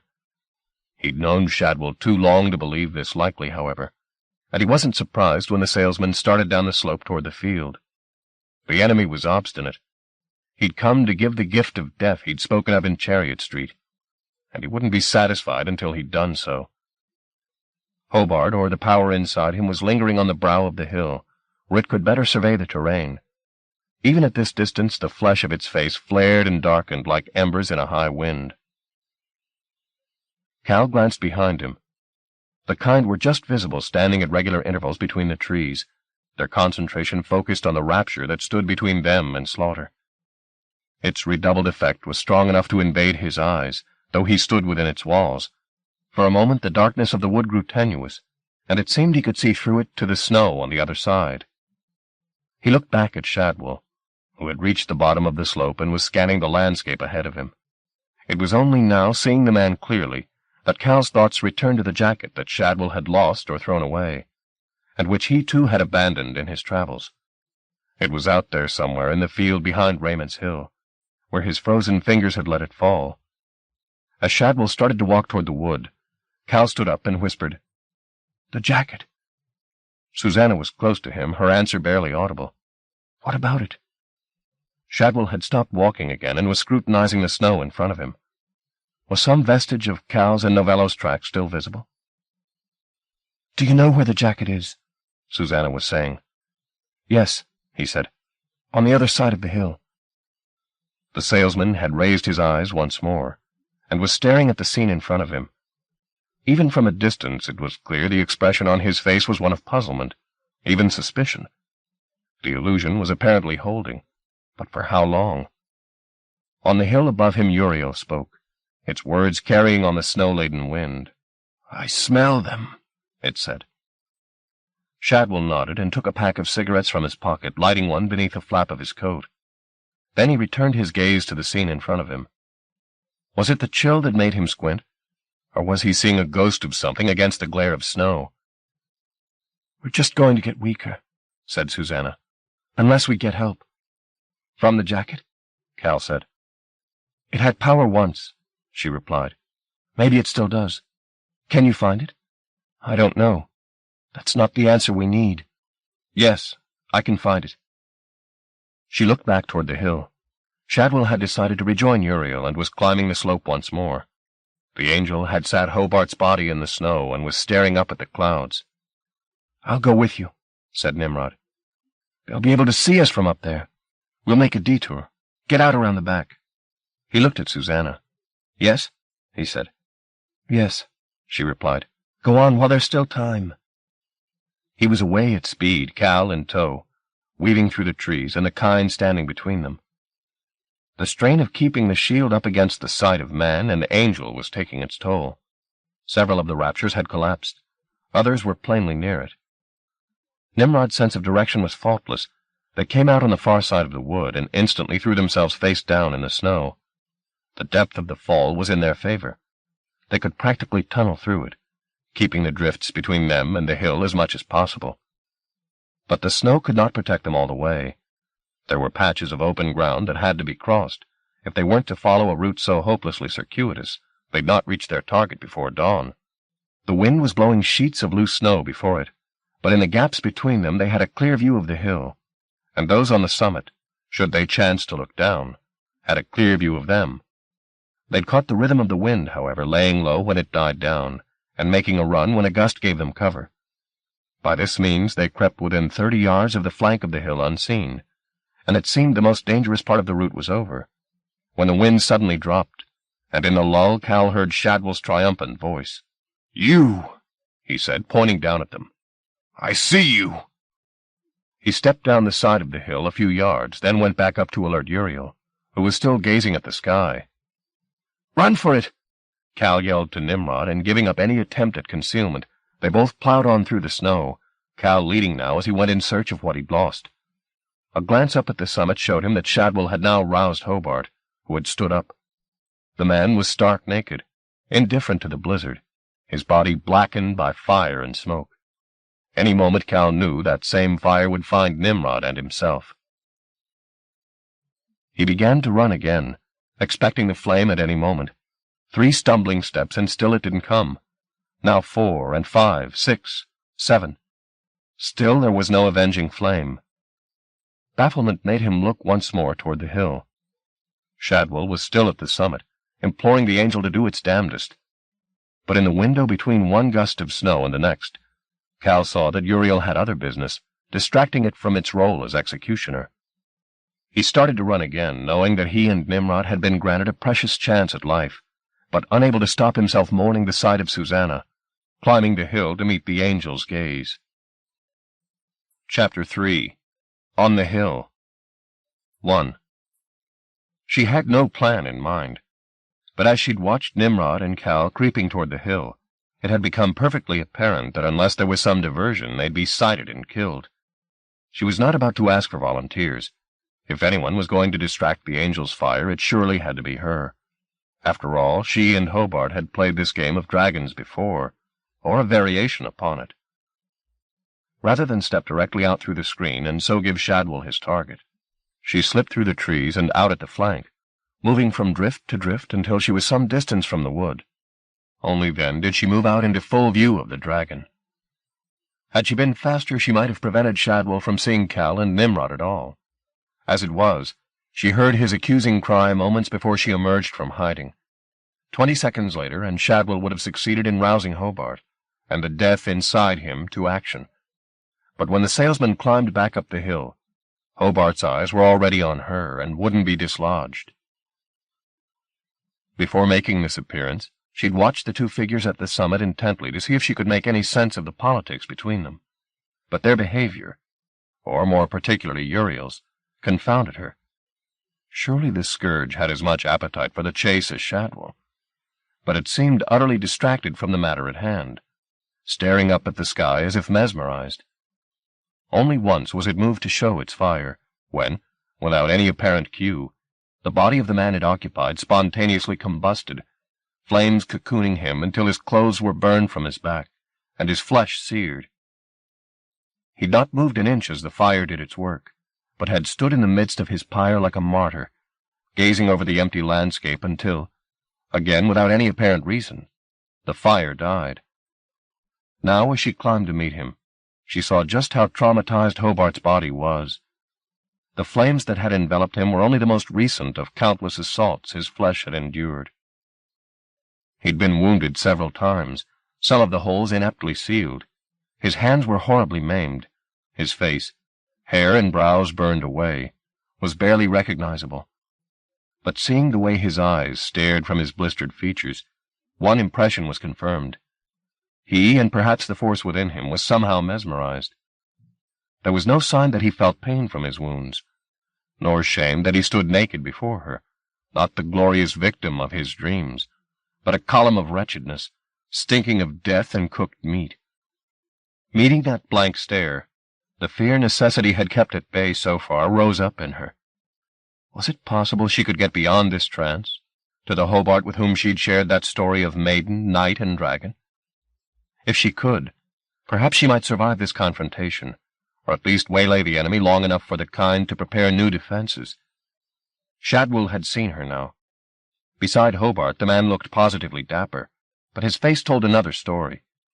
His features, which had pretended so much in their time, were manic now, the sham of courtesy he produced for her more pitiful than ironic.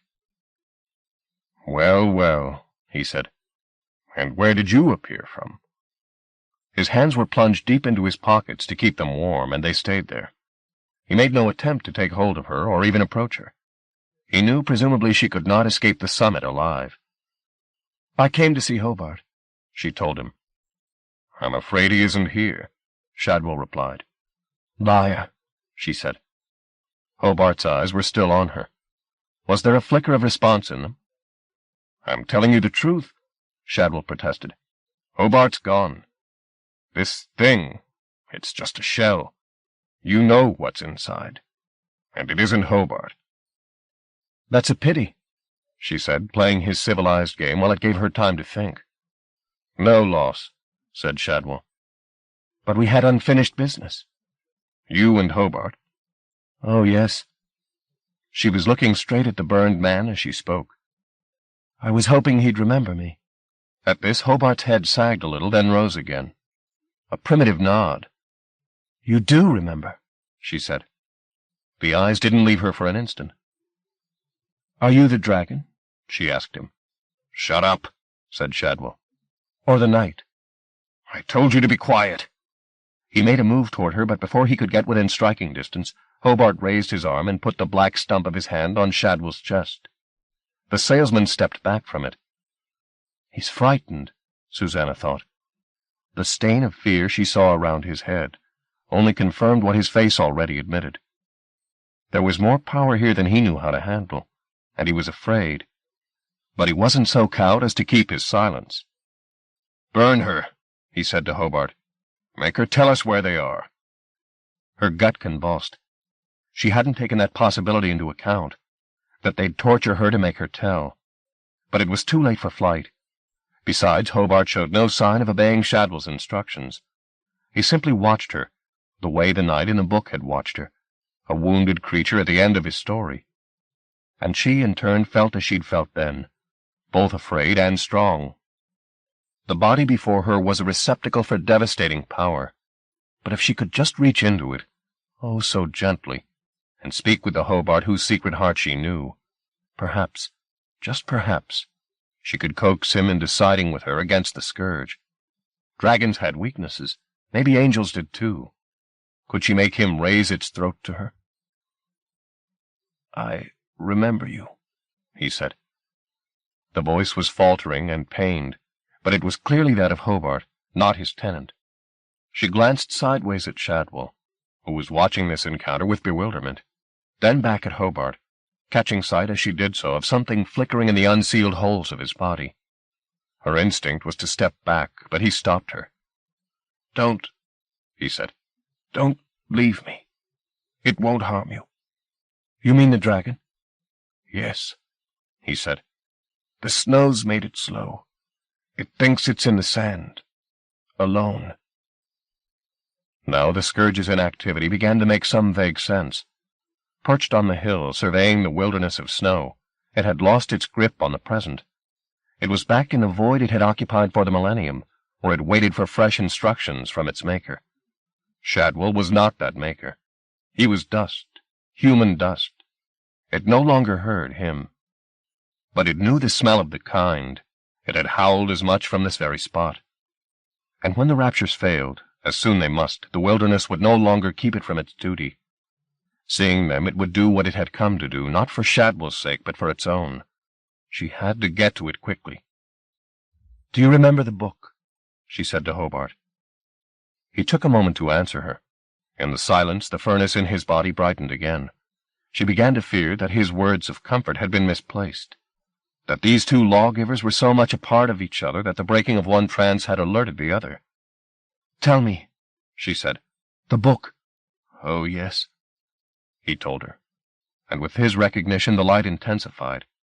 "We were there," he said, "in the trees, you and me and—" He stopped talking, and his face, which had been slack, suddenly contorted. There was panic there as the fires rose to the lips of his wounds. From the corner of her eye, she could see Shadwell stepping back slowly as if from a ticking bomb. Her mind careered around for a delaying tactic, but none came. Hobart was raising his broken hands to his face, and in the gesture she comprehended how they'd been destroyed. He'd tried to stymie the Scourge's fire once before, and his flesh had been forfeit. "Burn her," she heard Shadwell utter. Then the fire began to come. It didn't appear suddenly, as she'd expected, but oozed from the hurts he'd sustained, and from his nostrils and mouth and prick and pores, running in fiery rivulets, through which darts of the angel's intention ran, still slothful but growing stronger. She'd lost the race. Hobart was not quite beaten, however. He was making one last gallant attempt to speak his mind. The chattering ceased as he forced his mouth open. But before he could utter a word, Uriel ignited his spittle. Fire licked up across his face, the geometries behind it sharpening. Through the flames, Suzanne saw Hobart's eyes on her, and as their gaze met, he threw back his head. She knew the gesture of old. He was offering her his throat. "Kill me and be done," the dragon had said. Hobart was demanding that same kindness now, in the only way left to him. Kill me and be done. In the book she'd hesitated and lost her chance to fell her enemy. This time she wouldn't falter. She had the menstruum as a weapon, and as ever it knew her intention better than she did. Even as her thoughts embraced the notion of murder, it was flying from her, crossing the space between her and Hobart in a silver instant, and snatching hold of him. His throat was offered, but it was not his throat it took. It was his heart. She felt the heat of his body fly back along the river into her head, and with it the rhythm of his life. His heart was beating in her grasp. She clasped it tight, no trace of guilt touching her. He wanted death, and she had it to give. That was a fair exchange. He shuddered. But his heart, for all its sins, was brave and beat on. Fire was coming from everywhere about him. He wept it, shat it, sweated it. She could smell her hair singeing. Steam rose between them as the snow melted and was boiled away. The geometries were taking control of the fire now, shaping it, aiming it. Any moment it would be upon her. She gripped his heart tighter still, feeling it swell against her hold. Still beating, still beating. Just as she thought it was beyond her, the muscle gave up its work and stopped. From somewhere in Hobart a noise rose, which his lungs could not have made, nor his mouth expelled. But she heard it clearly, and so did Shadwell. Part sob, part sigh. It was his last word. The body in which she still had her mind's fingers was dead before the sound had faded. She began to snatch the menstruum out of him, but the scourge caught its tail, and an echo of the void came to meet her along the stream. She had a taste of its lunacy and its pain before she snatched her lethal strength back to her. There was an empty moment, while steam rose and snow fell.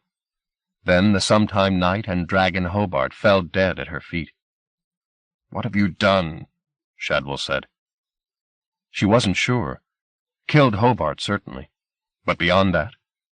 The corpse face down in front of her showed no sign of occupancy. The fires from it were suddenly extinguished. Had Hobart's death driven Uriel out of the man, or was it simply biding its time? "You killed him," Shadwell said. "Yes." "How? Jesus. How?" She was readying herself to resist him if he attacked. But it wasn't murder in his look, it was disgust. "You're one of the magicians, aren't you?" he said. "You're here with them." "I was," she told him. "But they've gone, Shadwell. You've missed your chance." "You might trick me with your deceits," he said, his voice full of pretended innocence. "I'm only human. But you can't hide from the angel." "You're right," she said. "I'm afraid. Like you." "Afraid?"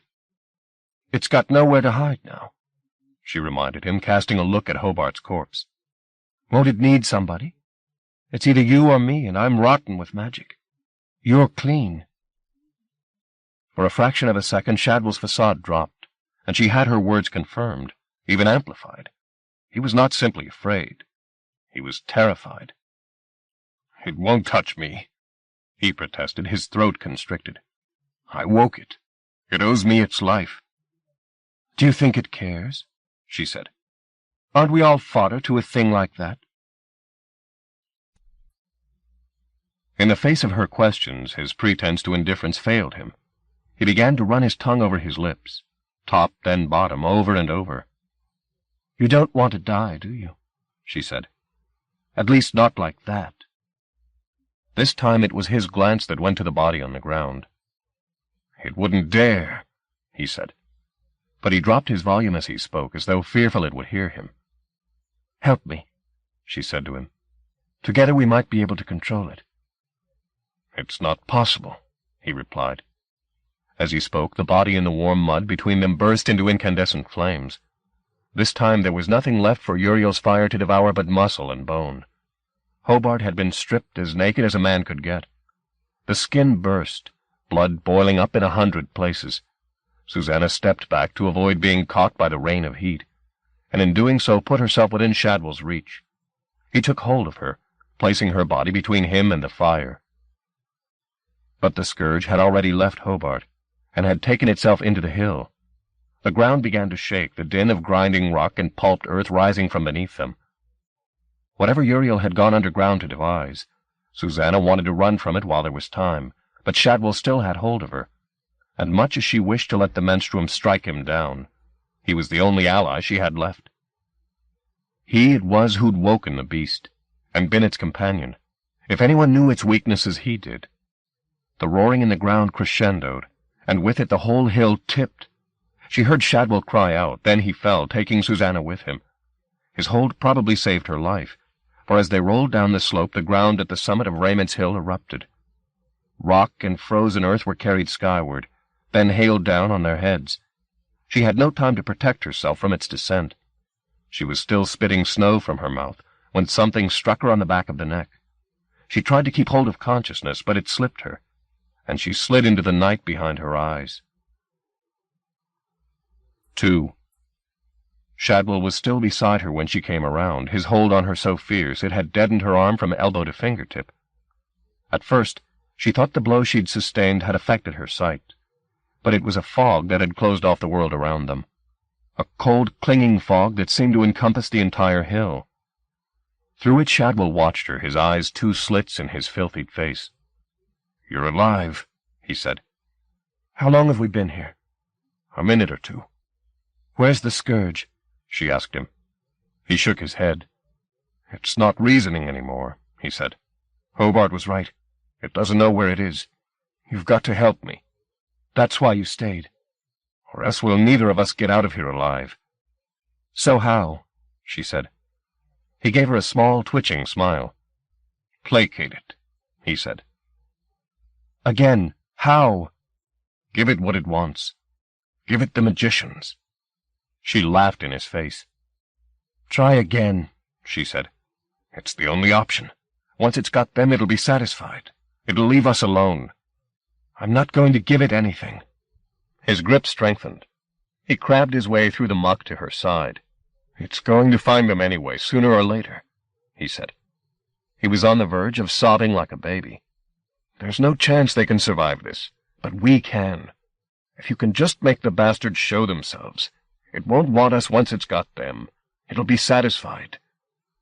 His face was inches away. Every tick and tear was hers to scrutinize. "I know you hate me," he said. "I deserve it.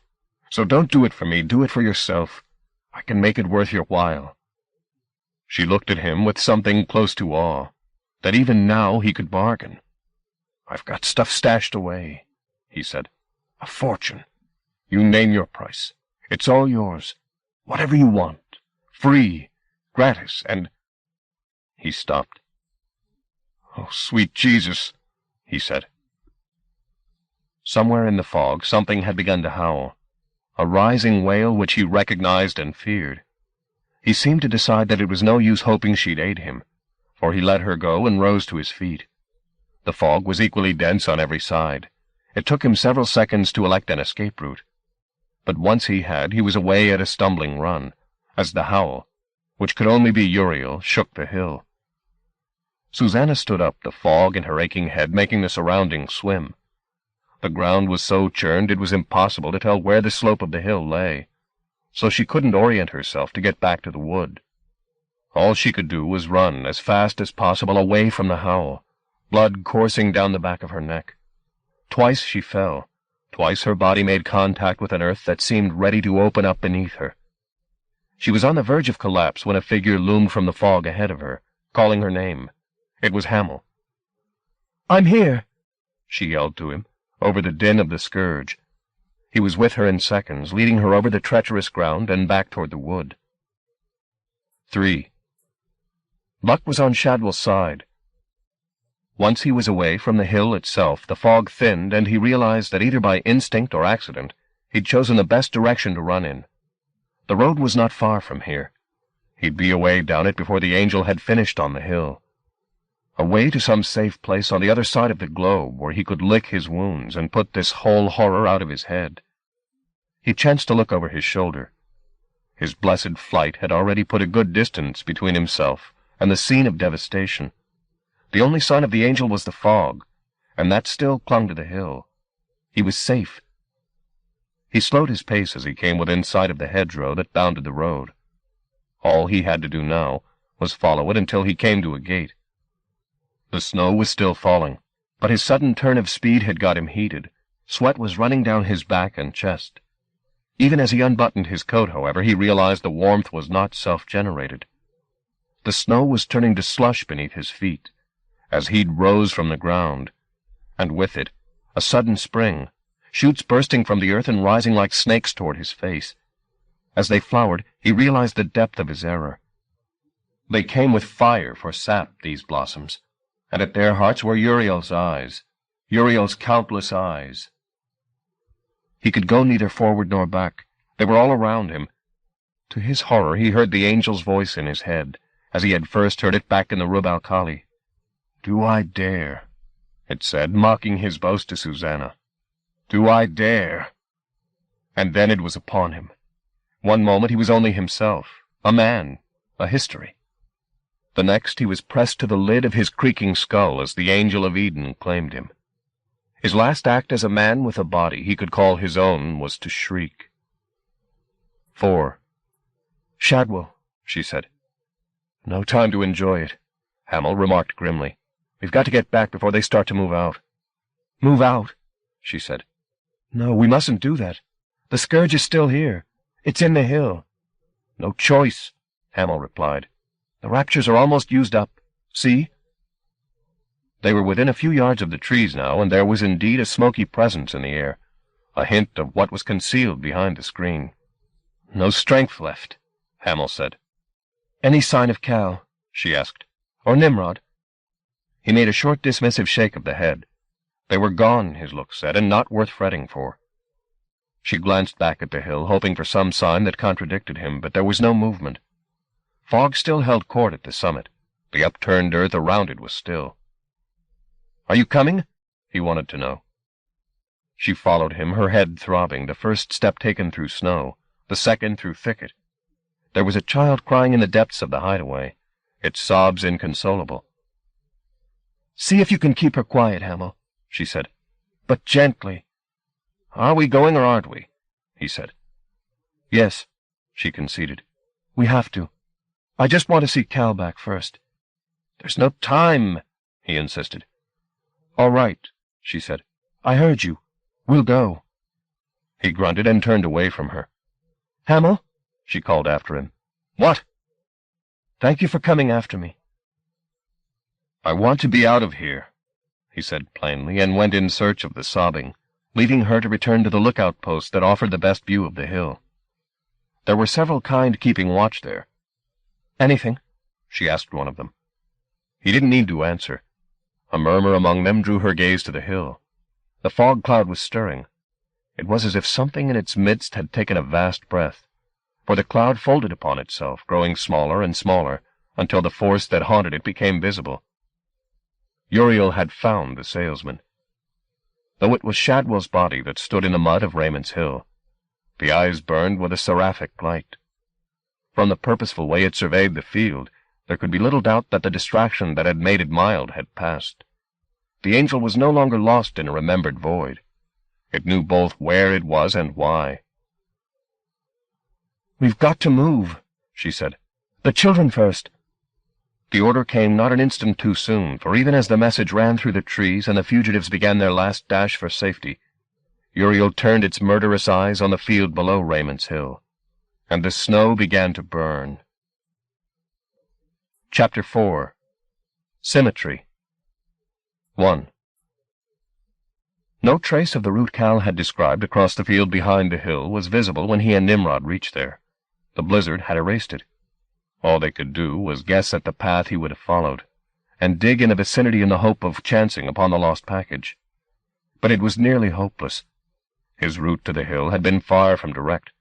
Fatigue had made him reel and wander like a drunkard, and since then the wind had rearranged the drifts, so that in some places they were deep enough to bury a man upright. The driving snow obscured the hilltop most of the time, so Cal could only guess at what was happening up there.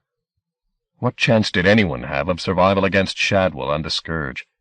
Little or none, probably. But then Susanna had brought him out of the gyre alive, hadn't she? Against all the odds. The thought of her on the hill, distracting Uriel's fatal gaze, made him dig with greater devotion to the task, without really believing they had a hope in hell of finding the jacket. Their digging steadily took him and Nimrod farther apart, until Cal could no longer see his fellow searcher through the veil of snow. But at one point he heard the man cry out in alarm, and turned to see a flickering brightness in the wastes behind him. Something was burning on the hill. He started back toward it, but sense prevailed over heroics. If Susanna was alive, then she was alive. If she was dead, he was wasting her sacrifice, turning his back on the search. As he began again, any pretense to assist him in the work forgotten, the roaring in the hill began, climaxing in the din of erupting earth. This time he didn't look back, didn't try to pierce the veil for news of love. He simply dug and dug, turning his grief into fuel for the task. In his haste he almost lost the treasure in the act of finding it, his hands already covering the glimpse of paper before his distracted brain had registered what it was. When it did, he began to dig like a terrier, shoveling snow behind him, not quite daring to believe he'd found the package. As he dug, the wind brought a voice to him, then whipped it away again, a cry for help somewhere in the wilderness. It wasn't Nimrod, so he kept digging. The voice came back. He looked up, narrowing his eyes against the onslaught. Was there somebody wading through the snow some way off from him? Like the voice, the sight came and went. The package was just as evasive, but even as he was thinking he'd been mistaken and there was nothing to find, his frozen fingers closed on the thing. As he pulled it from the drift, the paper, which was almost mush, tore, and the contents fell in the snow. A box of cigars, some trinkets, and the jacket. He picked it up. If it had looked unremarkable at Gluck's house, it looked more so now. He hoped somebody in the wood had a clue as to how to unleash its powers, because he certainly didn't. He looked around for Nimrod to give him the news, and saw two figures trudging toward him, one holding the other up. The bearer was Nimrod, the man he was helping. The same Cal had heard and glimpsed, presumably. So swathed in protective clothing, he was unrecognizable. Nimrod had seen the prize Cal had lifted up to show him, however, and was coaxing the man to pick up his speed, yelling something to Cal as he approached. The wind stole the words away, but he yelled them again as he came closer. "Is this a friend of yours?" The man he was all but carrying lifted his snow-encrusted face and fumbled with the scarf that was wrapped around its lower half. Before he'd pulled it down, however, Cal said, "Virgil?" The scarf came away, and Gluck was looking up at him with a mixture of shame and triumph on his face in equal measure. "Forgive me," he said. "I had to be here. I had to see." "If there's anything left to see," Nimrod shouted over the din of the wind. Cal looked back toward Raymond's Hill. Between the gusts it was apparent that the top of the hill had been entirely blown open. Over it a pall of smoke was rising, its underbelly lit by flames. The wood, he said. Forgetting Nimrod and Gluck, he began to plow through the snow, back toward the hill and what lay beyond. 2. There was nothing arbitrary in the Scourge's attack. It was systematically destroying the field and the surrounding region in the knowledge that sooner or later its eyes would find the creatures whose proximity it smelled. In the trees there was an organized retreat. The children, accompanied by either guardians or parents, moving through to the rear of the wood and out into the open air. Few others moved, but stayed at their stations, preserving the integrity of their hiding place. Susanna wasn't certain if this was defiance or fatalism, perhaps a little of both. But however deep they dug, their store of raptures was all but exhausted. It was a matter of seconds rather than minutes now before Uriel in Shadwell's glance reached the trees. When it did so, the woods would burn, invisible or no. Hamel was at Susanna's side as she watched the angels approach. "Are you coming?" he said. "In a moment." "It's now or never." Maybe it would be never, then. She was so transfixed by the formidable power being unleashed in front of her she couldn't avert her astonished gaze. It fascinated her that strength of this magnitude should be turned to the sordid business of atrocity. Something was wrong with the reality that made that possible, and offered no cure for it, nor hope of cure. "We have to go," said Hamel. "Then go," she told him. Tears were welling in her eyes. She resented them coming between her and seeing. But with them she felt the menstruum rising, not to protect her, but to be with her at the last, to give her its little sum of joy. The angel raised its sights. She heard Hamel shout. Then the trees to the right of where she stood burst into flames. There were cries from the depths of the wood as the screen was breached. "Scatter!" somebody yelled. Hearing its prey, the Scourge caused Shadwell's face to smile, a smile to end the world with. Then the light in the bloated body intensified as Uriel mustered a final fire, to destroy the raptures forever. A beat before it broke, a voice said, "Shadwell?" It was the salesman's name that had been called, but it was Uriel that looked around, its calamitous glance momentarily postponed. Susanna's gaze left the Scourge and went to the speaker. It was Cal. He was walking across the smoking ground that had once been the snow-covered field at the bottom of the hill, walking straight toward the enemy. At the sight of him she didn't hesitate to break cover. She stepped out from the margin of the trees and into the open air. Nor did she come alone. Though she didn't take her eyes off Cal for an instant, she heard whispers and footfalls at her side as the kind appeared from hiding, a gesture of solidarity in the face of extinction that moved her profoundly. At the last, their appearance here said, "We're together, cuckoo and kind, part of one story." None of which prevented an odd voice which she recognized as that of Apolline from saying, "Is he out of his fucking mind?" As Cal continued to advance across the earth, Uriel had laid waste. Behind her the crackling of flames mounted, as the fire, fanned by the wind, spread through the woods. Its glow washed the ground, throwing the shadows of the kind toward the two figures in the field ahead. Shadwell, with his fine clothes torn and singed, his face paler than a dead man's. Cal in his pigskin shoes, the flame-light picking out threads in his jacket. No, not his jacket. Shadwell's. The jacket of illusions. How could she have been so slow as not to have noticed it earlier? Was it the fact that it fitted him so well, though it had been made for a man half his size again? Or was it simply that his face had claimed all her attention, that face which even now had about it a purposefulness she'd come to love? He was within 10 yards of the Scourge, and now stood still. Uriel and Shadwell said nothing, but there was a restlessness in the salesman's body that threatened to detonate at any moment. Cal fumbled to unbutton the jacket, frowning at the ineptitude of his fingers. But he got the trick of it on the 4th attempt, and the jacket fell open. That done, he spoke. His voice was thin, but it didn't shake. "I've got something to show you," he said. At first, Uriel and Shadwell offered no response. When it did, it was not the possessor who replied, but the possessed. "There's nothing there I want," the salesman said. "It's not for you," Cal replied, his voice growing stronger.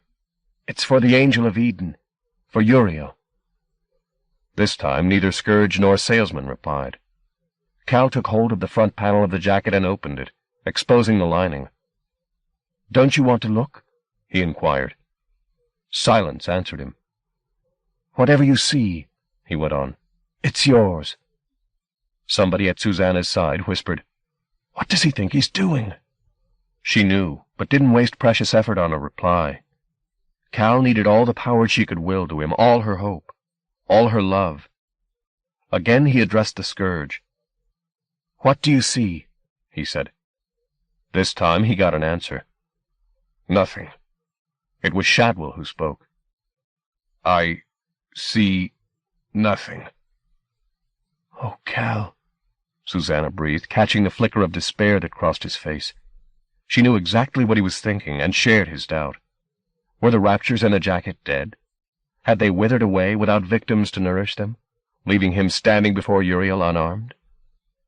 A long moment passed. Then, from somewhere in the belly of the angel, there rose a low moan. As it came, Shadwell's mouth opened, and he spoke again. But it was quietly this time, as if to himself, or the thing inside himself. "Don't look," he said. Susanna held her breath, not daring to believe his words were a warning. Yet how else could they be construed? "You do see something," Cal said. "No," Shadwell replied. "Look," said Cal, opening the jacket as wide as he could. "Look and see." Suddenly Shadwell began yelling. "It's lies!" he screeched, his body shuddering now. "It's all corruption!" But the moan that was still rising from the creature inside him drowned his warnings out. This was not the howl Susanna had heard in the rock of Raymond's Hill, not an insane cry of rage. This sound was sad, infinitely sad, and, as if answering sound with light, the jacket whose threads she'd feared bankrupt began to brighten. Immediately Shadwell's warnings began again, tinged with a new hysteria. "Don't!" he shouted. "Don't, damn you!" The scourge was deaf to the appeals of its host, however. It had its innumerable eyes on the lining of the jacket, willing forth from it a vision only it could see. For Cal the moment carried terror and joy in such confusion he could not tell one from the other. Not that it mattered. Events now were out of his hands. All he could do was stand his ground while the jacket performed whatever deceits it had power to perform. He hadn't meant to put it on. That hadn't been a part of his plan at all. Indeed, he'd had no plan. He'd just plunged through the snow, hoping he wasn't too late to intervene. But events had already outpaced him. Uriel's glance had found the kind's refuge and was destroying it. The jacket that he'd dug for was redundant. The kind's bluff was called. But the sight of the salesman put another thought into his head, that the jacket's raptures had worked when Shadwell had worn it, and that he had no better option now than to do the same. No sooner had he slipped his arms into it than it fitted itself to him, snug as a surgeon's glove. He felt its embrace as a bargain made. Hereafter it was a part of him, and he of it. Even now, as he stood before Uriel, he could feel it tapping into him, seeking his humanity to add spice to the illusion it was creating. The angel's gaze was fixed on the lining, entranced, the face it wore becoming more distorted with every breath Shadwell wasted on his pleas and predictions. "It'll deceive you," he roared. "It's magic. Do you hear me?" If the angel was aware of his panic, it didn't comprehend it. Or if it comprehended, it didn't care. The jacket's genius for seduction was rising to its greatest triumph. All it had enthralled hitherto were cuckoos, whose hearts were malleable and sentimental, and whose desire scarcely rose above the pedestrian. But the dream life of the entity that now gazed into it was of a different order entirely. Uriel had no halcyon childhood to mourn, nor lovers to pine for. Its mental powers, though they'd been long left as sterility, were immense, and the jacket's raptures were pressed to their limits to produce an image of what it most desired. The garment had begun to writhe and ripple on Cal's back, its seams creaking around him as though it could scarcely bear what was being asked of it, and was ready to fly apart. He felt he might do the same if this wasn't over soon. The jacket's demands upon him were becoming intolerable, as it dug deeper and ever deeper into him, trawling his soul for the inspiration to match the angel's need. His torso and arms had grown numb. His hands no longer owned the strength to hold the jacket open. It was left to the forces loose in the lining to spread the coat wide, while he stood in the flux of power, his mind assaulted by fragments of whatever Uriel was yearning after. he could make only partial sense of them. There was a planet of light he saw, turning over and over before him, its immensity grazing his lips. There was a flame sea, lapping at a beach of stone and cloud. There were forms his mind's eye couldn't endure to look at, making riddles of their breath. But they were all fugitive visions, and when they'd gone, he was back standing on the same dead earth, his body being wasted by Uriel's hunger. The jacket had reached its limits. It had begun to disintegrate, threads being sucked from its warp and weft and burned away before him. But Uriel wasn't about to be cheated. Its eyes drew on the fabric, demanding it make good the promise Cal had voiced. Beneath this assault the jacket finally capitulated, but in its destruction Uriel's demand was answered. The lining burst, and from it rose the image Uriel's appetite had shaped, its brightness blinding Cal. He heard Shadwell bellow. Then his own cries rose over the din, pleading with the angel to take its dream to its bosom. Uriel didn't hesitate. It wanted this vision as much as Cal wanted rid of it. Through a haze of anguish, Cal saw Shadwell's body begin to bloat as the angel inside him prepared to show itself.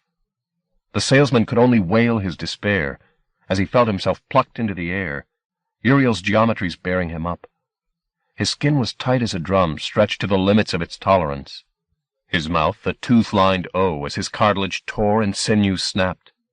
Then he broke, his body bursting to release its captive, the fragments incinerated in the instant they flew by to glory his destruction unleashed.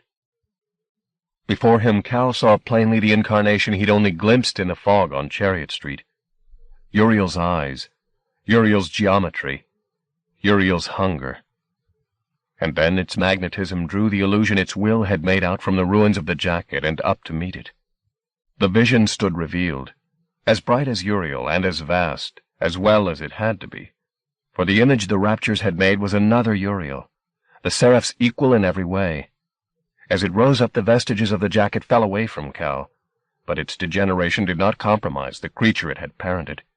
Uriel's mirror stood unbowed before the power that had summoned it into being. Cal, robbed both of his strength and of the images he'd peeped on, tasted a terrible banality. He had no energy left to look up and wonder at the majesty above him. His eyes were turned inward, and he saw only emptiness there.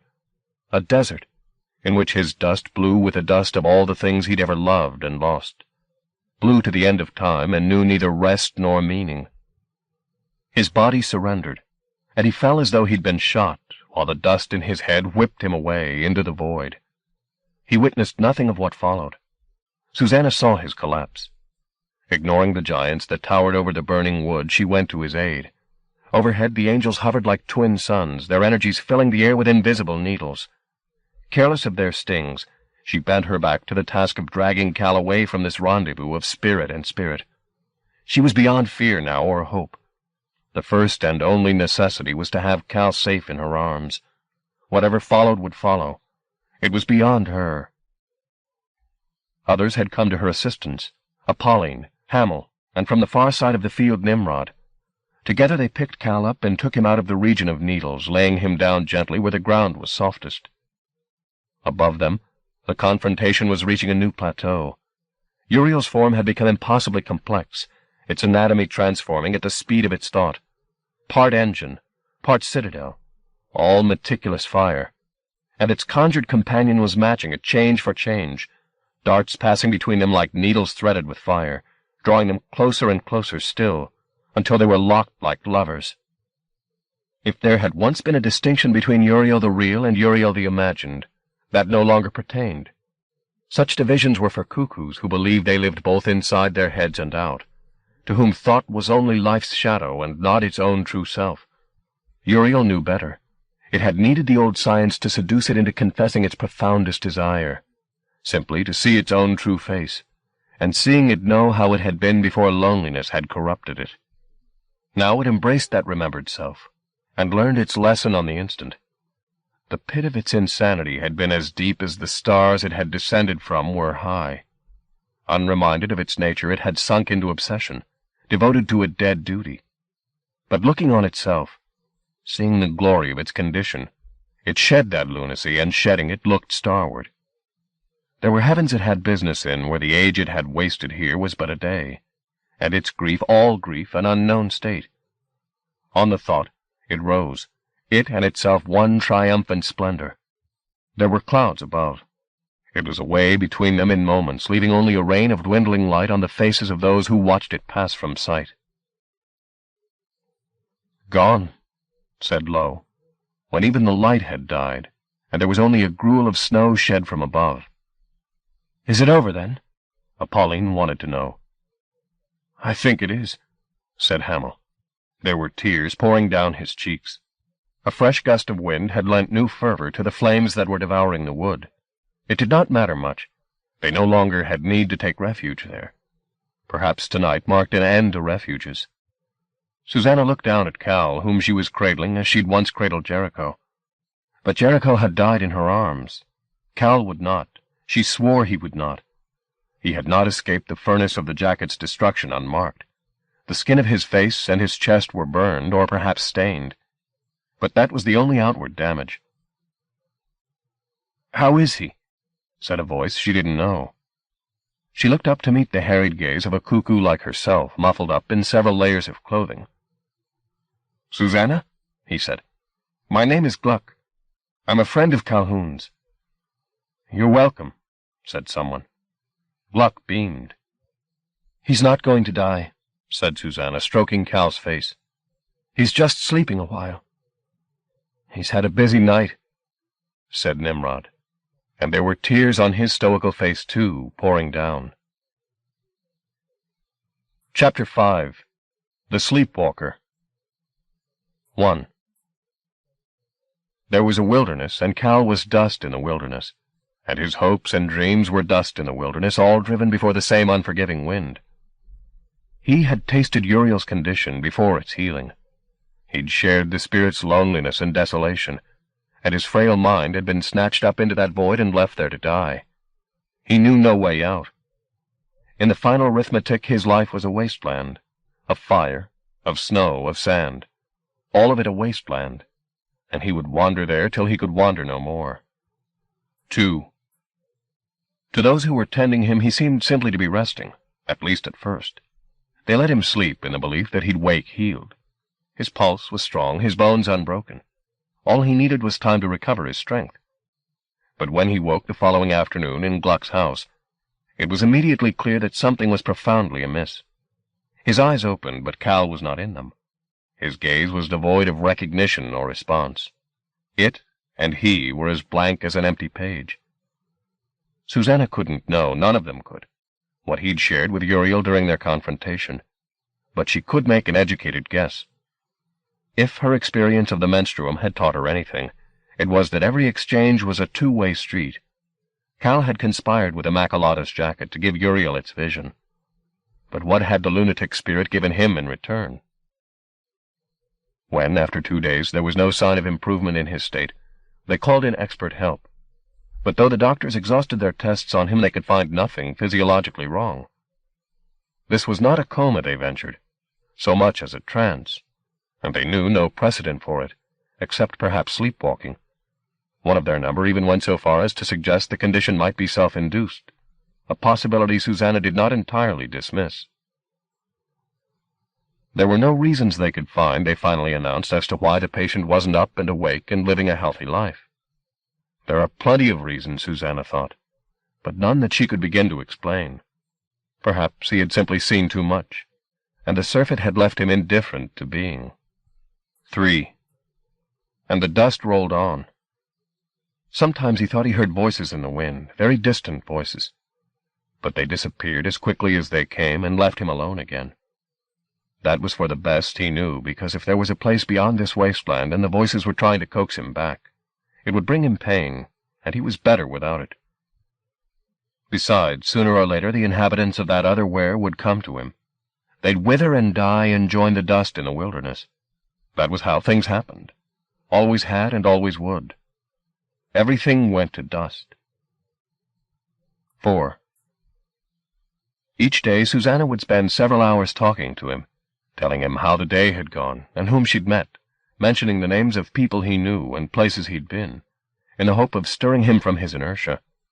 But there was no response, not a glimmer. Sometimes she'd get into a quiet rage at his apparent indifference to her, and tell him to his vacant face that he was being selfish. She loved him, didn't he know that? She loved him, and she wanted him to know her again and be with her. Other times she'd come close to despair, and however hard she tried, she couldn't stem the tears of frustration and unhappiness.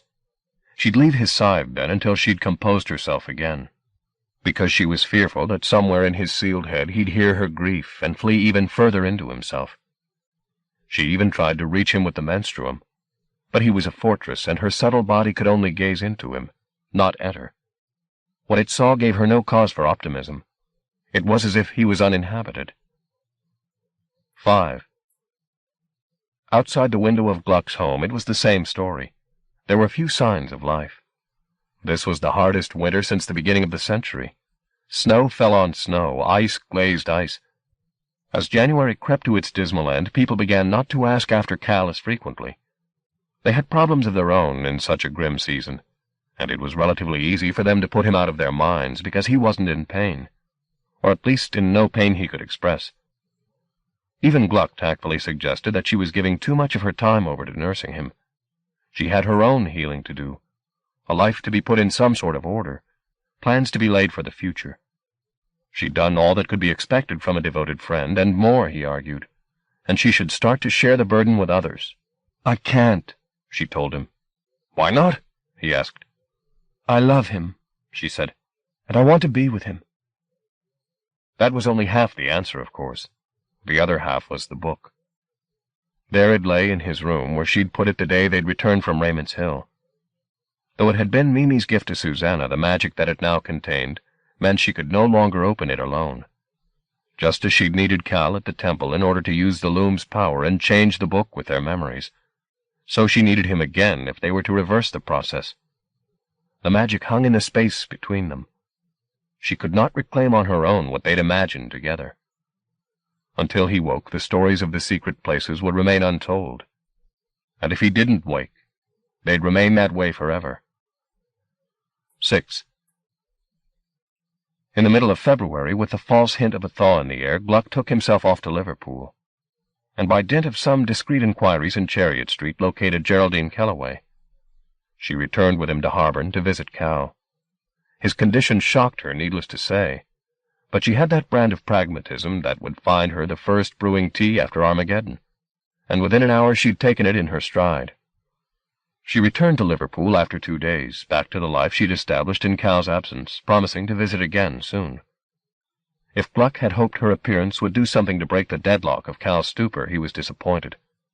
The sleepwalker went on in the same fashion, through February and early March, while outside the promised thaw was delayed and delayed. During the day they'd move him from his bed to the window, and there he'd sit overlooking the expanse of frost-gripped ground behind Gluck's house. Though he was fed well, chewing and swallowing with the mechanical efficiency of an animal, though he was shaved and bathed daily, though his legs were exercised to keep the muscles from wasting, it was apparent to those few who still came visiting, and especially to Susanna and Gluck, that he was preparing to die. 7.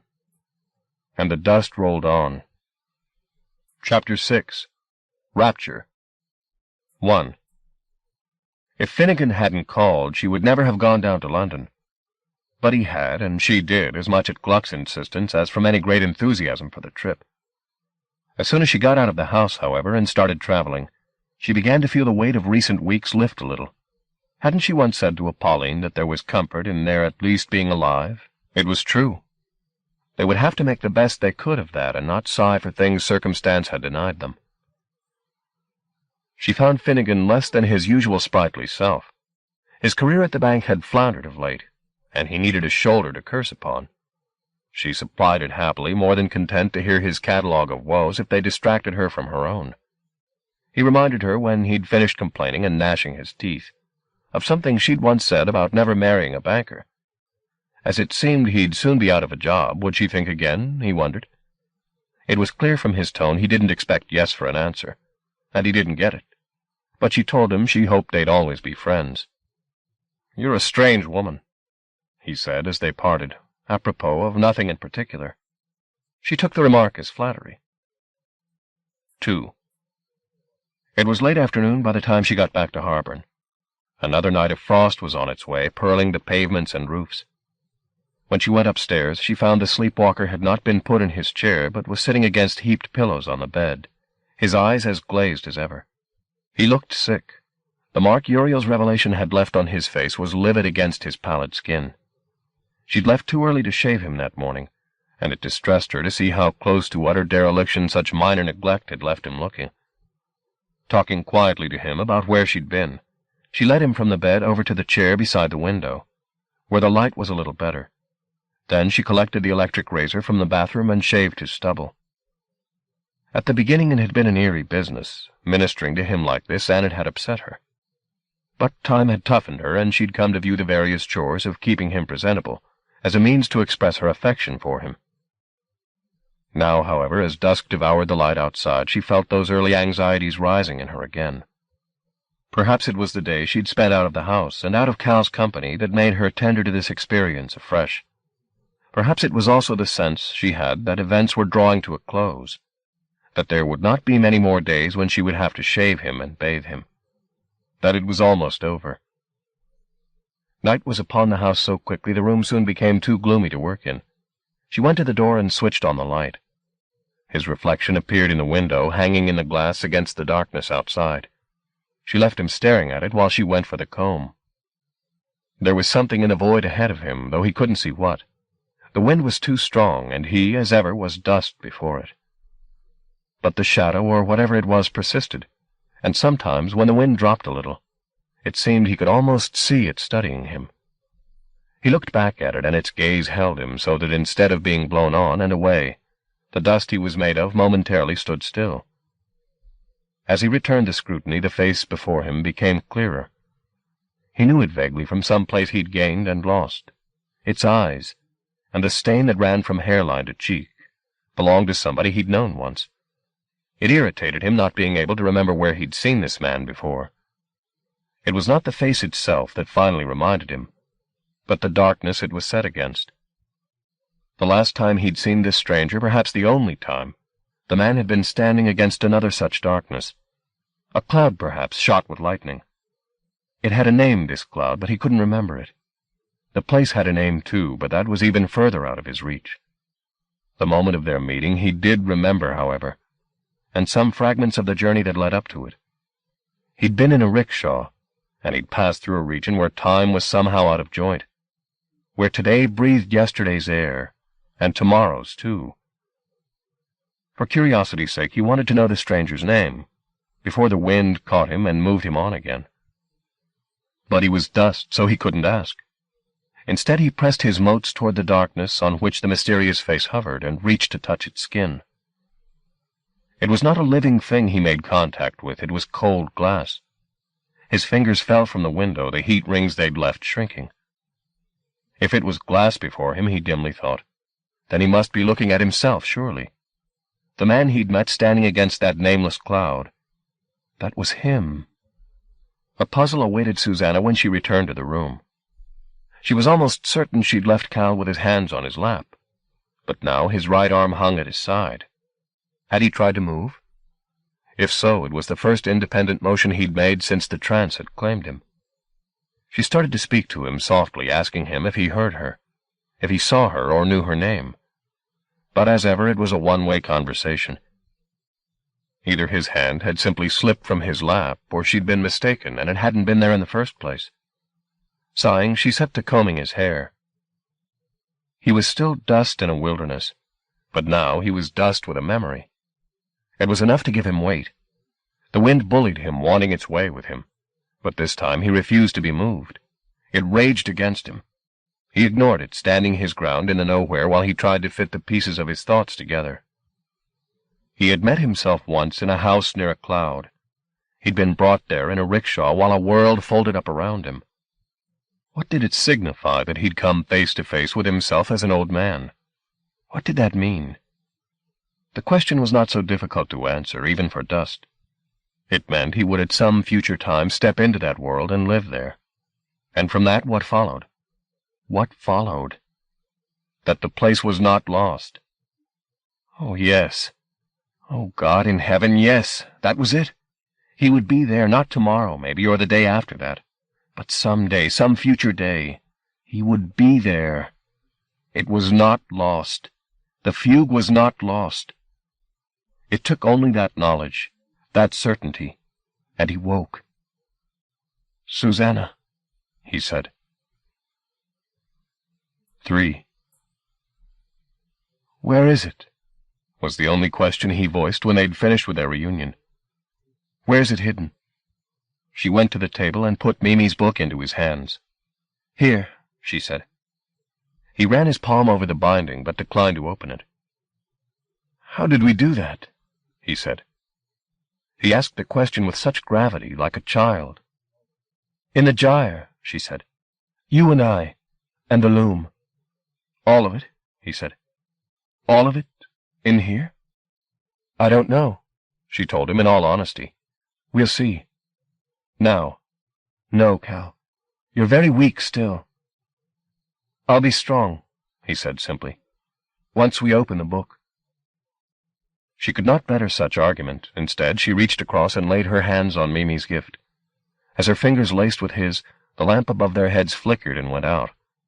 Immersed in darkness, they held the book between them, as she and Hobart had once held it. On that occasion it had been hatred that had fueled the forces in the pages. This time it was joy. They felt the book begin to tremble in their custody, growing warm.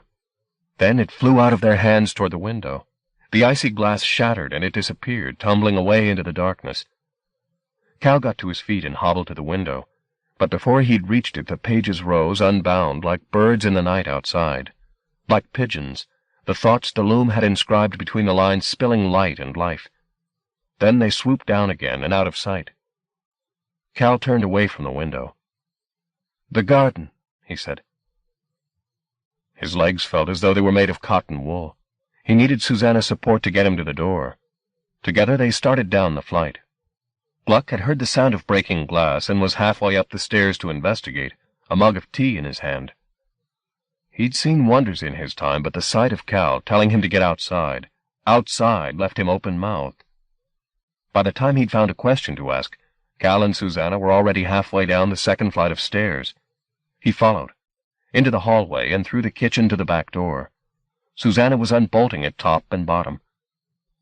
Though there had been winter at the window, it was spring that awaited them on the threshold. And in the garden itself, spreading even as they watched, the source of that season, the home of their joy forever, the place they'd fought and almost died to save, the fugue. It was emerging from the book's scattered pages in all its singular majesty, defying ice and darkness as it had defied so much else. The months it had spent among the tales in the book had not been wasted. It came with fresh mysteries and enchantments.